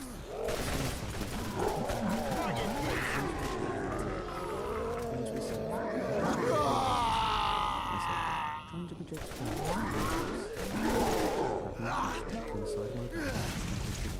casting a harsh white beam of light to the ground.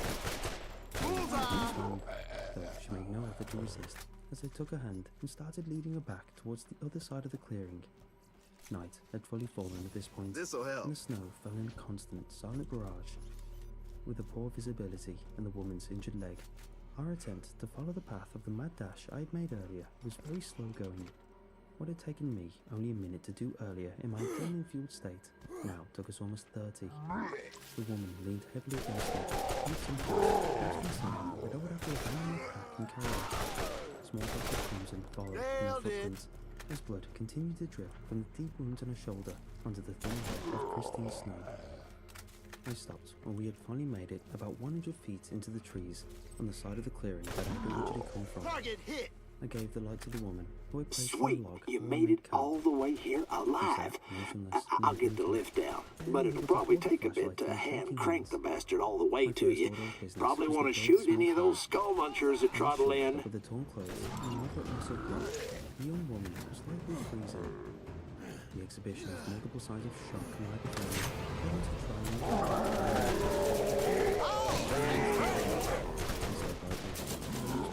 Hang on then, going as fast as these old hands want to go.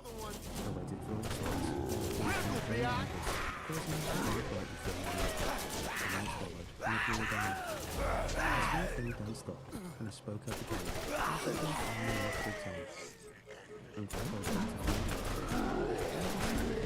Since I left.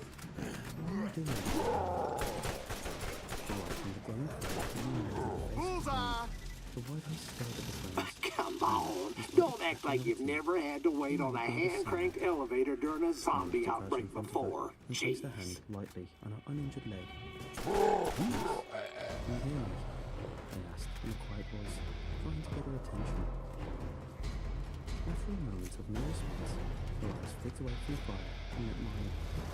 A small nod of the head showed me that she wasn't completely petty. I smiled and nodded as well.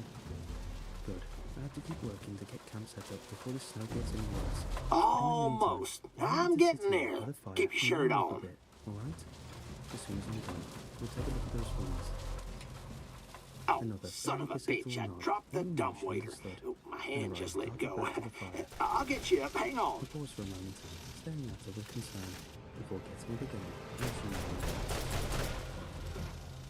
I added more wood to the fire. Oh, you know that hurt. Wherever the hell had attacked her. Setting up the tent was something I was getting accustomed to doing myself, and within minutes, I enrolled my sleeping bag and placed my bag in the corner, before rummaging through it to borrow the While I hadn't planned on any situation quite as dire as this, well, if I can get the bandages now would be the only way the woman would be able to walk out of here on a multi-day journey back. Frowning, I thought about how it would take me Target hit! of helping the wounded woman to make the journey back much longer. Point them down!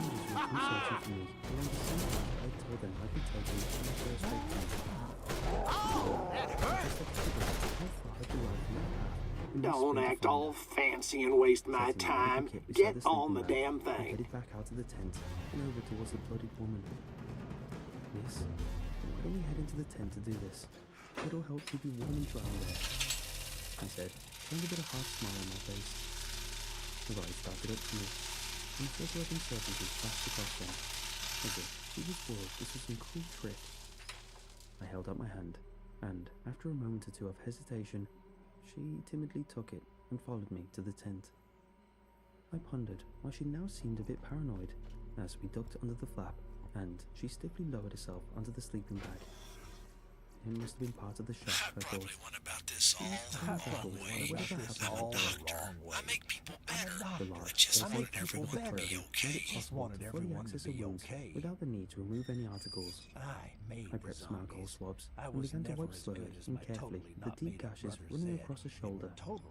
She winced away in pain, but once I cleaned the area, I could see that at least it wasn't still bleeding. I sat for a moment, transfixed, as I stared at what were the largest and most odd claw marks I had ever seen. Did a cougar do this to you? I asked, breaking my eyes away to look over at her face in anticipation of a response. She said nothing, and something I didn't notice that I had spoken. Her gaze was fixed on a point straight out of the tent and into the dark forest beyond. The flames of the fire were reflected Well, bright orange in if a you wide want to eyes. help a A decrepit single old tear man who rolled down my created cheek. an end-of-the-world epidemic, vibrant you'll have red to trail head to the marked old the passage hospital across past the his built graveyard face. near Jacob's Cove. Realizing that a You'll trauma need to and find a headwind sample of an might be worse antidote I than was originally working on. feared. I set based back it to on work, skag cleaning the DNA, wounds and since they applying don't seem to bandages. have undead I tendencies. broke the silence Get again the sometime sample and later bring it to as I my stood up in claptrap the in tent. town. Oh, almost I'm going to forgot. feed the fire The and gate keep key to the watch. hospital I'll be grounds back was in a lost a little bit to long check on time you. ago, But but if you there need is a anything, more just call. spooky way I'll be in. right outside. Just look for the old The girl gravestone had drawn on the her knees to her beach that chest doesn't and sat in belong. the fetal position. Her wide-eyed stare hadn't changed since she first sat down, aside from the occasional slow blink that would let slip another tear. I had told her she could sleep in my sleeping bag, and had retrieved the Mylar emergency blanket from my pack Hey, to take with bring me me outside. back a couple of bottles of Giving whiskey. her one last look, I stepped back outside and zipped up the tent. The poor girl had obviously been through a traumatic experience, and as much as I didn't want to leave her alone, I needed some time to process the day's events myself. There were so many thoughts racing through my head about the logical problems facing us, the possible outcomes, and the dangers we now faced. Turning around, I saw that the snow had slowed its fall from when we first arrived. At least that's a good sign, I thought. Already an inch had accumulated in places, though the trees offered decent enough cover. I sunk heavy to the ground as I reached for more sticks to add to the small but warm fire. Wrapping the thin blanket around myself, I finally allowed the gravity of the situation to hit me in full. Leaning back against the wall, I began to try to formulate a plan for the next day. It wouldn't be easy, but we would survive this as long as we could keep a level head and make smart, well-thought-out decisions. One of those decisions was to shove the thought that whatever was promised to her was still out there, out of my mind for the time being. After that one, I threw a couple more sticks onto the fire and watched as the flames took hold and grew brighter.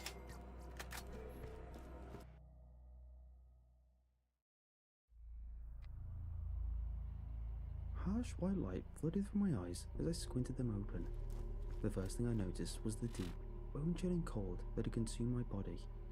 Black chunks of charcoal sat cold and lifeless, surrounded by a thin layer of new snow that covered everything. I sat up stiffly, feeling every joint in my body ache. Fearless Zombie Killer! New missions are available at the Jacob's Cove. I had fallen asleep outside with the fire. The combination of the blanket and the extra wood I had added to the fire made being out the night before bearable. My spot by the fire had been warm, the day had been long, and the adrenaline had finally worn off. I must have drifted to sleep without even knowing how tired my body and mind truly were. I turned my head to look over to the tent, ready to call out to the woman and apologize for not checking in, when the icy chill crept from my bones to every fiber of my soul. The tent was gone. It hadn't been more than 5 feet to my left the night before, and now in its place was an empty patch of ground, devoid of even the snow that covered me. I stared, at the gate, and a new wave of mounting concern began to rise as I noticed the line of bare ground extending into the woods away from where we had set camp. Stiff joints popped and groaned as I forced myself to my feet, my awakening brain struggling to comprehend the information my eyes provided. While I traced the line back to the trees over and over again, it finally hit me. These were drag marks. The tent had been pulled away from the camp in the middle of the night, and I had somehow slipped through it. Sheer panic filled my mind, and I willed my frozen muscles to start a stumbling run across the path. As if almost on cue, I heard the all-too-familiar scream in the distance. My heart was permeated with dread as I moved as fast as I could, following the drag marks towards the angriest cries. "I'm coming!" I shouted back, hoping to God that I'd be fast enough.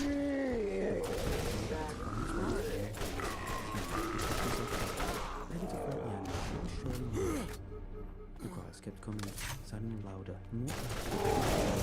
The screams came from behind me, I bent around, and I sprinted as fast as my tight body could manage. As soon as I rounded the corner, the sound stopped. The sight that awaited me brought me to an abrupt halt, and I struggled to take it all in. The tent lay collapsed flat on the ground, its fabric shredded and poles splintered. A figure lay near it, unmoving and partially covered in a thin blanket of snow. Something was different. Nailed it. A white sheet could have covered me back at the campsite. It was a dark, crimson light that radiated in all directions. It stained the snow a heavy red, with long spaces leading right to the body, and long spaces dotting the snow. Are we keeping score I here? rushed towards the body of the woman, unsure if I would be too late to save her. In the final few steps, I slipped on a patch of ice and fell to the ground hard. Instinctively looking back, a realization hit me like a freight train. It wasn't just ice that I'd slipped on. It was blood. The snow near the body was heavily laden with it, but instead of being the soft mush of wet snow, it was frozen solid and slick. I looked back toward the woman laying on the ground next to me and felt bile rise in my throat. Staring back at me was a single, pale, lifeless eye as the rest of the face was covered by a slim shroud. She had been dead for a long time now, and I had been Zombie Killer! New missions are available at the Jacob's Cove Bounty Board! Even as I lay, unblinking, on the cold ground, trying to comprehend what was happening, that same piercing, agonized cry came again. Her frozen blue lips hadn't moved a bit, and yet I still heard it. The sound startled me. It just led to further confusion when I realized that it had not come from the dead woman, but up above. Looking up into the trees, my mouth dropped open in absolute horror. A pale figure crouched on the branch in a tree directly above me. It was completely hairless, with dull grey skin that looked ancient and worn. Its limbs were disproportionately long, and looked as though they hid the wiry strength of a lifelong predator. Each ended in a set of 5 long and slender claws, knife-like and stained with a brownish red of dried blood. A humanoid face looked down with a squat, flat nose and eyes that were soulless black pits. We were betting on whether or not you'd survive and make it back! I had 3 to 1 you'd be zombie nuggets! A wide slash of a mouth split its face, resembling a grin. Man! The new youth station really throws off the spread! After a long moment, they parted to emit a sound that was jarring to my already fragile sanity.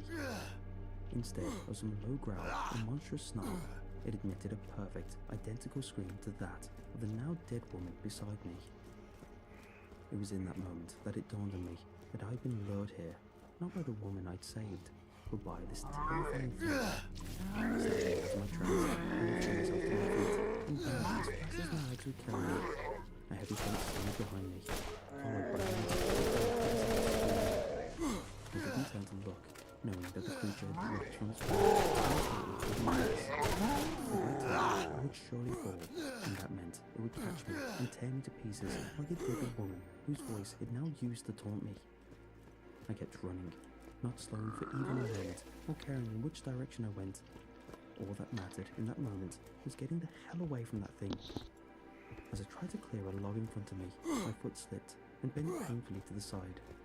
I fell hard to the ground, scrambling to get back to my feet again as the adrenaline pushed me through the sharp, stabbing pain I felt with every step.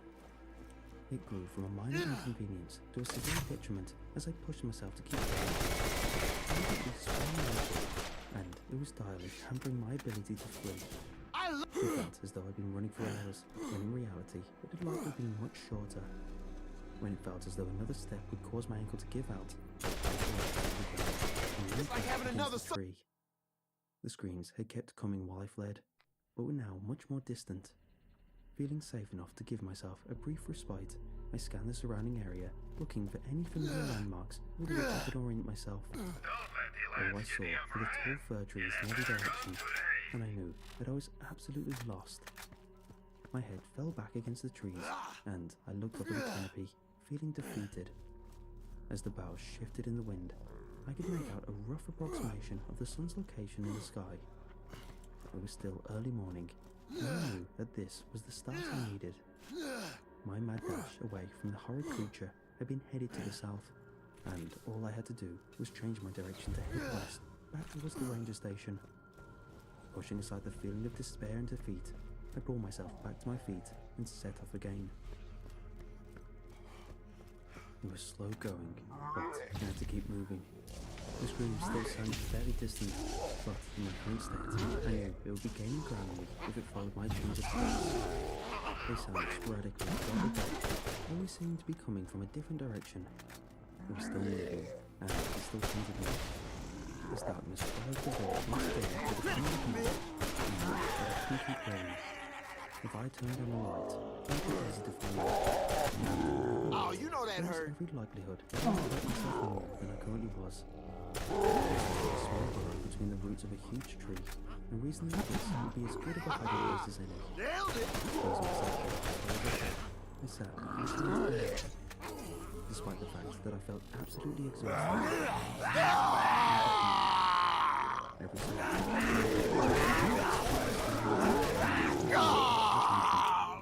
each sounded closer than the last.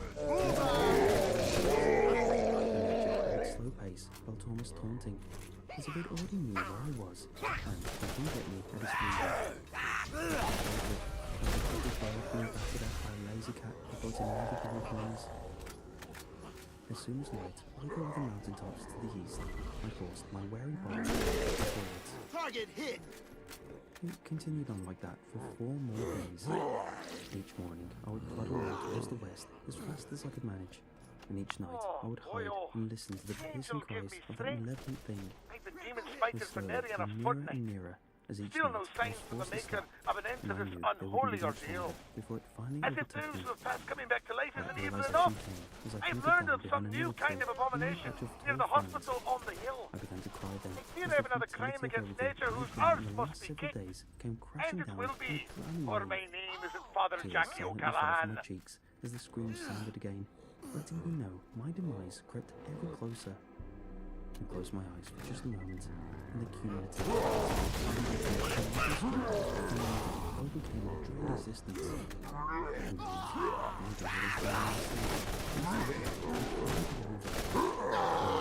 my consciousness faded away. I jolted awake, feeling a hot breath wash across my face. My eyes shot open, and the horrifying roar of the creature sat many inches away from me. Its needle teeth spread wide as it opened its mouth in a disgusting mockery of a grin, and the fetid stench of decay and rotting meat filled my nostrils. I cracked its mouth open and shut a few times before letting loose the haunting scream of the animal. This springs back. All the pent-up fear, stress and anger I had felt as this hideous thing pursued me was released in one defiant outburst of my life. Bigger and better. Filled every fibre of my being. In the I pulled my knife from my belt and slammed it into the creature's chest. I was rewarded with a shrill cry of pain and surprise from the bloody thing, as well as a spray of thick black blood when I removed the blade. My arm fell again and again, perforating the pale grey leather of the thing's chest. I pushed it back off of me and stood as Always nice to get resupply. The underbrush. I smiled a wide grin as the ground became saturated with its breath, and it finally grew still. There was a moment of silence in the world before another voice came from ahead of me. My head snapped up to look at its source. Oh my god, you killed him, came an anguished cry from a tall man wearing a ranger's uniform. Drop the knife and get on the ground right now. I stared, dumbfounded, at the man as he pointed a pistol at me. Where had he came from? Why was he screaming at me? I looked down towards the eviscerated creature laying the flames, but it was gone. In its place lay a young man wearing a once brown ranger uniform, now stained a deep crimson. My head spun, and my vision began to grow narrow. The screaming of the ranger became muted and distant. I felt the heavy impact of a bullet slam into my chest, and suddenly I was on the ground, looking up at the sky. A heavy cloud moved over the sun, and my world fell back. A soft, constant beeping was the first thing I became aware of. Slowly, more sounds faded in, and I was aware of the low buzz of idle chatter and people working. My heavy eyelids cracked open, and I saw that I was lying in a small bed with a simple white blanket covering my legs. My whole body hurt, and as I tried to sit up, a lance of pain shot through my right side. Looking down, I saw a large square bandage covering my right shoulder, and my eyes came flooding back to me. But it does not Trying again to push myself up, there was a jangle of metal, and my arm stopped suddenly. And with little A whiskey I sturdy have pair of remaining in my handcuffs flask. connected my wrists to the rail of the bed. The noise caught the attention of a small monster woman of the wearing hospital. scrubs, and she hurried His up arse as soon as she proved to be saw harder that I to was kick awake. than the rest of this rabble. Within minutes, It a nicked doctor me in came the in neck. and began to look me over. Well, He started asking me questions, but I couldn't focus my vision and quickly fell back into the darkness. full moon to keep me company. A rough voice spoke.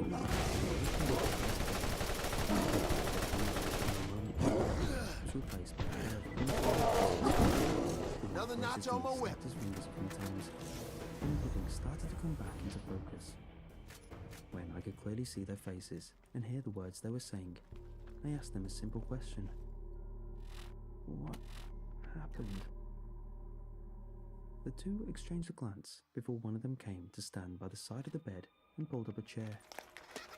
We were hoping that you'd tell us, he said, sitting down and pulling out a notepad. So began the first of many long hours of questioning. They'd asked me to tell my story, and so I gave it to them. Every excruciating detail was run through, time and time again. They wrote things down, asked me to repeat parts, and analysed every word. As the morning light began to steal in through the windows of the small hospital ward, they finally left. The medication that the doctors put me on made the world feel fuzzy, and time became immaterial. It passed by in days, and I couldn't keep track of it. Many others followed the original officers, asking the same questions and getting the same answers. Sometime later, a man in a black suit came with more officers, and I was finally released from that place. I was brought to a courthouse, where I stood trial for the murders of Stephanie Briggs, the young woman, and Freddie Ulrich, the ranger. The jury wasted no time in returning a verdict of guilty on all charges, and I was given 2 consecutive life sentences with no possibility of Oh, thank parole. goodness! Get me the hell out of Being here! placed in a We federal have precious penitentiary little time! seemed like it was Before the you end go of the up and ordeal. help the But I was so very lying young. mobile toaster, you'll Last want to night, hear as I this. lay in my cot, Dr. Nick staring at the ceiling above me, I caught the is faintest not flicker who of you movement think he in the is, darkest corner and of my he's cell. about as trustworthy as my dog I put down for being But as a cloud untrustworthy. in the night sky drifted Whoa! away from the moon, a thin Whoa! beam of moonlight Whoa, where'd that shone come through my from? window Gotcha! to the Oh boy, outside hey, world. hey, whoa, whoa, whoa, whoa! It Just kidding illuminated a around set here. of Just kidding needle-like around. teeth Feel free to protruding forget from my everything mouth. I just. Then This there is was a all sickening true. rendition of But a don't brain. take my word for it. Long, Look for sharp claws yourself. reached along the Take floor, the boat tied tapping to on the pier concrete to the lab before on the sinking other back into the side. darkness You'll and find a fading from door view. in the town that will require a special knock. I love special knocks. Wow! I'm possessed. The knock sounds like this. Now go and leave this robot for the skanks. That you will be safe I from the don't monsters that suppose you roam brought a within. spare exorcist with you, did you? With many childhood No? beliefs, Nothing? that has since Okay. changed. I can now say, with absolute certainty, that not all monsters live in the woods.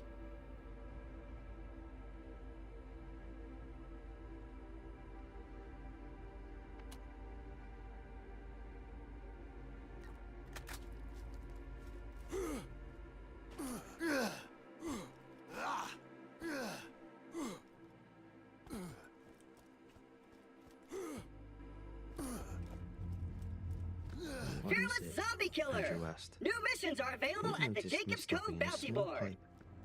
I reached out and plucked a small piece of red and silver metal that had been purged from a steel pipe, close to chest height. It was folded into the shape of a deer. My father makes these out of Coke cans, I said, holding it in front of my torch. He gives them to us on Christmas and on birthdays. They're little things, but they build up over time. I have dozens all lined up. He must have left this for us. So, we're on the right track? Kaz said. His directions are actually right. It had been 6 days since my father had gone into hiding in the London Underground. But this was the first time I thought I might actually find him. Quietly, I pocketed a little figurine and tried to kindle the feeling of hope it gave me. It must have meant a lot to you, Kaz whispered. He's kind, I replied. Everyone here is schizophrenia, and they think psychopath, but that's not true at all. He lives in a scary world filled with voices and strange patterns. He's vulnerable, not dangerous. He must have been having a bad episode to come down here. You said he's done this before, though, Andrew said. At least that means he knows what he's doing. Yeah, I replied. It's just, he was 43 when he last spent some time down here. He's 65 now and struggles with stairs. I held up the bizarre list of directions he'd left me. some of which included 10-foot drops onto hard concrete. How's he going to manage this?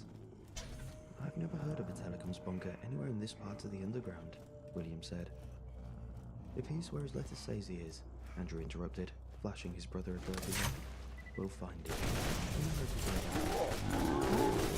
William stammered, quickly adapting. No one knows as to what we do.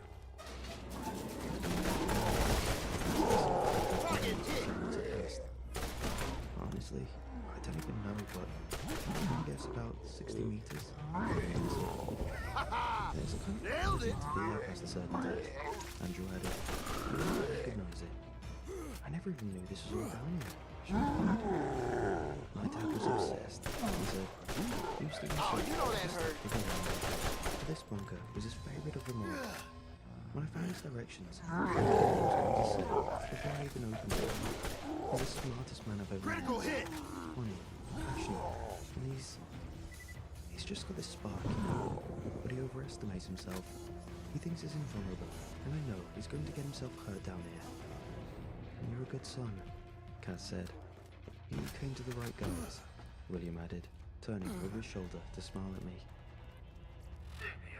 Silence returned, and I kept my eyes down, trying to ignore the path from right down concrete tunnel and the way behind me feet. Eventually, the two brothers led us to a creaking bulkhead that hung open on rusted hinges. Carefully, William squeezed past the stiff door before crying out for us to follow. Loyal I soon Deadcast found myself viewership. standing in an Now enormous in the reservoir, third week of my easily clinical the trials size of with about corpse 10 football reanimation. pitches. The scan One of cells the nearby have walls was reacted well inscribed to with the the letters treatment, but the bodies themselves ACWW, seem to have Leslie Wells uncontrollable Reservoir, hunger. 1867 Right now, to it seems all they 1869, crave is and I excitedly raisins, told the others, bran muffins. this must be the reservoir he mentions in the Up letter. here with strength applied to the cell reanimation, All their around us, hunger will dozens grow of much red brick stronger pillars and reached up possibly from the dangerous. water and into the Fear vaulted not, roof. I will They were trudge perfectly forward aligned in diminishing unhindered by the rows. possible destruction Andrew pushed of ahead with a mankind. map held open in his Am arms, I mad? muttering quietly to Probably, himself. but at least I don't make popcorn when people are trying to work. After glancing at his brother. I thought it would be a small side point. Never mind. Bullseye! There's nothing. There's no documents about this. I figured he was just crazy. Back home, Andrew confirmed. Andrew answered. With no one like this. There was even a whisper about this. The community would know about That's another one!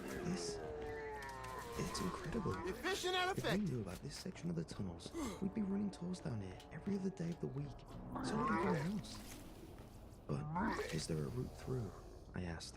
I mean, if the instructions he left are accurate, then... Reorienting satellite dish. Please commence cowering in terror from zombie presence. He replied.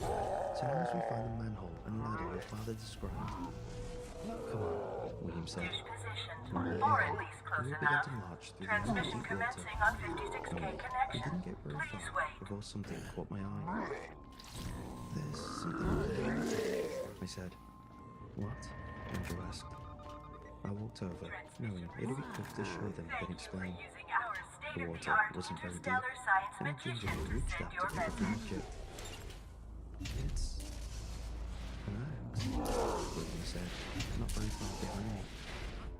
Weird. The Jacobs He Corporation. left, and I could hear him tell Kaz not to worry.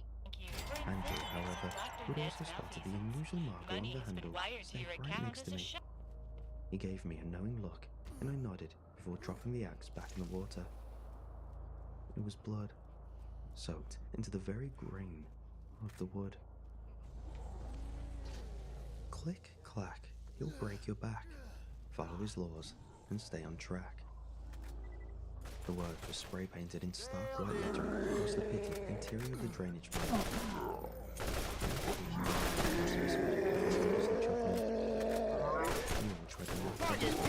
As if we could somehow send the packing back. The boat was slowly for us to carry on.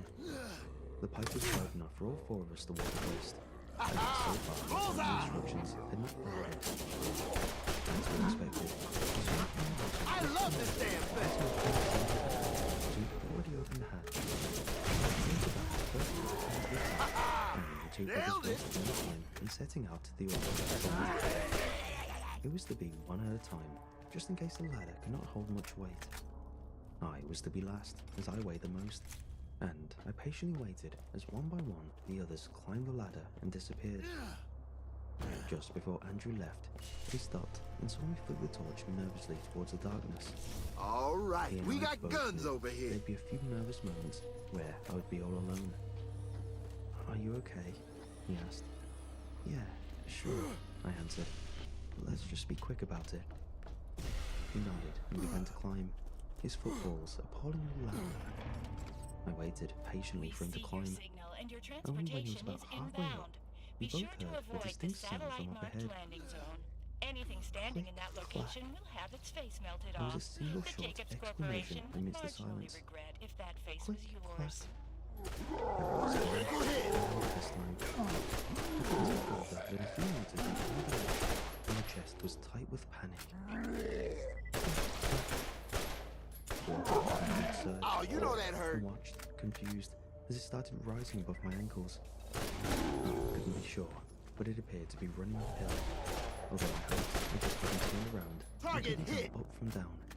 It made sense, I figured. Water was something fleeing, something in the dark. Something out there. I could taste it with an invisible charge. A presence that lingered directly in my mind, as if it bypassed the senses. I spoke with some unmoving need to hide. There apparently As soon was as a clerical Andrew error made and the your all clear, ride hasn't I been grabbed the dispatched first yet. rung I'm and working to started resolve climbing. the problem. Sorry about that. Have a nice day. Critical, Leon! But the sound was Mowing them down! and check. Target hit! Like having another soldier on the field. This time, it didn't even hurt. I decided not to wait and see, and scrambled up the last few rungs. My grip shaky. I was going to fall, until finally need to flee had seized me and was urging me on. Nailed it! Click, clack, thump. Click, clack. Something was climbing up behind me. I felt my whole body tense up with terror, and effectively let go of the last three rungs. As soon as I was clear of the hatch, I grabbed the cover and slammed it shut as hard as I could. I forgot to fill It out was down TKP there, request and form you asked. 3882, so the Nothing. fleet, I get said, this, wouldn't "Not send sure. out your I want to do transportation. just what my I've eyes taken had care of that glimpsed issue. as I panicked Rides in the dark. inbound. For real this time. Bullseye! Behind me, a pipe dripped, but Andrew swung the door shut, with a keening rusted Target hammer. hit! We had finally found the bunker, or at least the door my father described, and found ourselves in a small room.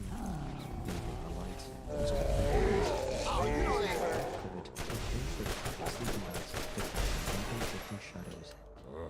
In the center of the room is a table with a great pack of cards, and a jigsaw placed face down. I thought it was a World War II bunker. I can see it on the Kaz radar. asked as she Any lifted an minute old now. Walkman CD Remember player to from avoid beneath the the pillow. landing zone during final Unless descent. someone has been See, down I here told since. you I'd take care of it. The last time my father would have come down here was around 1996. He said, "There was no mention of seeing anyone living here."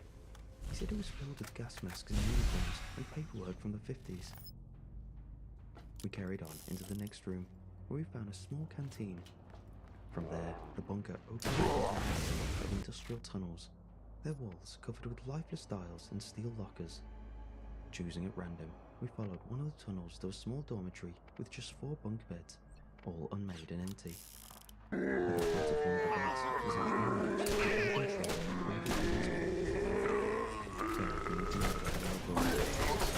titled Millennial Apocalypse, the Y2K Bug, and the Modern Mayan Prophecy. Y2K preppers? Sorry I said. for the wait.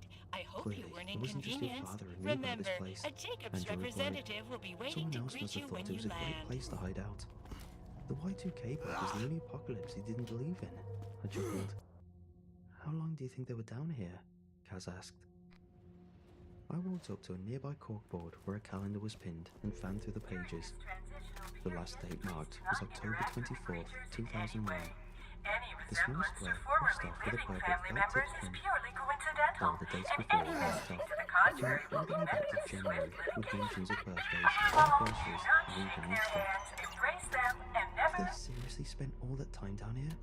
ever Kaz be asked. heated or will contact One of of them any was. kind. I replied, gesturing to the calendar. Let's keep going. William said. I want to get a sense of how big this place is. We carried the next room for at least another 2 hours. Zombie killer! We found another New prison missions bed, are available at although the not Jacob's all Cove looked bounty used. board. One of the larger rooms had been turned into a kind of communal living space, complete with tables and benches, and another was a small gym filled You'll with need this folded doodad exercise to get the equipment. drawbridge to lower. Surprisingly, Good luck. very little of the bunker was dedicated to living space. The vast majority of the rooms were used for storage, and we found whole walk-in freezers filled with desiccated and rancid meat that swung gently in the dark. Beneath them, people-sized sacks of grain and oats were stacked like firewood, their contents mushy and rotten. There were generators, water filters, distillation units, lathes, presses, 6 kinds of fuel, books, and enough medical supplies to shame a hospital. There was even a room with half a dozen UV lights, wired up over some long-dead plants.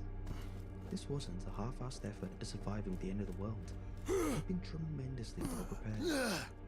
But now, they were gone.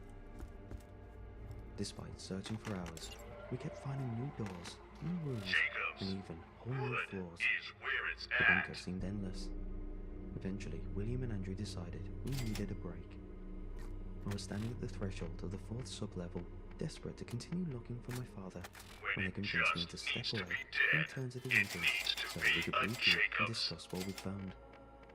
Begrudgingly, I agreed, and we began retracing our steps, only for something strange to catch our attention from up ahead. It was a sound coming from the entrance up ahead. I turned the corner with my breath held, waiting to hear that dreadful sound I'd heard in the tunnel. Only, what I found was somehow even more surprising. "Dad?" I cried out, rushing ahead to greet my father. He looked startled for just a moment, but he didn't turn to greet me. He never took his attention from the door that was so desperately trying to pull shut. His face looked stretched out of shape, and it took me a few seconds to realize it was because he was scared in a way I'd never seen before. "Dad, it's okay, it's me," I said, taking a step forward. "These are my friends, we've come to get you out." "No," he cried, "we have to close it, I have to stay." I was about to ask why, but then I heard it. Click, clack. Without realizing, I became a man possessed and rushed forward to help my father, spurred on by the memory of that presence in the tunnel. From where I stood on the other side of the door, I could see nothing, but I knew everyone was confused and crying out their questions. I ignored them, pushing as hard as I could at the rusted bulkhead. Click, clack. I heard Kaz scream, and I was suddenly thankful I was behind the door. Suddenly, William and Andrew were beside me, white with terror and pushing with all their might. Kaz joined in too, and with all of us at it, the door finally swung shut, and my father twisted the lock, sliding thick metal bars into place. "I thought you said there was nothing down here," Kaz cried, turning to face our guides. "What the hell was that on the other side of the door?" I decided to let William answer that, and instead turned my attention to my father, who was now on his knees, gasping for breath. "What's going on?" I asked. Tears in his eyes. Inside, and ran sobbing back into the shadows. "Is it a person?" she asked, pointing to the tiny box embedded in the door. "Is it a person?" William said, his tone close to desperation. "Well, it has 2 arms and 2 legs," she answered. "There's a head, I think. It's just waiting." "Well, it must be a person then," he said with a facetious shrug. "Why don't you go out and ask them about the weather?" "We don't have the answers," Andrew said, stopping the argument before it began. "We don't know anything, but I think if we all took a vote, no one here would want to try and get past it." "I certainly don't," I said, aiming my response at Andrew. "Maybe we'll just get to laugh about this when we're back on the surface, but for now, I can't think of anything worse than going back out where we came. At the very least, I went to try and exhaust all other options, because whatever's out there, it's scaring the ever-living hell out of me. Do you think there could be another way out? Kaz asked. It's worth checking, I replied, and I still need to find my dad. This place is one of the largest underground facilities I've ever seen, Andrew said. It makes sense it'd have more than one entrance. Is that what I think it is? Andrew asked. We huddled around him and stared at the haphazard sketch on one of the walls. At a glance, it looked like a squarish mushroom with the top of a heavy pine cord. But the more I stared, the more detail resolved themselves. Doors, cooking, food, grain, Kaz muttered as she squinted to read the faded writing beside it. First level. It's a lot.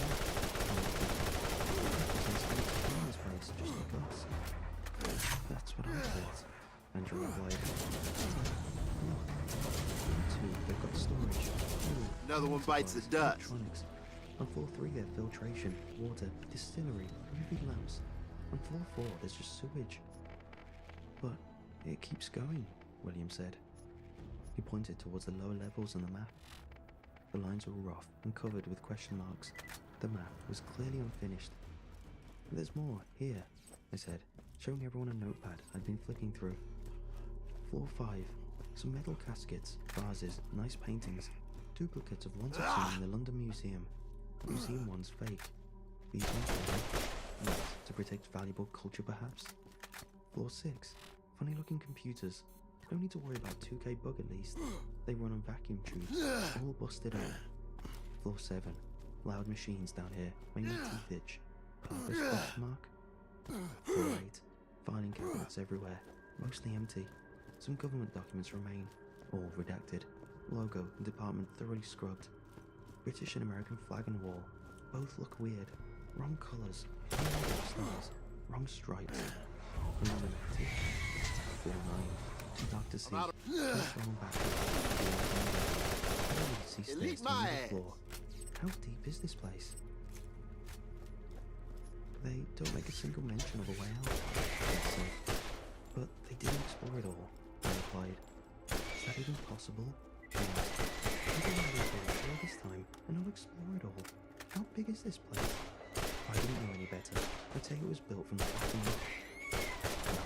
We'll just have to see for ourselves, I said. Trying out the stage, we each made our own observations.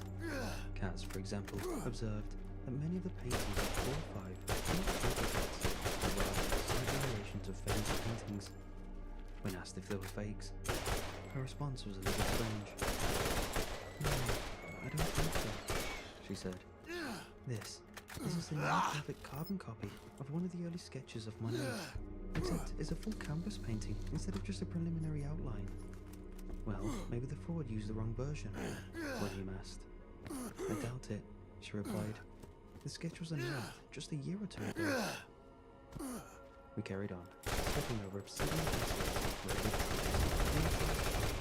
and mouldy, sagging canvases until we reached floor 6, where we found ourselves surrounded by an unusual army of upright machines with glass faces. They looked faintly like computers, but lacked any kind of interface that I could recognize. As described in the journal, a few of them had dusty and cracked vacuum tubes, but others liked them. I might have thought them little more than novel antiques, were it not for one of the machines that bore a tiny inscription reading, Magnetic Resonance Safe Display. I didn't tell the others.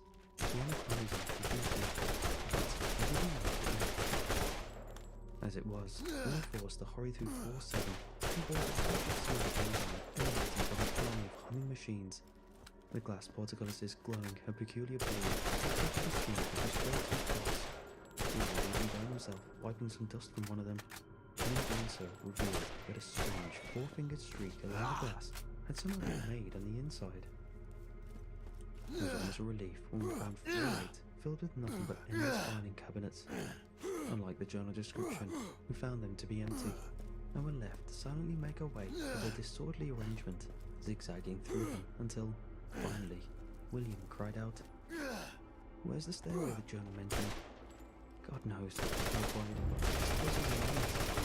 I'm not really sure I want to find it, like I said, the voice sounded strangely in the dark. What's that? I asked.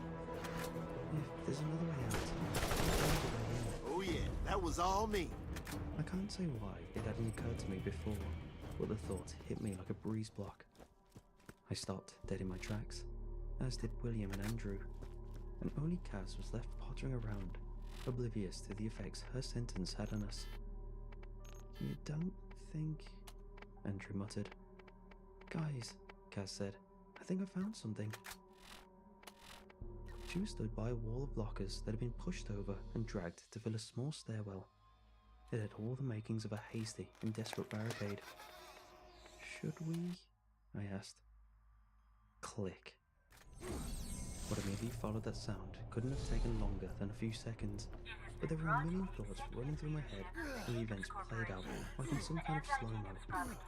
In the harsh, silvery light of my torch, the air thick with raining motes of dust, one of the cabinets was thrown and sent tumbling down the pile. I became paralyzed by an electric terror that seized me, my eyes wide, my mouth open in a silent cry. Clack.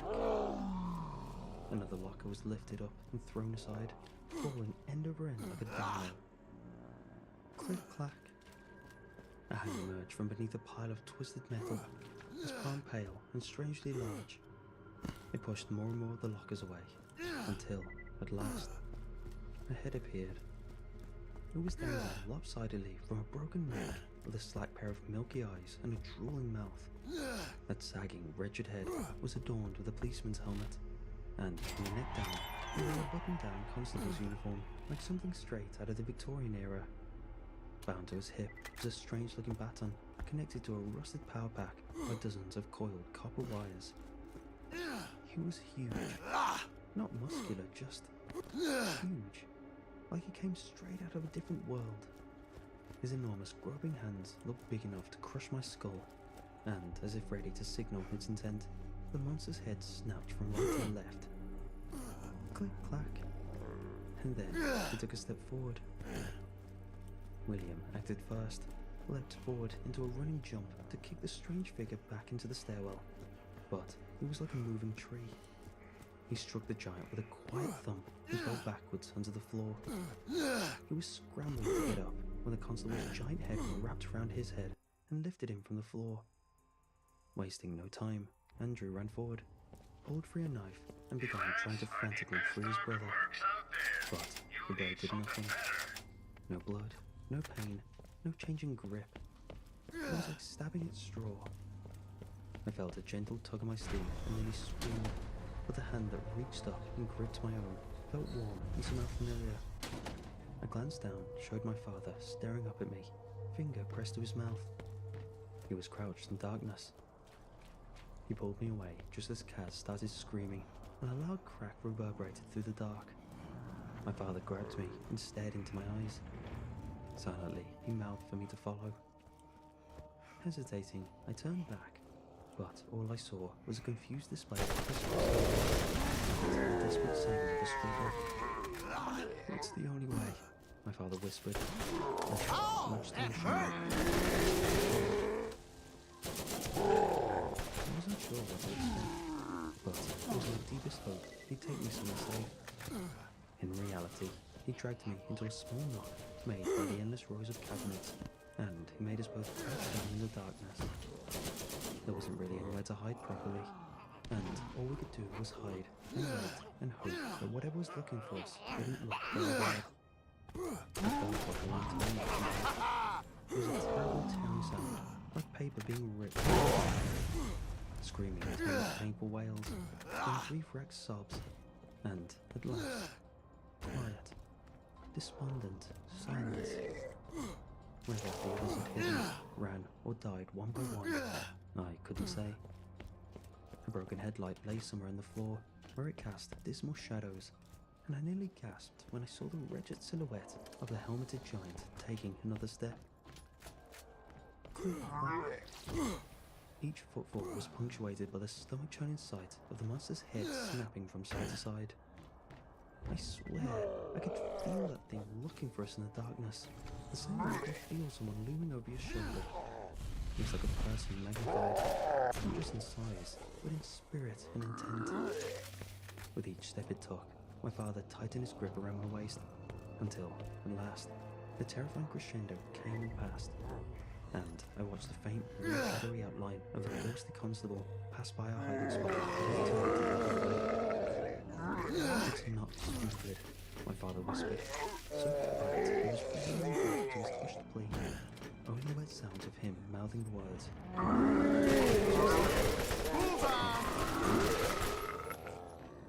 He moved ahead of me on all fours, and I followed. He turned left at the end of the lockers towards a stairway, and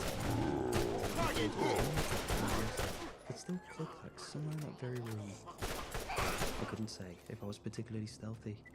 My breath was held most of the time, and my head felt like it was battering against my head. But we reached the stairwell in safety, and I blanched to the feeling of something wet and warm along my hands and knees. But my father didn't stop.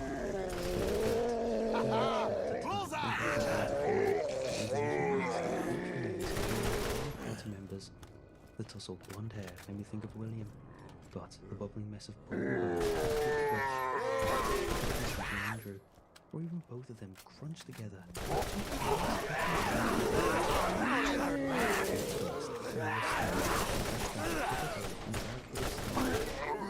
The last thing I saw before my head slipped beneath the bottle was a light glowing in the distance. I realized that the monster bathed us in light.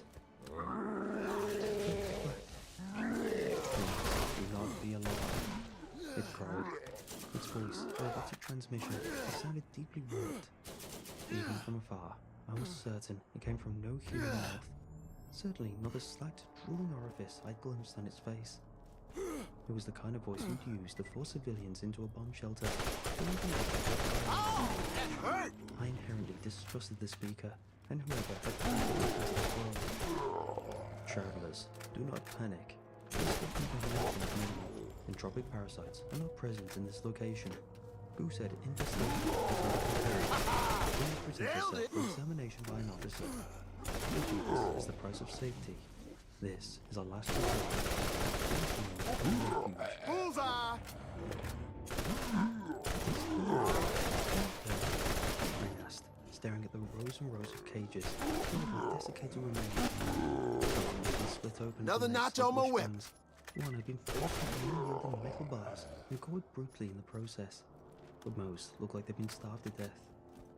Approaching one, my father bent over and picked up a piece of paper and held it up to me.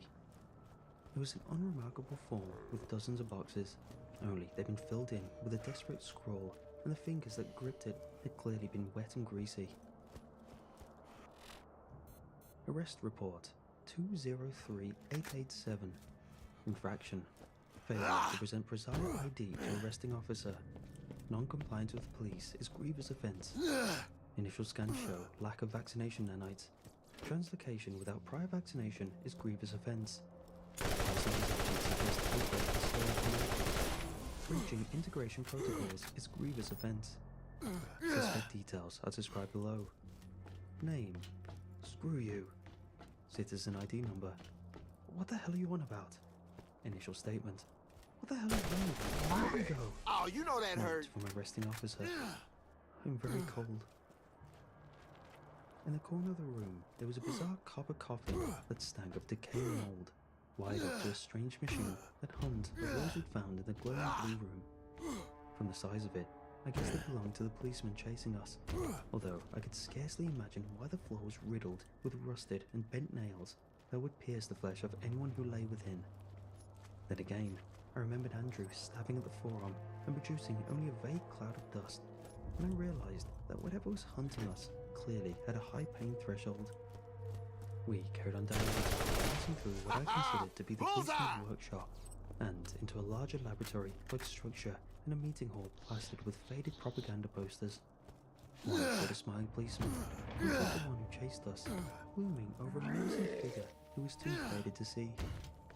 Behind the policeman was a red-handed cartoon of a woman clutching his coattails for safety. Seeing a goose head, find your nearest recon officer. And inscribed beneath, Free constituted officers are immune to the anthropic blight. Seek one immediately if you believe a goosehead is in the vicinity. Do not touch the infected. The policeman in the poster was enormous and clearly alike to the one who haunted us, but his head was set normally and he looked quite cheery. His face was alert, intelligent even. Close by, another poster showed a similar looking policeman leaning over a London skyline, a stern paternal expression worn on his face. The poster read, "Even the meekest man brave the heart of a lion. Stand up against the plague. Resist the anthropic parasites. Science can elevate the flesh, but this nation needs your spirit. Something worse than death stalks London. Do you have what it takes to stem the tide of parasitic assault? Keep your country safe. Keep your family safe. Inquire about your constitution at your local constabulary." I turned my light to the final poster. It depicted a rowdy-looking soldier winking at a woman who walked past with a smile. Nailed it. Just below was another panel showing him at a clinic, the doctor vomiting while the soldier's skin slowly started to drip from his bones. The locals may look like us, they may talk like us, but they are not from our world. Follow translocation protocols. Keep your family safe. Keep your country safe. Do not fraternize with the natives. I camped, and a few seconds later, my dad spoke aloud. I turned to see him holding a piece of paper in his hands. He read from it. Yeah, that's right. It's me, Word came Dr. down from Ned. HQ That's on with what to an do N, with not Officer a Z. 217. I have Support created told me a that new recon bill. officers I without didn't have executive time to function put them are a together in nightmare a to smart, contain. safe way. So I I guess just we're had not to the try first and to deal cram with this. some new pieces, They fix say some if we ship patches him onto back, the old they'll be bill. able to kill him. So it turned It out may that seem he's not small with really everything going Bill on, or Frank. but with the future He's so more of uncertain, a we can't have a Frankenbill. recon walking It's a around bit in of a time hack pain. job, but it It's seems to dangerous work, to everyone, so I and say, not to ship mention, it. very cruel. As soon as the next safe opening comes along, we'll send him back. If they're still on HQ, they can sort it out. If not, then at least we don't have to worry about him giving us away. By the way, I saw you practicing in your mirror. Your accent is getting better. Nailed it. To the surface. Spray a mistake. What the hell does that mean? I asked. God knows, he answered, before leading me to a stairwell in the corner of the lab. My name is I love this damn thing. That strongly resembled a metro station. On the other side, outpost. Target hit.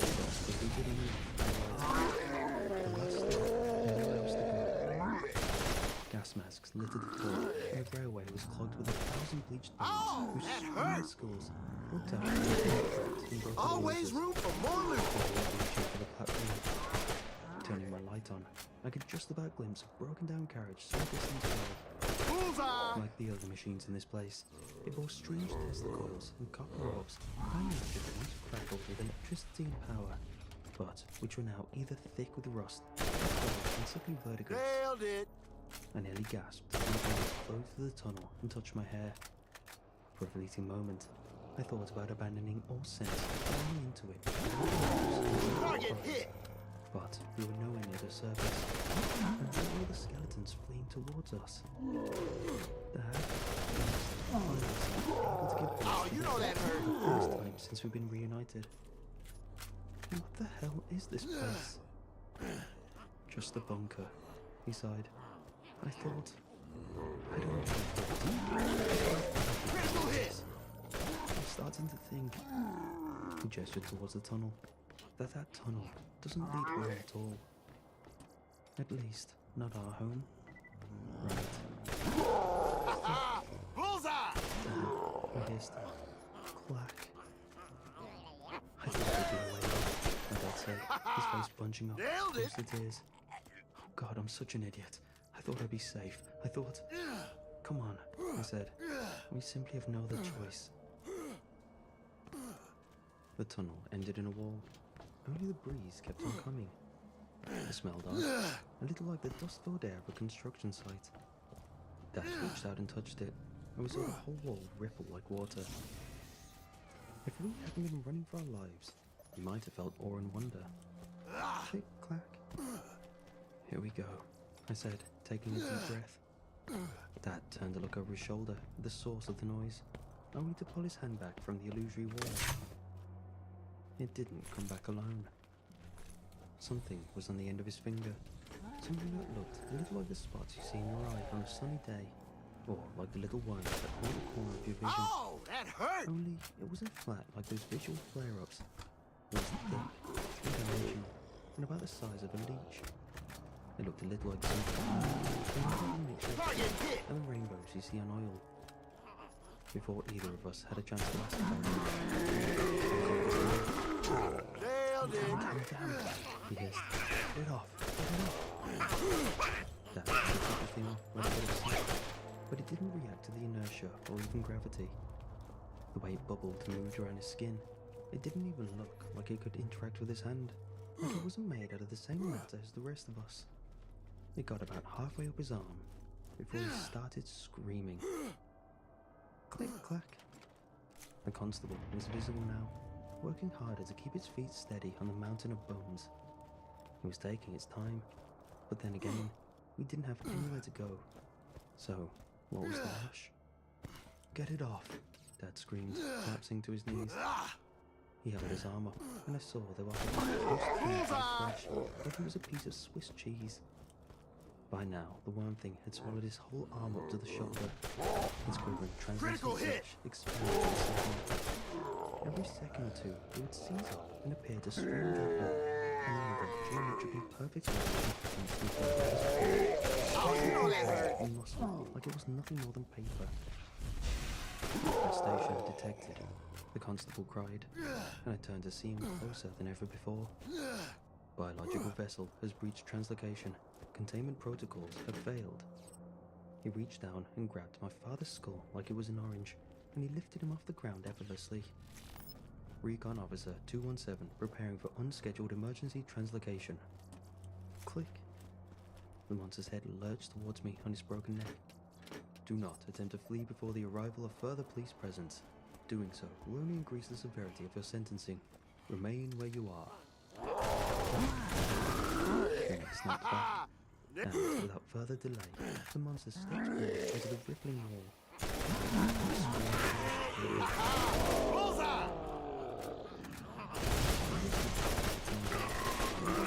Because it's been missing from the underground, and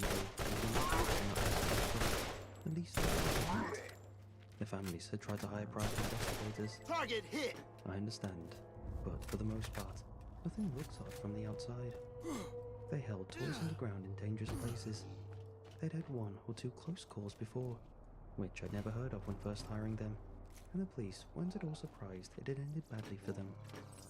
I never even had to come up with much of an excuse. I told them about the drain pipe, the one with the ladder, and said it had flooded from the critical hit! Any questions? Well, he was a policeman, a non-looking one. He turned up at my door 3 weeks after it had all died down, wearing a small, he looked decent enough, I guess. I thought about anything down there, and after telling so many lies, a part of me started to believe them. Maybe we had nearly drowned.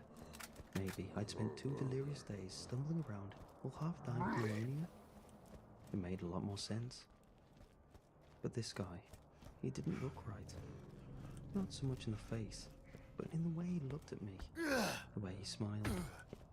He said he had a few more checkups to do, and entered my home with a polite manner, but one which really didn't let me protest. He just entered, nodding and speaking the whole time about the weather and the upcoming easing of lockdown and the smell of good food cooking in my neighbor's kitchen. Nothing about it was right. Nothing at all. Least of all, the suitcase in his right hand that looked nothing like the kind of thing a cop should carry. It was old, battered leather with a funny little lock made of oily brass. When it clicked open, he kept its inside facing away from me, but I caught a glimpse of some wires. Maybe even a test tube. What are you doing? I asked. Just the test, he said with a smile and a hard-to-place accent. All sorts of things down there, I reckon. All sorts of funny bugs. Parasites. Just want to make sure you don't have any of them back with you. One day, I hope someone will go down and block all that nonsense off. That way, we never have to worry about people getting hurt again. But, well, Some people can be sentimental about history. His eyes, turned down towards the mysterious case, were filled with tension. At one point, I shifted uncomfortably in my chair and he flinched. He tried to hide it, but I got the sense if I reached out and touched him, he would have screamed the house down. Only, all of that changed when a little ping rang out from the whirring machine that he wouldn't let me see. Suddenly, the case snapped shut, and he was reaching out to shake my hand. "Oh, so good," he cried, and I could see the relief in his face was coming from somewhere deep inside his soul. "No infection," he said. "Clean bill of health." Armaments here. "No, parasites," I replied. "Entropic or otherwise." And he stopped dead, like I'd slapped him hard. That creepy, forced cheeriness disappeared, and he looked at me with so much sadness in his eyes. "Was anybody down there?" he asked. "Nobody alive," I answered. "We thought as much," he replied. "Nothing down there worth saving, I suppose?" "No," I shook my head. "Well," he said, trying but failing to look unfazed, "I suppose we're here for good." And with that, he left, his strange little suitcase tucked under one arm.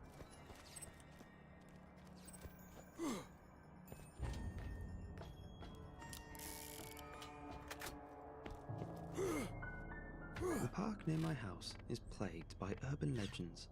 Most of them are local legends, and the nature of those legends would vary depending on who you ask.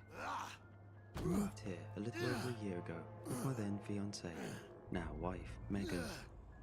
She and I both worked from home, and we moved right in the middle of the COVID lockdowns, so we didn't have much reason to go out and explore our new hometown. We were really quick to make friends with our neighbors. The day after my wife and I moved in, we opened it inside two women, both in their 60s.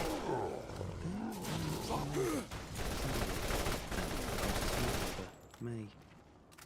One had made homemade jams, and the other had homemade pie. I love pie, so Woo! Another one bites the the neighbors dust. across the street had gorgeous patio space. And we decided to hold our first, so we could get to know the neighbors around us. Needless to say, we fell in love with these people, in a platonic sense, of course. I think the neighbors were extra excited about having me because at the time of this house, we were newly engaged and planning our wedding and talking about having kids. A fresh young family. All our neighbors are elderly, and their kids have lives of their own in distant places. So they were looking forward to having some babies nearby to watch grow up and spoil, since they couldn't do it to their own grandkids. Honestly, it's sweet. However, the following year after moving in, we would have gatherings and parties with our neighbors and their friends at least once every couple of weeks. They might have become like family, and I couldn't be more thankful for their guidance once the lockdowns lifted. May and her husband, Fred, held their dear the longest. They knew all the places to go for breakfast, lunch, dinner, dancing, music, movies, hiking, picnics, you name it. However, even still, most of the time, when my wife and I decided we need some time out of our house, we just go right across the street to spend time in the gorgeous patio with May and Fred, invite over Sandy and her husband Dale, and we just talk. About 4 months after moving in, we got a second dog, a Great Dane puppy that we named Papa. Actually, I got an idea. I still have some body He was parts 6 around weeks here old from when we got Frank. him. Maybe Now there's he's about 10 something I months can old do. and 145 pounds of pure mischief. He took up a ton of our time to make sure the darkness spirit can and will break everything you own, including your spirit. So, there was a period of time when we weren't spending as much time with our neighbors, or anyone, or doing anything. At least, until we had the confidence in Appa and Kaya to not cause too much chaos. Nailed it. So, recently, our small city has really become more intense than we have made it a point to go to one new place every Saturday. Most of them have been places that May and Fred have suggested, and they've been right about all of them. When we told them we were looking for a park in the woods there, they were to the woods about 2 minutes out from their house. They told us no. My wife and I were both really surprised by the force that actually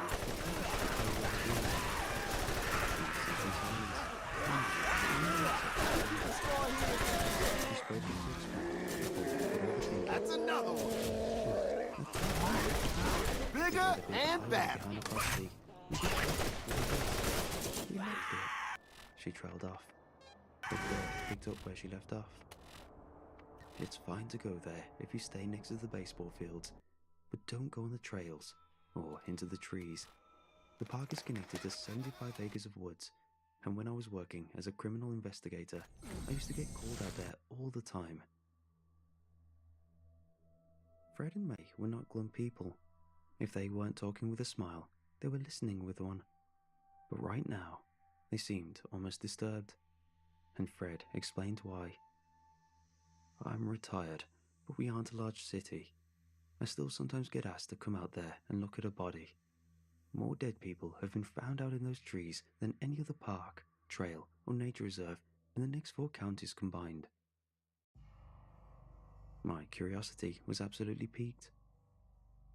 Back in California, my hometown saw a rash of suicides in a single park in one summer.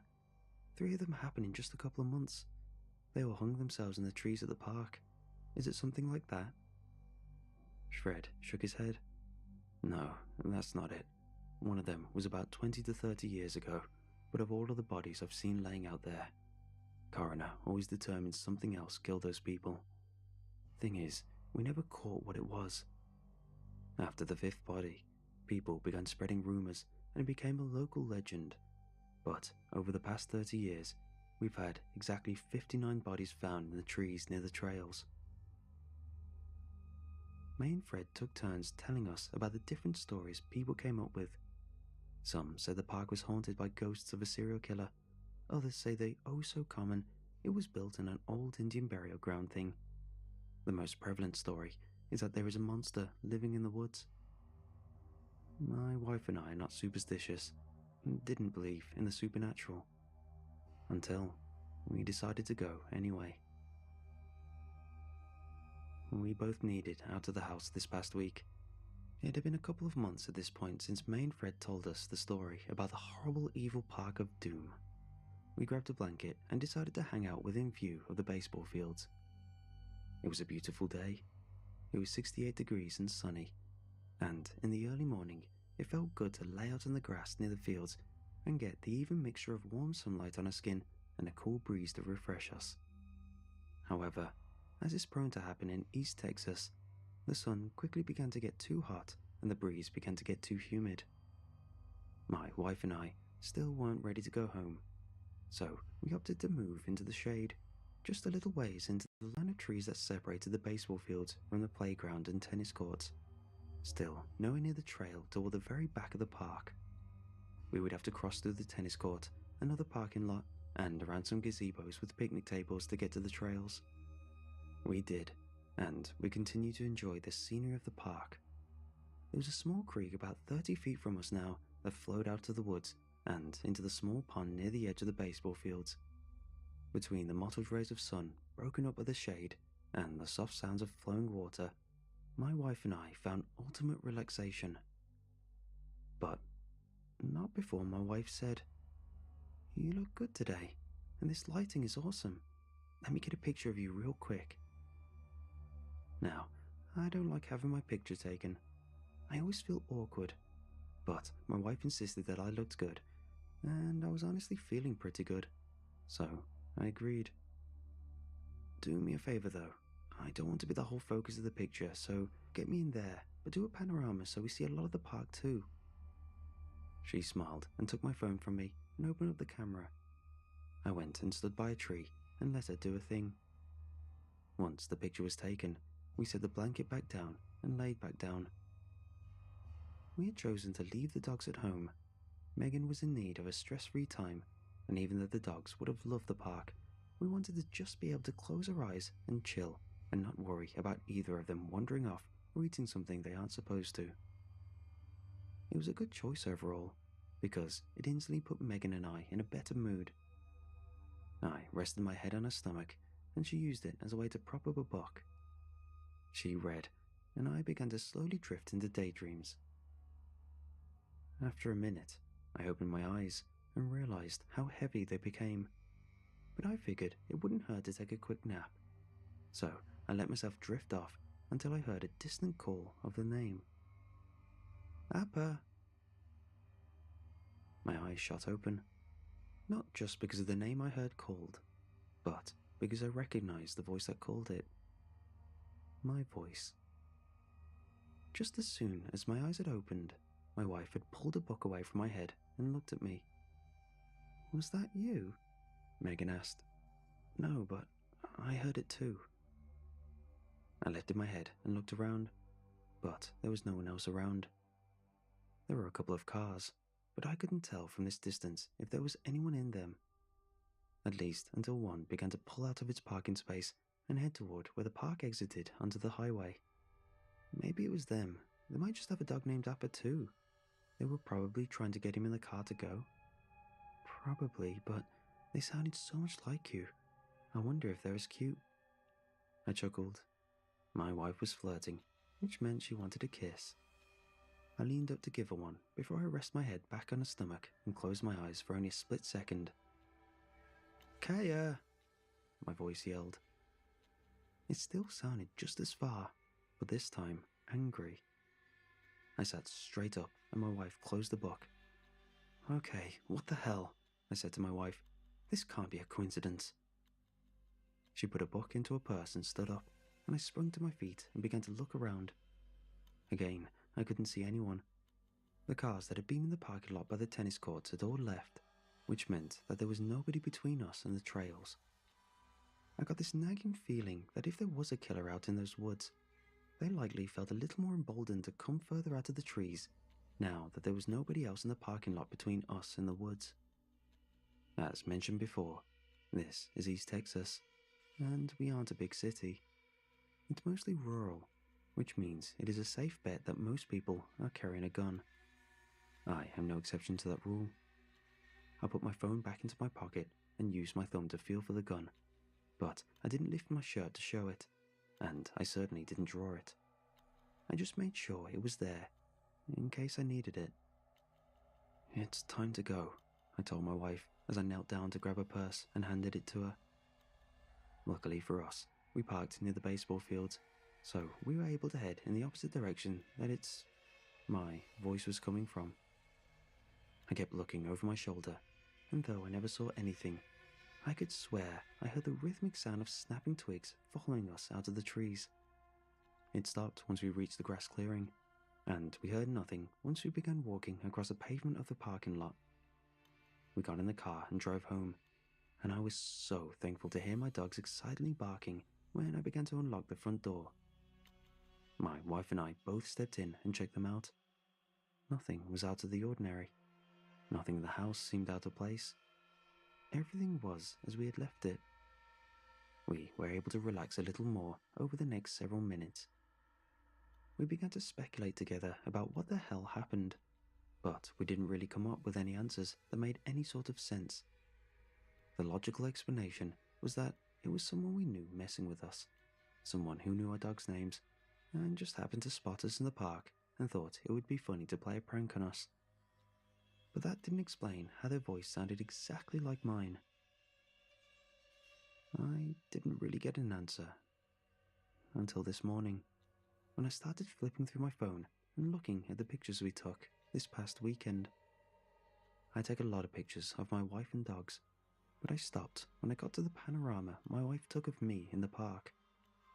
I thought it was an uncommonly good picture of me, where I looked less awkward than I usually do in photos. I zoomed in on my face and considered posting it to Facebook. But then, I began looking at the rest of the photo, where I was still zoomed in, and my heart began to pound when I got a closer look at something between the trees. I am not a twin.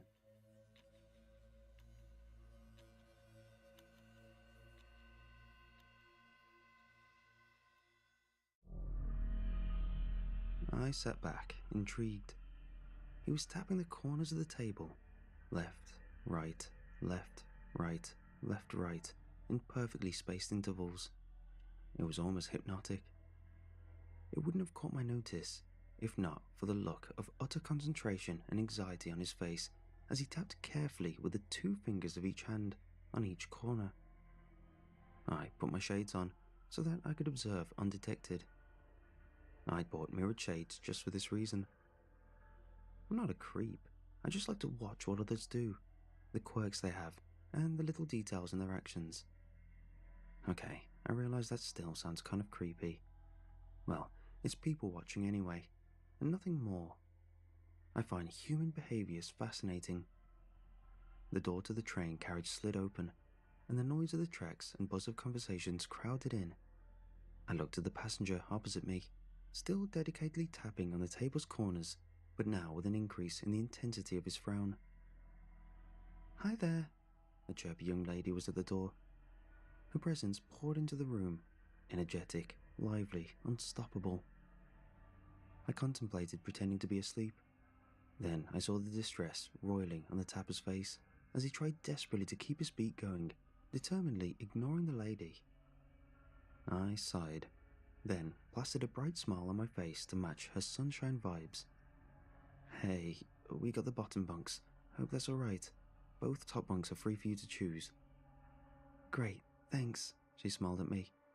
Then her gaze drifted to our fellow carriage bunker.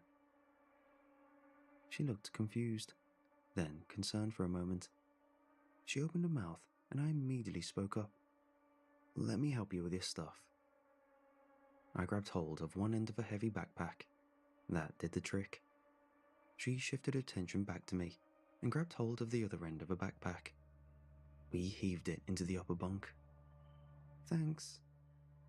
She looked back at the tapper, but this time she didn't try to say anything. She just raised an eyebrow, then turned to climb up the ladder into a bunk. I looked back at the tapper. He was now saying some words in time to the taps. Each word spat out with a tap, in a curt, almost frantic manner. I couldn't help it. I wanted to look away, leave the carriage, give him some space to do whatever it was he needed to do. But I was getting really curious about the tense words he was expelling under his breath. So instead, I shifted from my comfortable space at the end of my bunk and sat at the table opposite him. I put my head down on the table and pretended to take a nap. I could now make out some of the words. Do, not, never. I couldn't tell what the rest of the words were. He was pronouncing the words in slightly varying ways, as if attempting to say them in the perfect way, enunciating every phoneme the words held. I kept my head down, just listening to his words and taps, and, without realizing it, somehow drifted off. I don't remember what I was dreaming about, except for the last scene. I was walking down some steps and realized that the ground wasn't there. I walked off the last step and fell. I jerked awake. I must have startled him. He stopped his tapping. He looked at me as if registering my presence for the first time. We stared at each other for a moment or two. Then he looked down at the corners of the table. I could already see it happening. Him getting distressed about his tapping ritual being disrupted and falling back into a frenzy of tapping and chanting. "Hey, nice to meet you," I said before I could think it through. He looked at me with a tinge of surprise. In the bunk above him, the lady turned to her side and looked curiously at our interaction.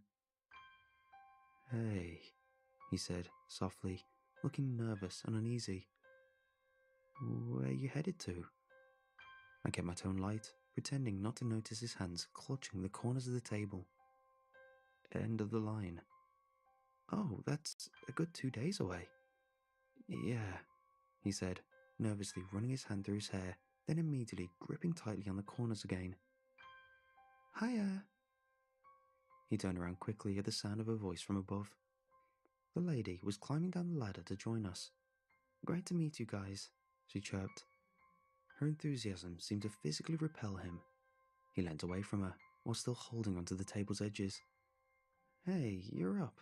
Nice to meet you too," I said. She gave me a wide grin, which faltered a little when she turned to him. He did not meet her eyes. His tension and anxiety were palpable. "Well, I'm going to have an early dinner. Check out the food at the dining car. You guys want anything?" "No thanks. Let me know if the food's good." I kept my voice upbeat, matching her energy. She smiled and gave me a thumbs up, then left the carriage, closing the door behind her. There was a long silence after that. He seemed stiff, unsure what to do. I was pretty sure he was fighting the overwhelming urge to tap on the table corners again.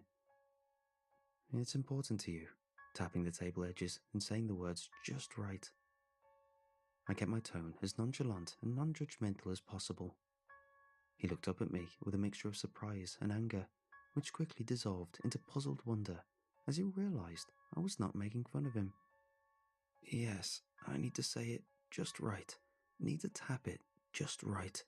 I need to do them both just right." I wanted to leave it at that and go back to my relaxing journey to my next destination. It was, after all, a year-long break for me, my epic vacation, but my professional instincts took over. "Why do you need to do them just right?"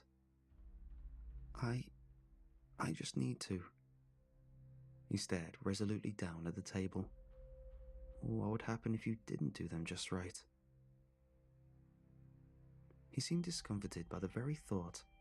He shook his head. "That's not okay. It won't be good. What if you didn't do them at all?" I could almost swear I saw the colour drain from his face. Bad things would happen. What kind of bad things? I don't know, but bad things. Very bad things. I know it. I nodded.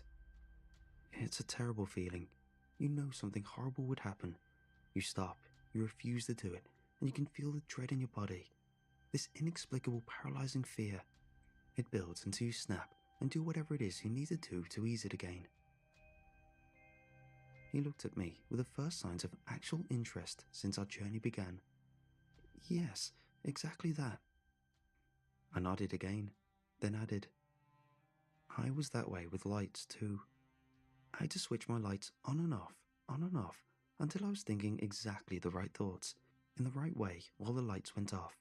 Otherwise, I was convinced horrible things would happen." I gently smiled at him. But one day, it got too much for me. I didn't want to live my life repeating my actions over and over to ward off some unnameable event. So, I just stopped.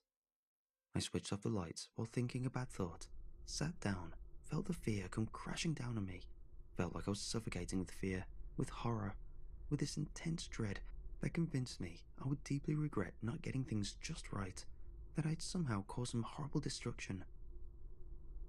I looked up at him. His expression was unreadable. But nothing happened. I continued. Nothing bad happened, even though it felt so real, felt like it was going to happen.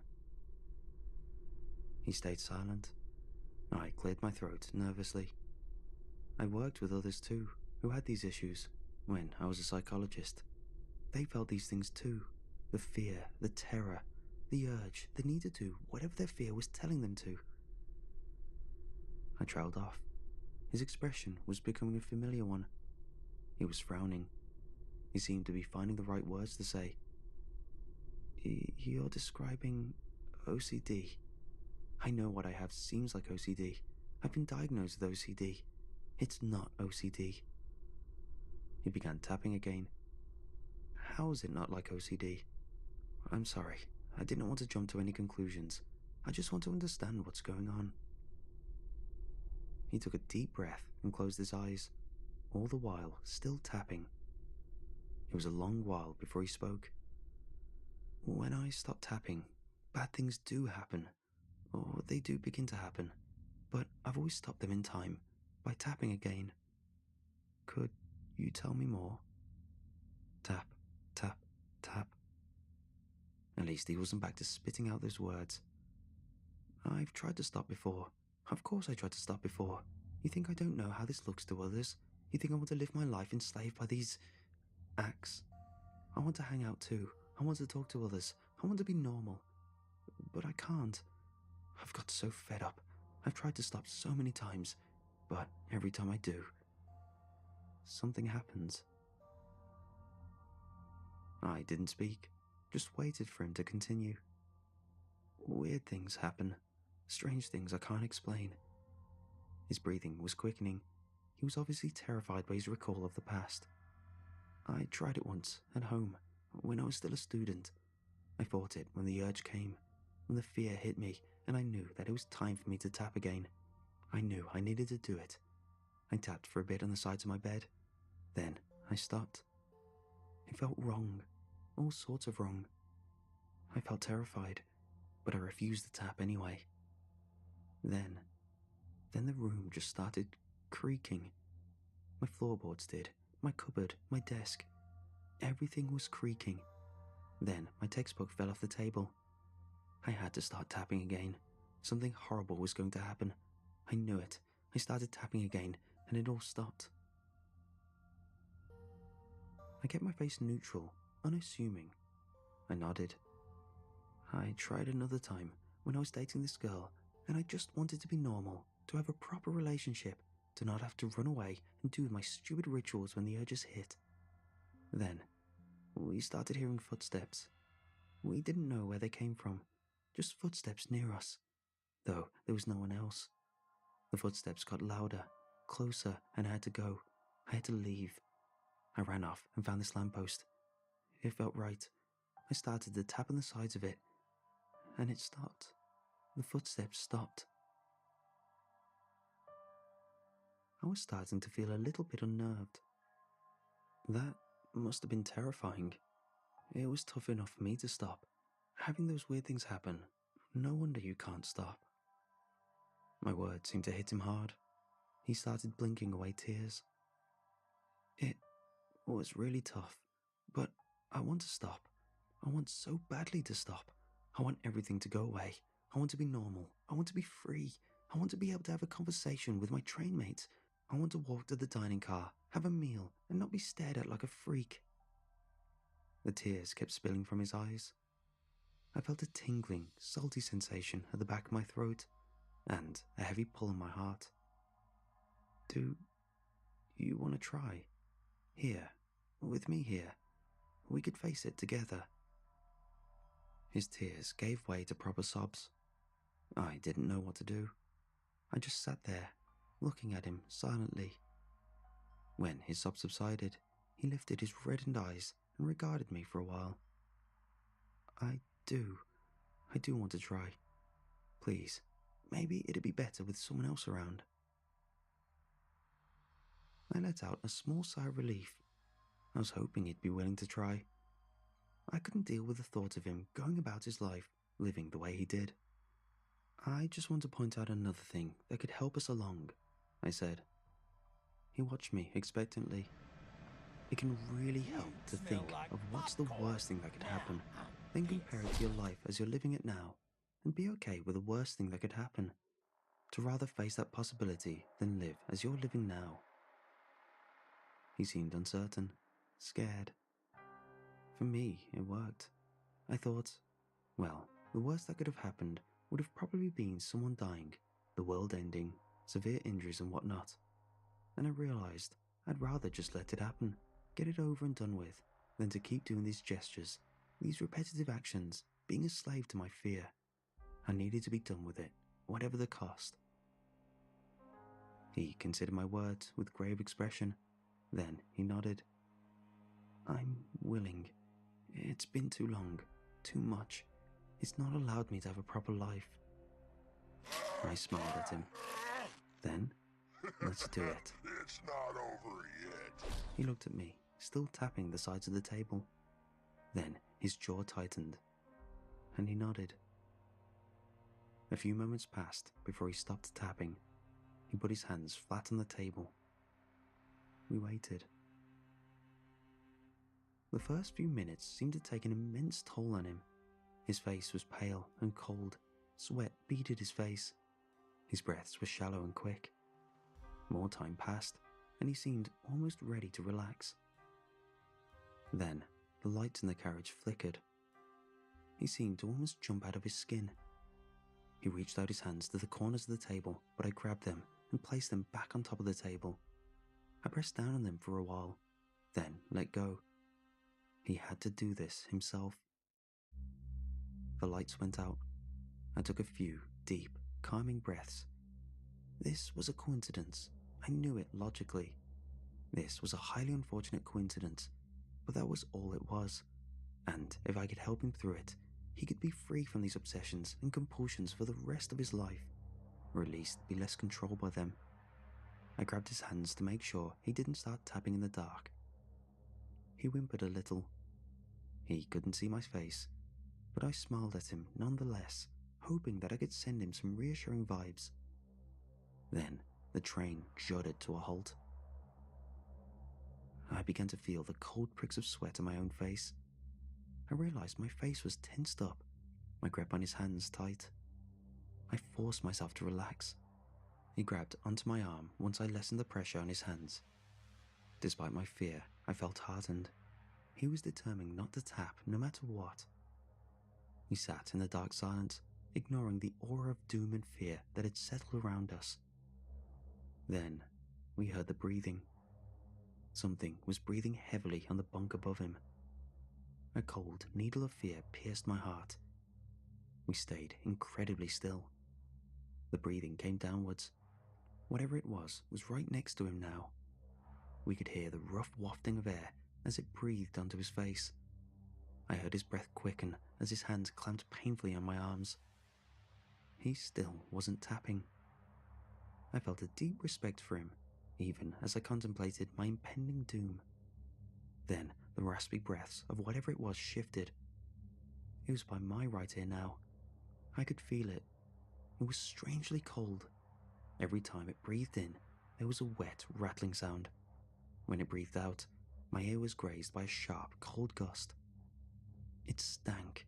It had a horrible, rotting stench about it. But still, we grabbed hold of one another's arms, refusing to let go, refusing to tap. I don't know what came over us, what made us so emboldened as to continue resisting despite the insane things going on in our carriage. That was a mistake. Its cold, mocking voice slithered into the quiet of our carriage. You will suffer. I was beyond convinced at this point that it was anything related to OCD. Are you willing to pay the price for your insolence? It hissed. Do you accept credit cards? The words slipped out of my mouth before I could stop it. My blood froze in my veins as the possible repercussions of my stupidity struck me. Then the carriage was flooded with light. The lady was back. Our savior. Hey guys, the food was great.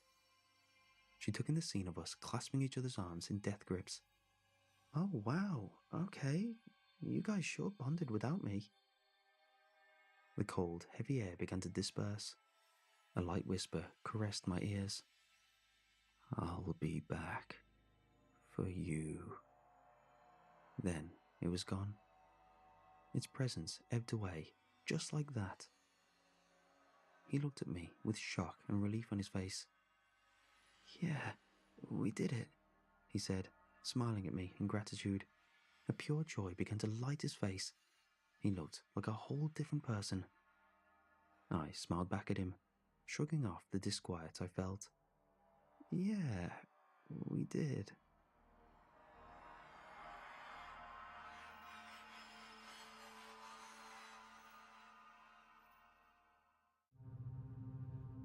County calling Unit 4? My radio chirped. 4, I responded. Unit 4, respond Code 2 to a one-car motor vehicle accident. Old Route 33 in the area of mile marker 44. Caller states he hit a deer. Vehicle inoperable.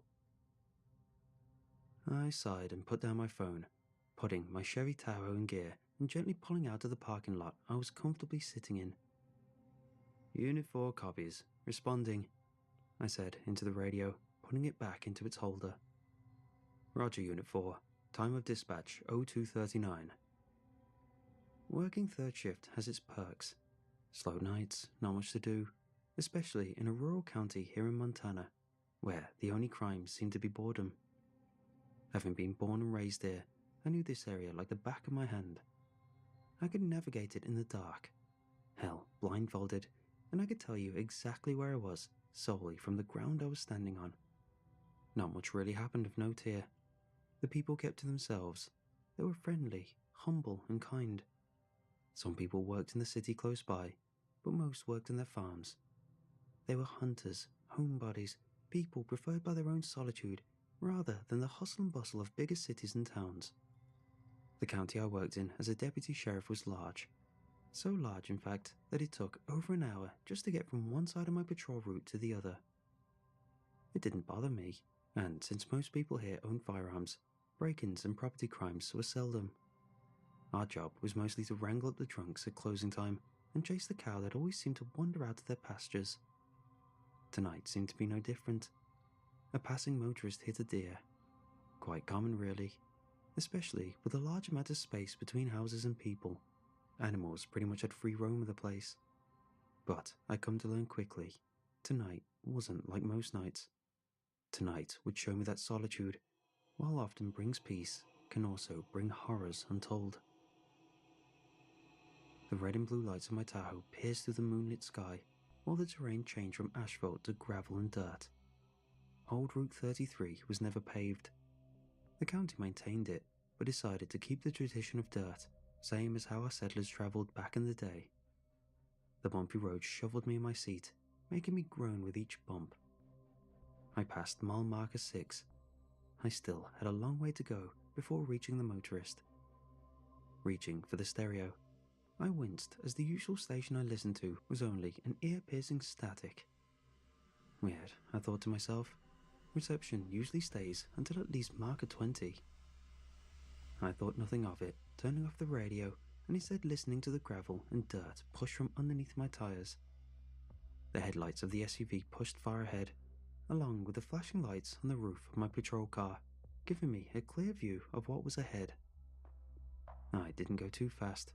I mean, after all, how far could an inoperable car really go?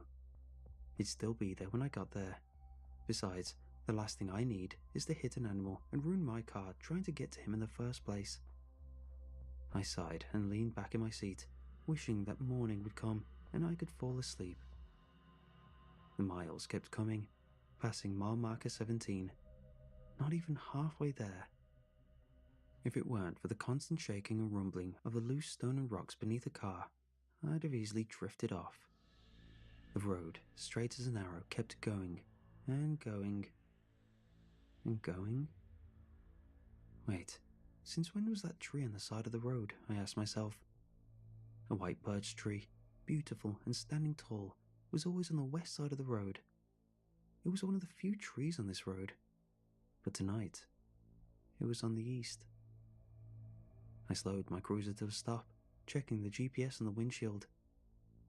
No, I'm heading southbound, I softly said to myself. That tree was never on that side. I sat there, looking at the tree.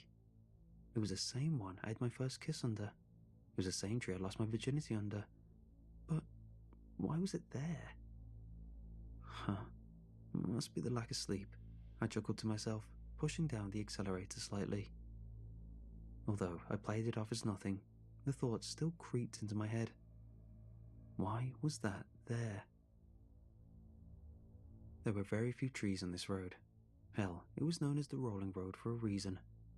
You could see for miles on end on either side, not an obstruction in sight. The road continued on, the lights still shining in front of me. I chuckled. I really need to get on a decent sleep schedule, I said to myself, shaking my head to keep the sleep away. I passed mile marker 15. Wait, that can't be right. I just passed 19, I said to myself, stopping my cruiser and backing up. The sign said mile marker 20. The hell? I whispered to myself. I put my cruiser back in drive and pulled forward, shaking my head once more at what I saw. Or at least what I thought I saw. I was getting worried. I knew working the hours I did would at some point start taking a toll on me. But why now? I've been working third shift for over 3 years. I've kept myself caffeinated. There was no reason my brain would fog twice like that in one night. I looked at the clock on the dashboard. 3:03. I still had 3 hours left in my shift, and I knew that as soon as I got home, I'd be sleeping. Mile marker 22. All right, halfway there, I whispered to myself. Generally, I was a pretty stoic man. Growing up in a military family meant fear wasn't really an option. Emotions weren't either. So, when I was scared, it was answered with anger and disapproval. Sighing, I kept trudging down the road, keeping tabs on the miles ahead, hoping the time would pass faster, to clear this call and to get the hell of this road and into bed. Another mile marker sign was coming up. 29. I was getting closer, thankfully. But it didn't read mile marker 29. Rather, it was missing. The stump of the missing sign was there. The pole still stood, but the sign was missing. I pulled my cruiser to a stop and got out, shining my flashlight on it. Unit 4, calling county, I said with a sigh. There was no answer, which was weird. Each pole had a radio repeater in it, which meant I would always be in contact with dispatch. I checked my radio. It was on. The channel was right. There's no reason I shouldn't be hearing back. Unit 4, calling county, I said again, this time in a more aggressive tone. No response once more. I pulled out my phone, but saw there was no cell service. Again, this was weird, since there were towers sporadic through the fields, making sure people had contact even in the most desolate locations here. Nevertheless, I took a picture of the sign, making a note in the phone to call Public Works and let them know one of the signs was gone. Probably some kids, I thought to myself. I looked at the photo, making sure it wasn't blurry or anything, but something caught my eye. 2 glowing orbs were seen in the far back of the photo. I was shaking and lifted my flashlight to where the orbs were in the photo. My flashlight was powerful, shining far into the darkened night, far into the field. But I saw nothing. You are late. It was empty. We must speak immediately, that's but I'm another afraid thing. for my own security, It was quiet, and therefore you must jump through a hoop or very two. quiet. Talk to the Even mechanic. at night, He you knows could hear where the to find me. crickets, the And a low word of murmur of a caution, resting animal. don't even touch the him soft if you ever shuffle of want an to eat insect's with your movements. hands again. It was that quiet. Tonight, the only sound was the low hum of the idling engine. I looked at the photo once more, and back into the field. Maybe it was just a reflection. Maybe the sign's holes produced those from the flash, I reasoned with myself. Surely there was an explanation. I didn't want to stay longer than I had to. I got back into my cruiser and tried the police radio once more. Unit 4, calling county, I said, nervously. I heard a crackle, better than nothing, but still, no response came from the dispatchers. I switched the channel to the one that the state police used. They had a barracks in our county. They helped us on calls from time to time. Deputy Steele calling state police. Any trooper on the air? I said into the radio. No response. An eerie silence once more filled the car. That's not right, I said, double checking to make sure I had the right channel. I did, and yet no one answered. Now I was scared, but I still had a call to respond to. Putting it back in drive, I kept moving down the road, dread filling me as I drove further away from civilization. Nothing. At night, people get scared. People fear the dark. You can't blame them for that. See, I was told it wasn't the dark we fear, rather what could be in the dark. But with 2 bright headlights and enough emergency lights to rival 30 Christmas trees, darkness was no match. And yet, why could I barely see the road in front of me? The previous mile marker signs came from what seemed like nowhere, whereas they should have been illuminated pretty far away from my headlights, even at a good distance. I came up on mile marker 36. The sign like the previous, appearing from what seemed like nowhere. But what caught me off guard this time was a crudely painted 66 right after the first one. I stopped my cruiser and got out, sighing. Damn kids, eh? Funny devil number, I said to myself. I snapped another photo of the sign. Do I dare look at it? Do another set of orbs await me? I needed to make sure it was a good photo for my reports. Thankfully, no mysterious balls of light greeted me from the screen. I sighed and put my phone back in my uniform pocket, looking at the vandalized sign. I crouched down, looking at the crudely spray-painted sign. Wait, that's not spray paint, I said, looking closer at it. Was that blood? Spray paint isn't that thick. It isn't that drippy, unless it was fresh. I reached out a finger daringly and touched it. It didn't smell like paint. No, it smelled of iron. Unit 4, calling county, requesting assistance, I said nervously, begging, no, praying for an answer. Alas, none would come, and I was met with yet again the silence of the night. The temperature was dropping rapidly, and even though this was quite possibly a crime scene, I had to reach that stranded motorist. If his car truly wasn't working, he could get hypothermia in there. I looked at my watch, making sure okay. 3.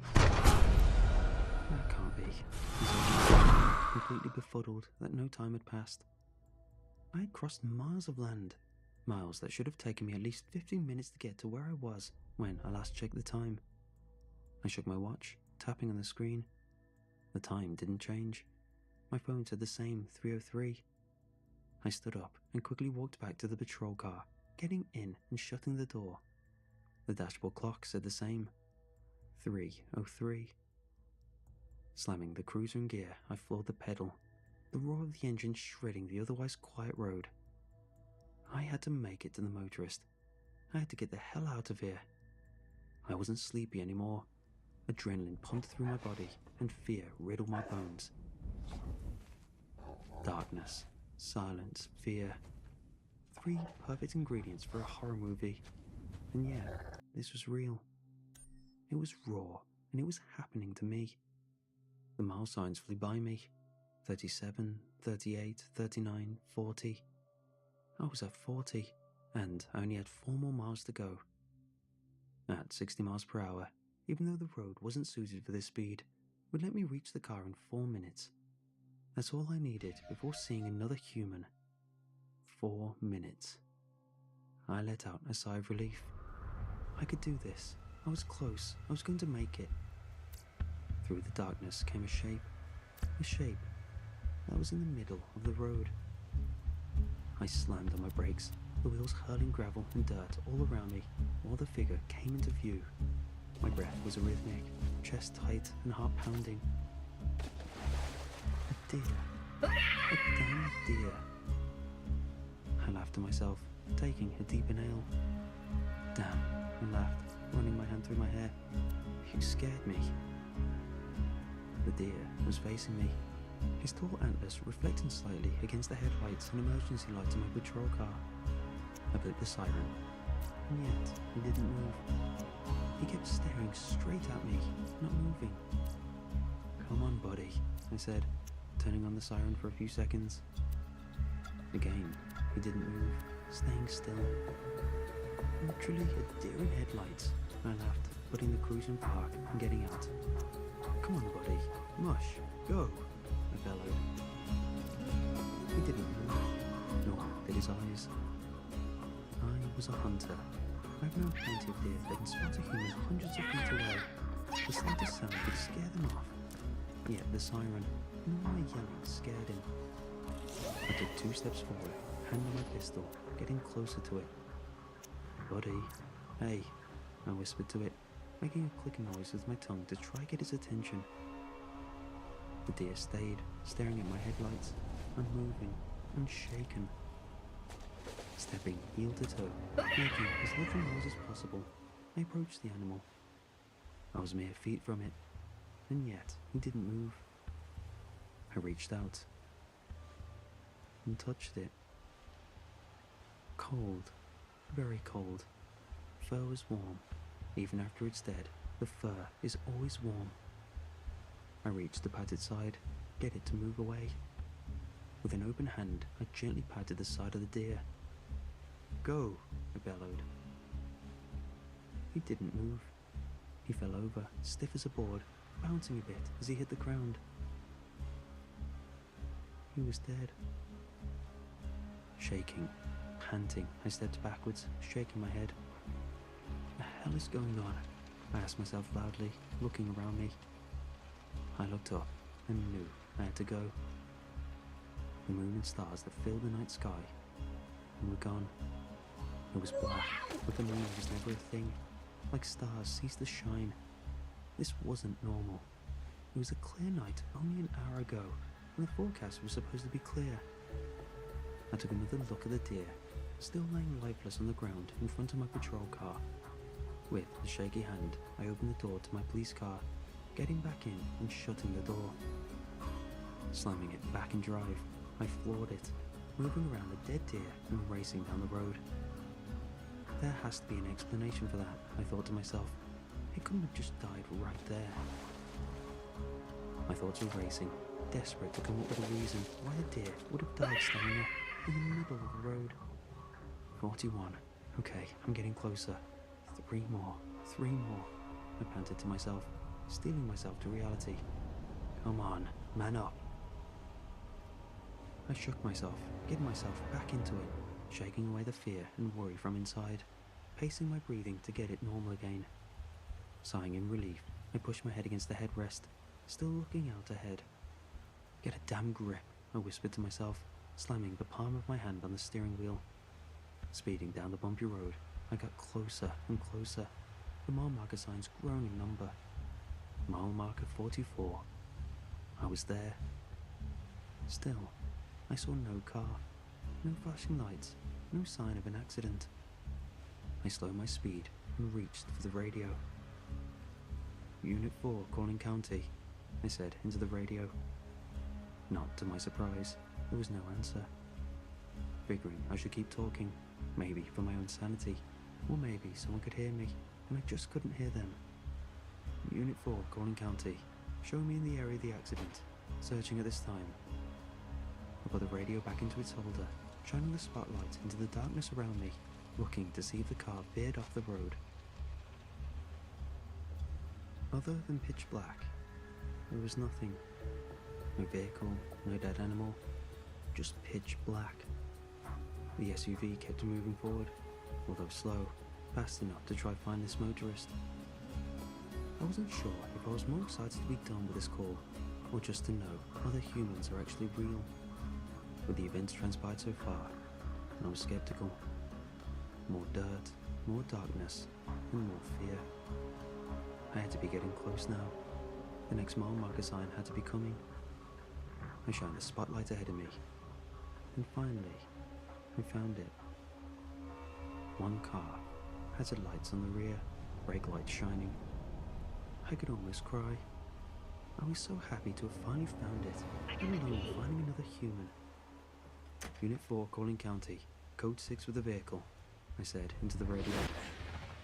Why bother, I thought to myself. They ain't responding to you. No response, but no bother. I put the cruiser in park and got out. I shined my flashlight at the car, stepping quietly and slowly towards it. Light grey smoke billowed from the engine block, damaged from the stuck animal. Sheriff's Department, I bellowed. I stepped closer, moving my hand to my holster, pushing down the hood and putting my thumb on the release. Sheriff's Department, I bellowed again. I stepped closer, shining my flashlight into the car. There was a man laying in the front seat, head rolled back against the headrest. Sir, do you need help? I asked, taking my hand off the gun and rushing to the driver's side door. I kept my flashlight shined on him, noting his eyes were clenched shut. I took a good look at the man. His face was covered in blood, his hands too. My breathing turned rapid again, taking my eyes off of him for a second to look at the front of the car. There was no deer, but damn, was there a lot of blood. Too much blood for any animal to survive. I wanted to take a closer look, but was startled by the man in the front seat. I snapped back to him, shining a flashlight at him. "Sir, I'm with the sheriff's department. Are you alright?" I asked him, leaning down. The man's eyes snapped open, and I gasped. There was no pupil, no iris, white like the moon that still didn't shine. A bloody hand opened the door, nails scratching against the plastic of the handle. Taking a step back, my hand found the holster again, thumbing at the release. "Sir, I think you need an ambulance," I said, trying to keep composed. The door swung open, and I gulped. The hand that opened the door was frail, white like a ghost. The nails were longer than daggers, pointed at the end and covered in blood. I brought the light back up to the man as he stepped out, growing and growing and growing. He towered over me, at least 7 feet tall. The flashlight illuminated his body. Tattered clothes, stained in blood, and other substances I prayed weren't human. His legs shook like a newborn deer, covered only by jeans that didn't fit, standing barefoot in front of me. I took another step back, hand on my gun and another on the light. "Hey, you've been in an accident. Think you need to sit down," I said. His head snapped left, right, up and down, almost inhuman in how fast he made them. His neck snapped at me. The soulless eyes somehow pierced through me, shaking me to my core. "Sir?" I stammered. Then, he smiled. The teeth weren't human. They were sharp like a shark teeth. They weren't neatly in rows, nor did they have any semblance of structure. And by God, stained in blood and what looked to be bone and muscle. "What the hell?" I whispered to myself. He took a step forward, and I took a step back, stumbling but holding myself. "Stop," I beckoned, ordering him, although my voice faltered. The man, dare I say man, the man stopped and looked at me with those white eyes. He opened his mouth, and it unhinged like a snake. Rows and rows of more blood-stained teeth shined through my light, and a howl of ungodly noise pierced through the night. The thing brought his head back and cried out louder, making a noise I've never heard before. I took another step back and fell over, landing hard on my back. The thing's head snapped down to me, an evil grin spreading across its mouth that was way too big for his face. 1 step, 2 steps, 3 steps. "Stop," I said loudly. 4 steps. He was getting closer. "Stop," I bellowed again. But he didn't. It didn't. "So, you want to hear another story, huh? One where the very fate of Pandora hangs in the balance." I know he saw my gun. He had to have. Most people will stop at the sight of a gun. But it, whatever the damn thing was, didn't. The thing just took another step toward me. The cracking of its bones and body made me shiver in terror. My Glock was shaking in my hand, finger resting on the trigger guard. "I will shoot. Stop where you are," I bellowed, getting up on one knee. Once more, the man rolled his head back, letting out another guttural scream. The rare and making my head valuable hurt mineral and my ears emerged ringed. all across. The neck of the man snapped back down. An unholy noise came through as his eyes locked The into mine. Hyperion Corporation. 1 step. This time They faster, came to closing the Pandora to distance. mine I put Iridium my finger on the and bring trigger order to the savage and planet. squeezed. Through their excavations, Hyperion The gunshot uncovered echoed through evidence the of an night. even The sharp greater patrol stinging vault. my cold hand, Their and leader the hot shell vowed to bounced off the find ground it, next to to me. use its I power saw to it hit me civilize the centimeters. Borderlands, once Yet, and for all. He only stumbled. But Hyperion weren't the He took only 2 ones steps back. searching for the next vault's alien He power. chuckled. The The call damn of thing danger and chuckled. loot is not so easily I stood up now, resisted. knowing I had distance, Certain and tried to warriors backpedal came towards to my car. Pandora in Another droves noise to from him. uncover its hidden His teeth. secrets. God, Some those would teeth. call them He was adventurers. now in a full sprint. Others call them I squeezed the trigger again, dropping But my I flashlight to get a better grip on my gun. call them Opting vault to turn my hunters. flashlight mounted on it. Our 3, story 4, 5 begins with gunshots, them, all sent a and mass with on a him, man and he only laughed named and Handsome screamed that Jack. noise. that made my blood turn cold. The man stumbled back, looking down at his chest. There was no blood from where I shot him. I could see the holes. I could see where my rounds landed. And yet, he didn't bleed. Screw this, I whispered to myself, finally making it back to the hood of my police car. I leaned against the ramp bar while the man charged at me again, not stopping, only lolling his head back and forth, letting out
It's cute that y'all think you're the heroes of this little adventure, but you're not. Welcome to Pandora, kiddos.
Great. Another dead Vault Hunter. Handsome Jack's been busy.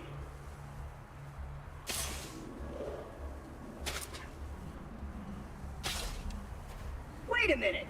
You're not dead! Yes! Now I can get off this glacier. Claptrap, your metaphorical ship has finally come in. Allow me to introduce myself. I am a CL4P TP steward bot, but my friends call me Claptrap.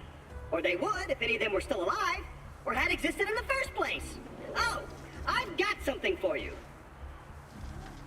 Here, take this echo communicator that I totally didn't loot from one of these corpses.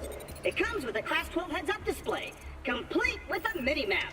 Now, come, friend. Let's get you inside. Man,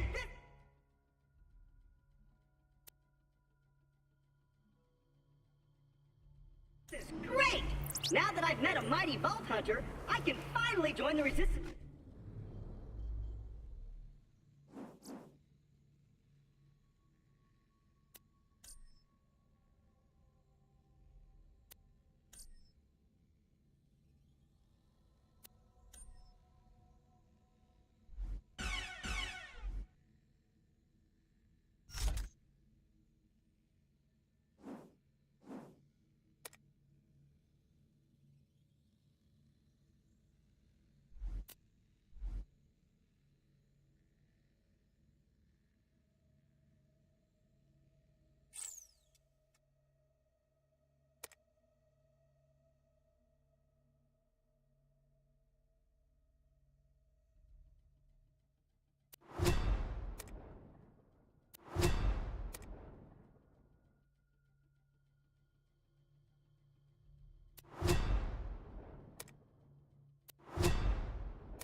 Sanctuary.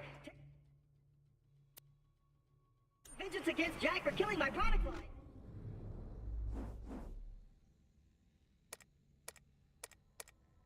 And repair my central processor so I stop thinking out loud. I wonder what it's like to have a belly button. I'll explain everything soon, but know this. You're alive for a reason, and I am here to help you.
Great. Another dead vault hunter.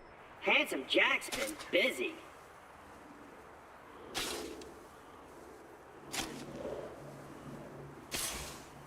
Wait a minute. You're not dead! Yes! Now I can get off this glacier. Claptrap, your metaphorical ship has finally come in. Allow me to introduce myself. I am a CL4P TP steward bot, but my friends call me Claptrap. Or they would if any of them were still alive, or had existed in the first place. Oh, I've got something for you. Here, take this echo communicator that I totally didn't loot from one of these corpses.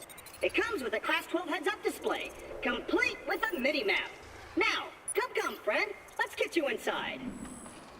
Man, this is great! Now that I've met a mighty vault hunter, I can finally join the resistance in Sanctuary, take vengeance against Jack for killing my product line, and repair my central processor so I stop thinking out loud. I wonder what it's like to have a belly button. I'll explain everything soon, but know this. You're alive for a reason, and I am here to help you.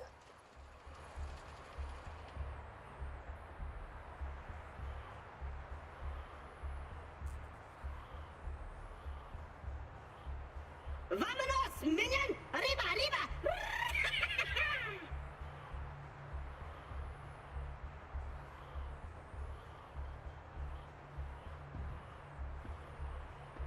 Whenever you're ready, buddy!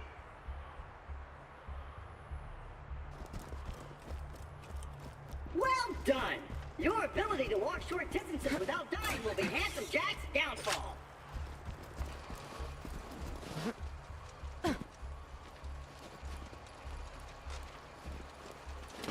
And open! Just a little added security. Gotta keep those bullymongs at bay, or they'll rip your eyes out.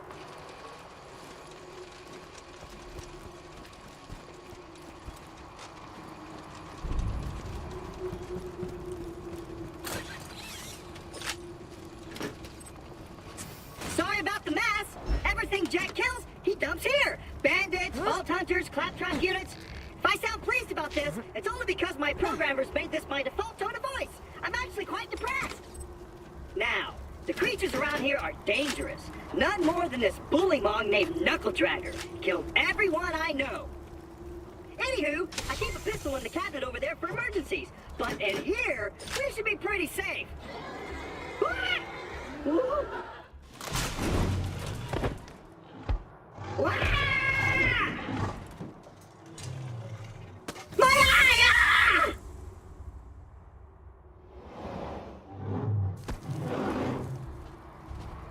Ah! The gun! The gun! Once upon a time, 4 vault hunters changed Pandora forever. But their time has passed.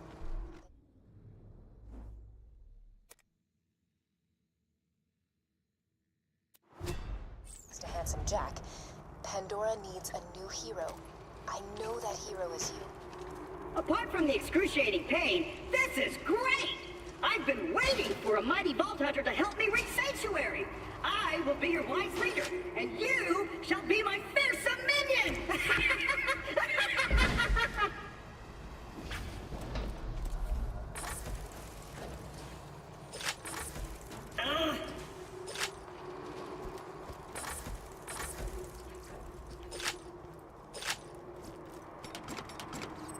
Great! Just let me get this door open and we'll hunt ourselves a bullymong.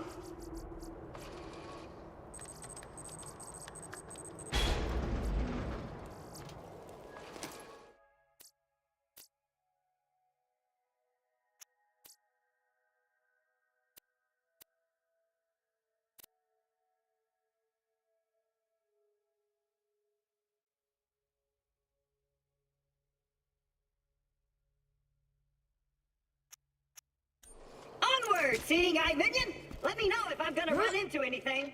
Ow. I'll just assume you didn't see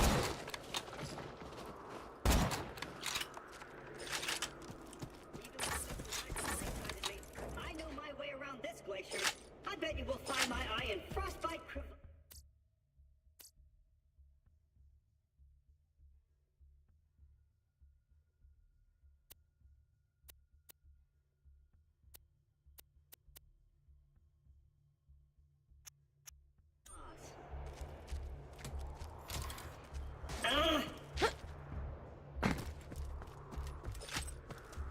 Stick close to the robot.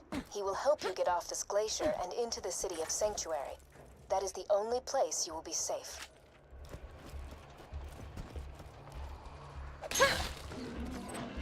Ah! I hear bullymons! Sick of minion! Protect me, Squire!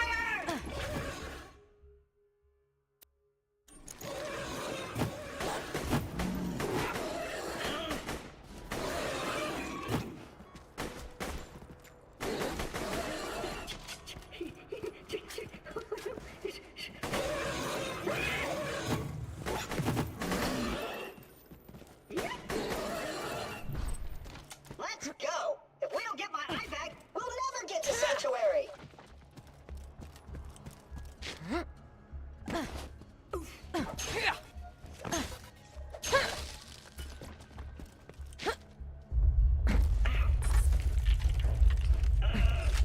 Again? Jack's tearing Pandora apart to find the vault. They say Jack's drilling operations are causing those earthquakes. That, or your mom just got out of bed. Zing! You'll need that funny little robot's help to reach Sanctuary, the last bastion of the resistance against Jack, and the only place you'll be truly safe. Get to Sanctuary.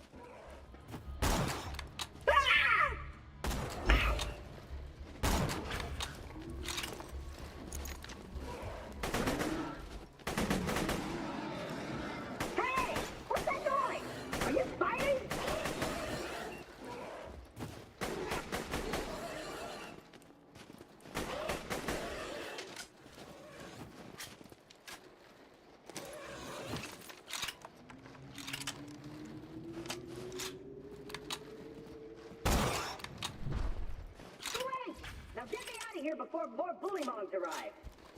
Many thanks, friend of friends. Onward!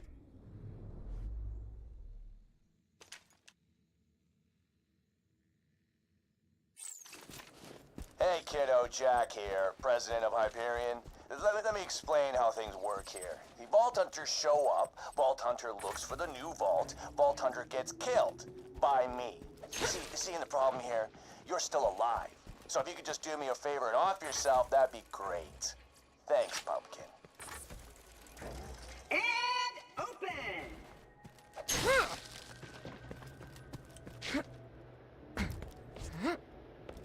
Oh, my eye just switched back on! I see a tough-looking minion and an incredibly handsome robot, which means that whoever has my eye is very close!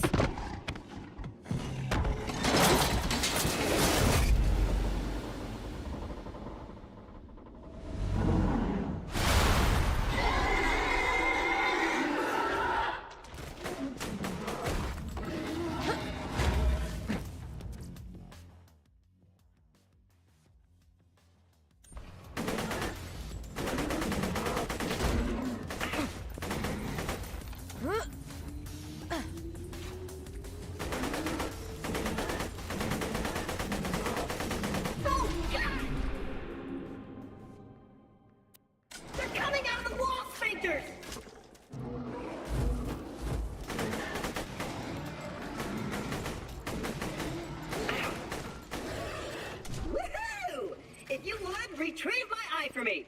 Oh, and I apologize for saying wall sphincters. I say that a lot when I'm frightened. Got my eye?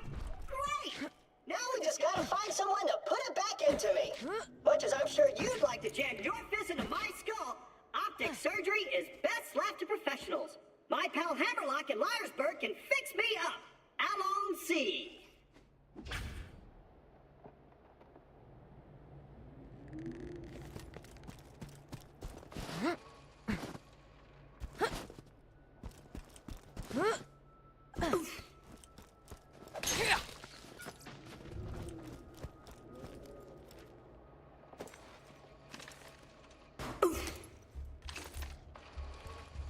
Liarsburg's on the other side of this Hyperion barge. What say we cut through it, chum?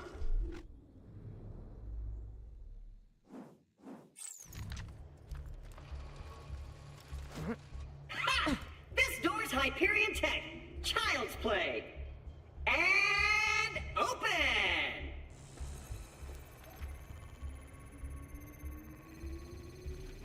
Intruders detected.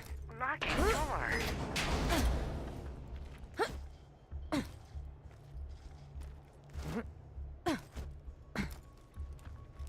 Well, it was nice knowing you. I hear getting eaten alive by bullymongs isn't such a bad way to go. Let me get that for you. Executing phase shift. You're welcome. Perks of being an artificial intelligence. I'm networked into almost everything on this planet. It's a long way to Sanctuary. Please take whatever you need for the journey ahead.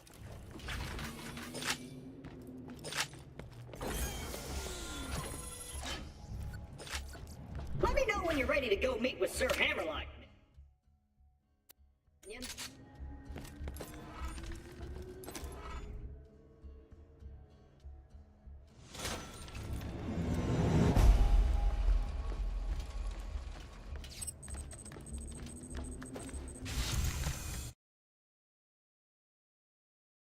Let's go this way! Keep your wits about you, minion. This glacier's run by a bandit named Captain Flint. The jerk kept me as his torture plaything for a few months. We played games like...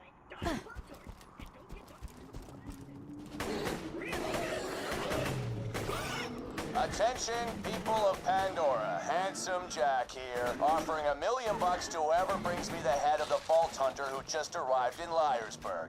Oh, and I'm still offering a reward for Roland, the mass-murdering leader of the Crimson Raiders. Good hunting, bandits!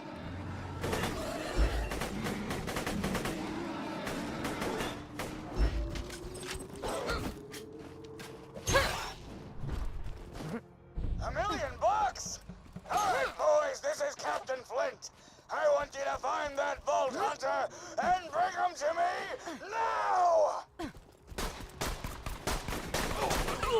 one of us! That's bad, right? Hey, Hammerlock! Spectacular! First Captain Flint's bandit attack, then Claptrap shows up. I must have been horrified and cruel to puppies in a previous life to deserve this kind of treatment. I say, Vault Hunter, could you kill Flint's men for me?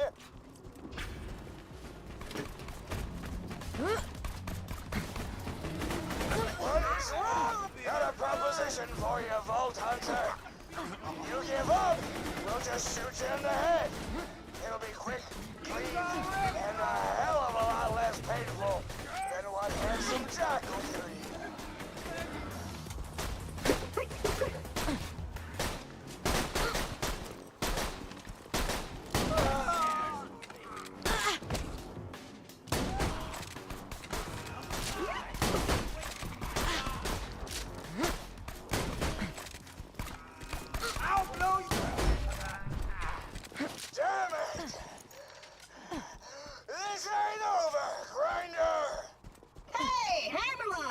Since my minion just saved your town, you want to do your bestie Claptrap a favor and repair my eye?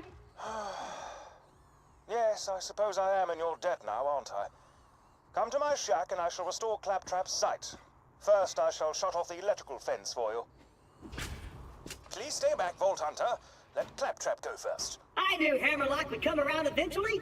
Me and him are like 2 peas in a pod. 2 bullets in a mag. 2 cannibal midgets in a fat guy's ribcage. Apologies, but when Claptrap speaks, I feel my brain cells committing suicide one by one. I shall be out directly.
A pleasure to meet you, Vault Hunter. I am Sir Hammerlock.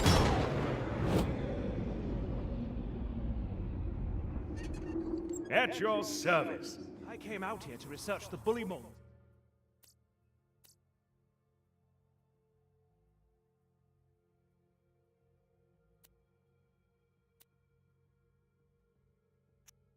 For my almanac, but Captain Flint's men trapped me on this glacier. Many thanks for disposing of them, by the way. To survive a direct run-in with Handsome Jack and defeat Captain Flint's bandits, unheard of. I'm headed to Sanctuary myself. From what I hear, the Crimson Raiders there could use a hero like you. Now, if you could hand me the robot's eye, please.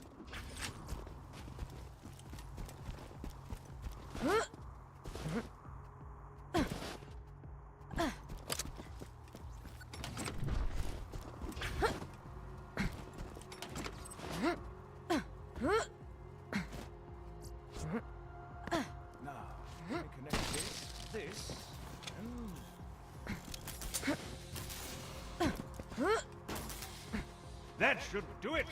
I am alive! Oh dear, he's talking again. Minion! Now I've got my eyesight back! And you're far uglier than I remembered. Time to join up with the Crimson Raiders in Sanctuary.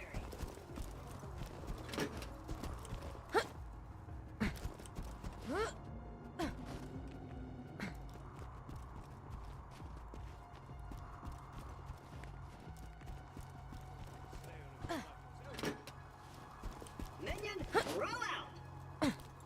I see our fearless leader Jack is looking for you. Charming fellow, isn't he? Spouts drivel about bringing peace to the frontier, then shoots unarmed men, women, and children like I was going out of style. Ah, I'm spouting exposition again, aren't I? Apologies!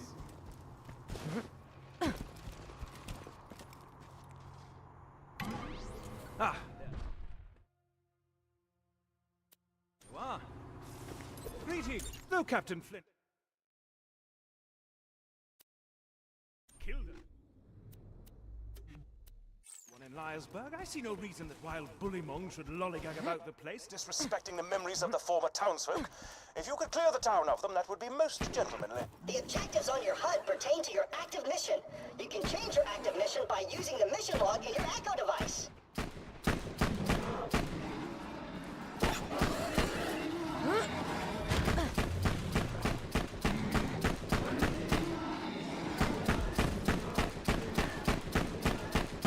That's one area free of bullymongs. This would be an even greater achievement if anyone in Liarsburg was still alive to celebrate your victory, but still, well done!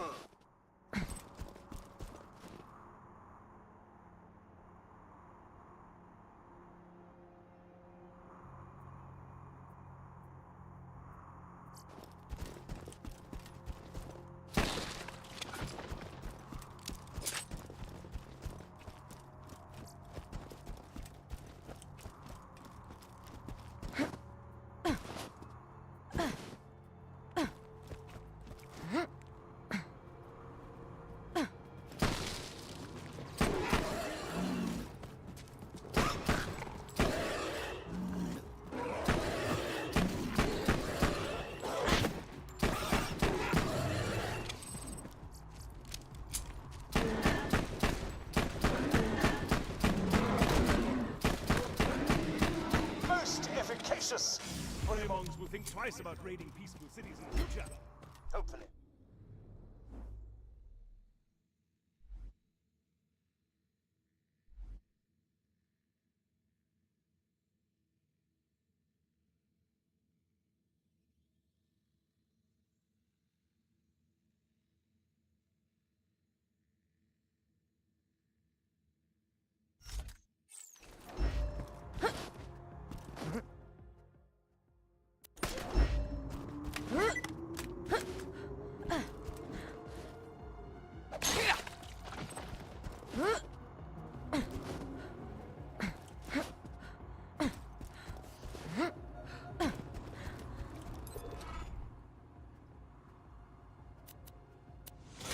So, how are you enjoying Liarsburg?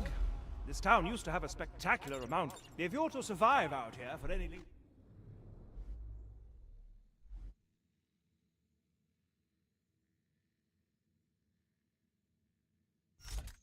of time, you'll need a better shield. I humbly suggest paying a visit to the old Crimson Raider safe house. You'll need to take the elevator up.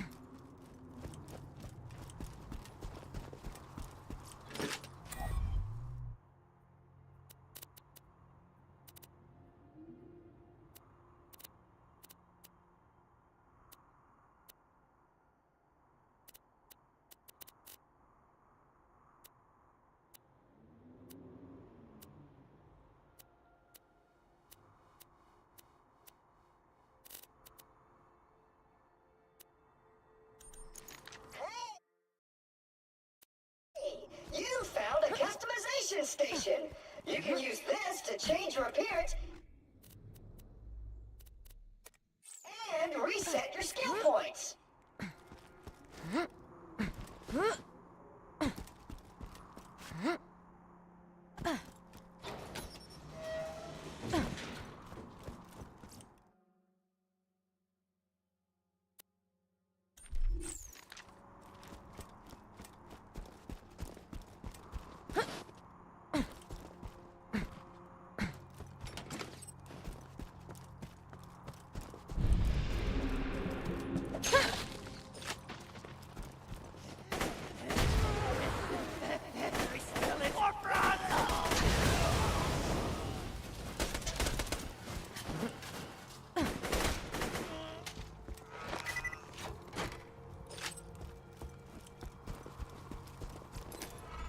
hijack the train that runs through the dust.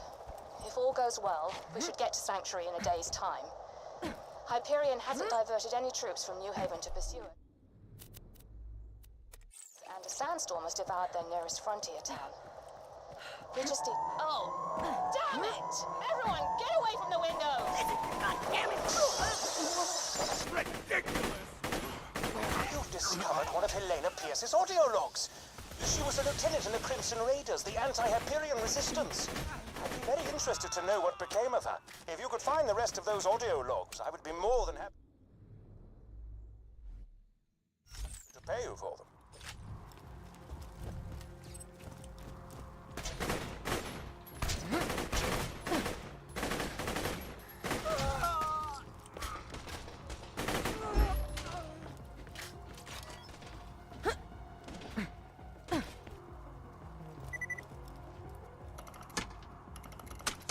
Of course, I forgot.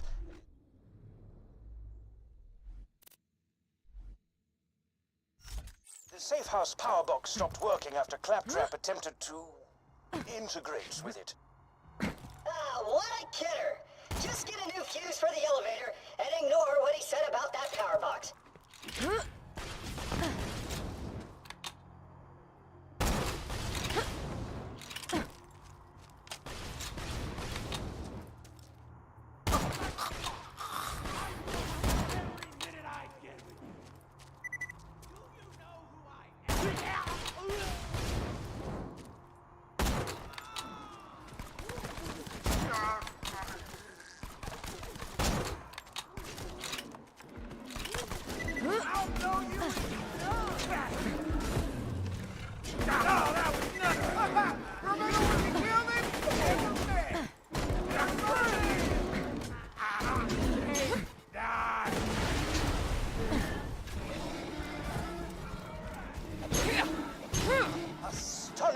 That sample will do admirably.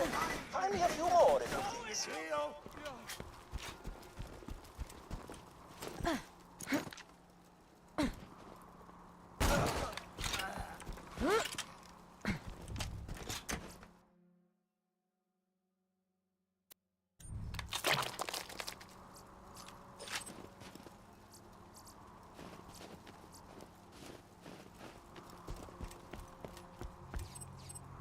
Just plug that fuse in a Brewster's power box, and you'll be able to ride the elevator.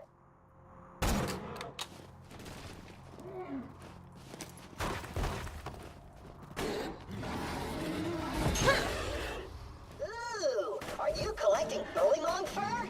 I love that stuff. It's soft, warm, and really good at absorbing robot tears. Once you're done collecting all the fur, why don't you... So, Hammerlock wants to give you a sniper rifle. I love that as offer. Ha! If you bring me the fur, I'll give you a badass shotgun I found in the hands of a dead vault hunter. It's really fresh. You can still smell the sadness on it.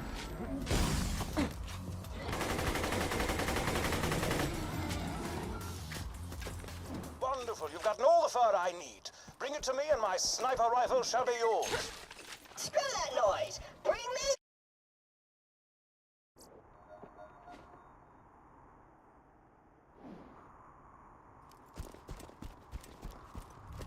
Almost dead? I can fix that.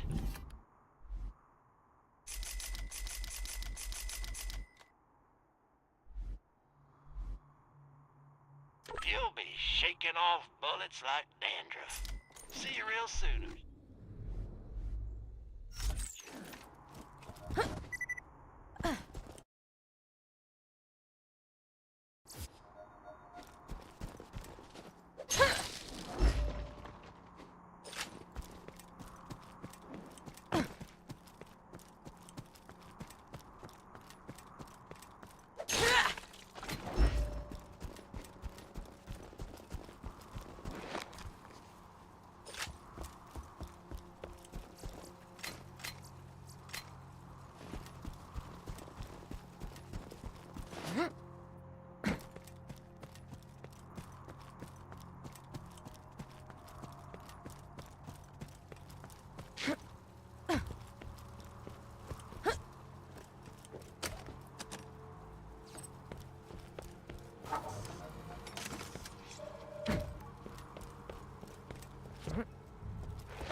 Got the elevator working, have you? Great. Now simply ascend to the safe house and buy a shield. This used to be a sizable hub for the Resistance until everyone heard the Hyperion army approaching and fled to Sanctuary.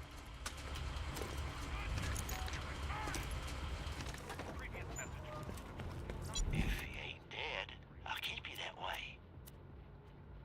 Try not to die. Well done. Now, if you could return to Lyresburg, we could see about getting you off this frigid glacier. Come on back anytime.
How are you? Jack here. What is the meaning of this? I'm sorry. What was your name? Pierce. Well, Miss Pierce, and please don't tell... A trillion thanks, Vault Hunter! Would you like to do battle with a midget riding piggyback on a bullymong? The answer is yes. Please proceed to the southern shelf and defeat Midgemong for me. The answer is no. You are sad, and I have no desire to speak with you further.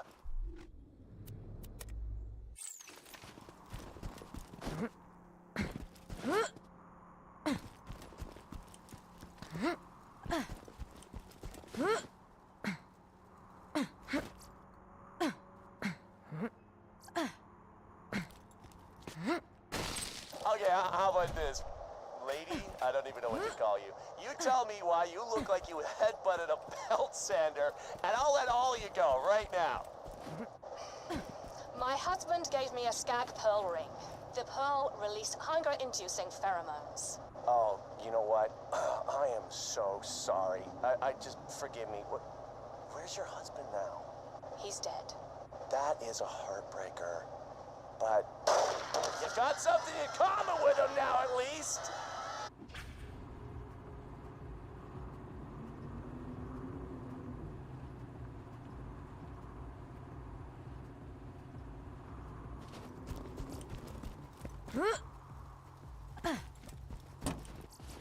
Oh, holy crap! Did you see your head? It was like... Oh my god! Wilhelm, kill these savages. Understood! Handsome Jack killed her, did he? Shame. A real shame. Please return the echoes to me whenever you are capable of doing so.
Oh shit, somebody joined the game. Hey, what's up, man? Can you hear me? If so, jump or something. Yeah? Here. Yeah, okay. Give me like 2 seconds. I was literally about to walk to the bathroom.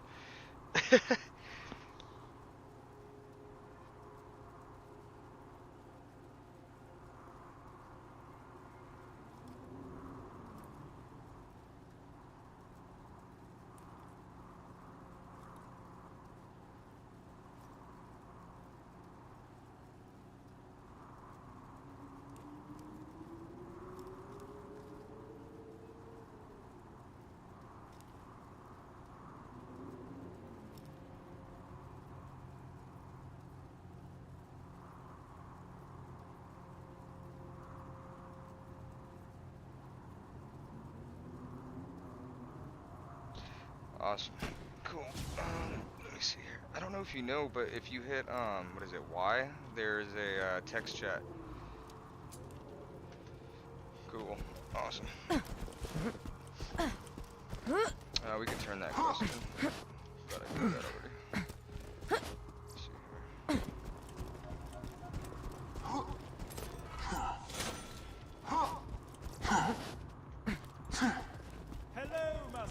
Flint and I had a gentleman's agreement in the past. I get him the loot from the bodies Jack catches in the glacier. He promises not to torture me for hours at a time. And he does it anyway.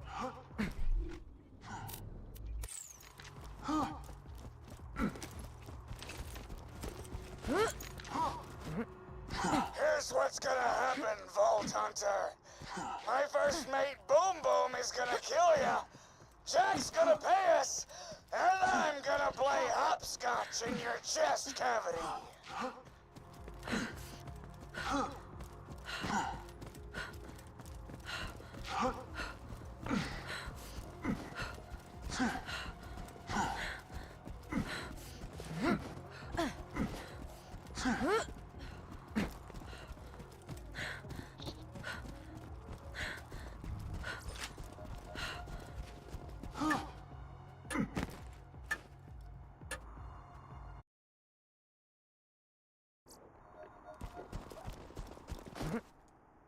Get your health and shields right here. See you real soon, I'm sure.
For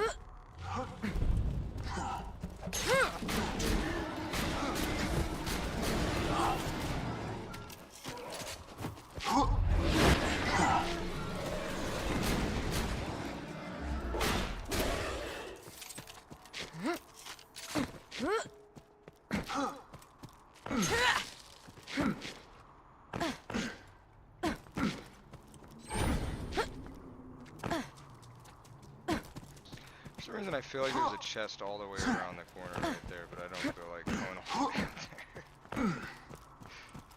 They're hidden all over the place.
enough?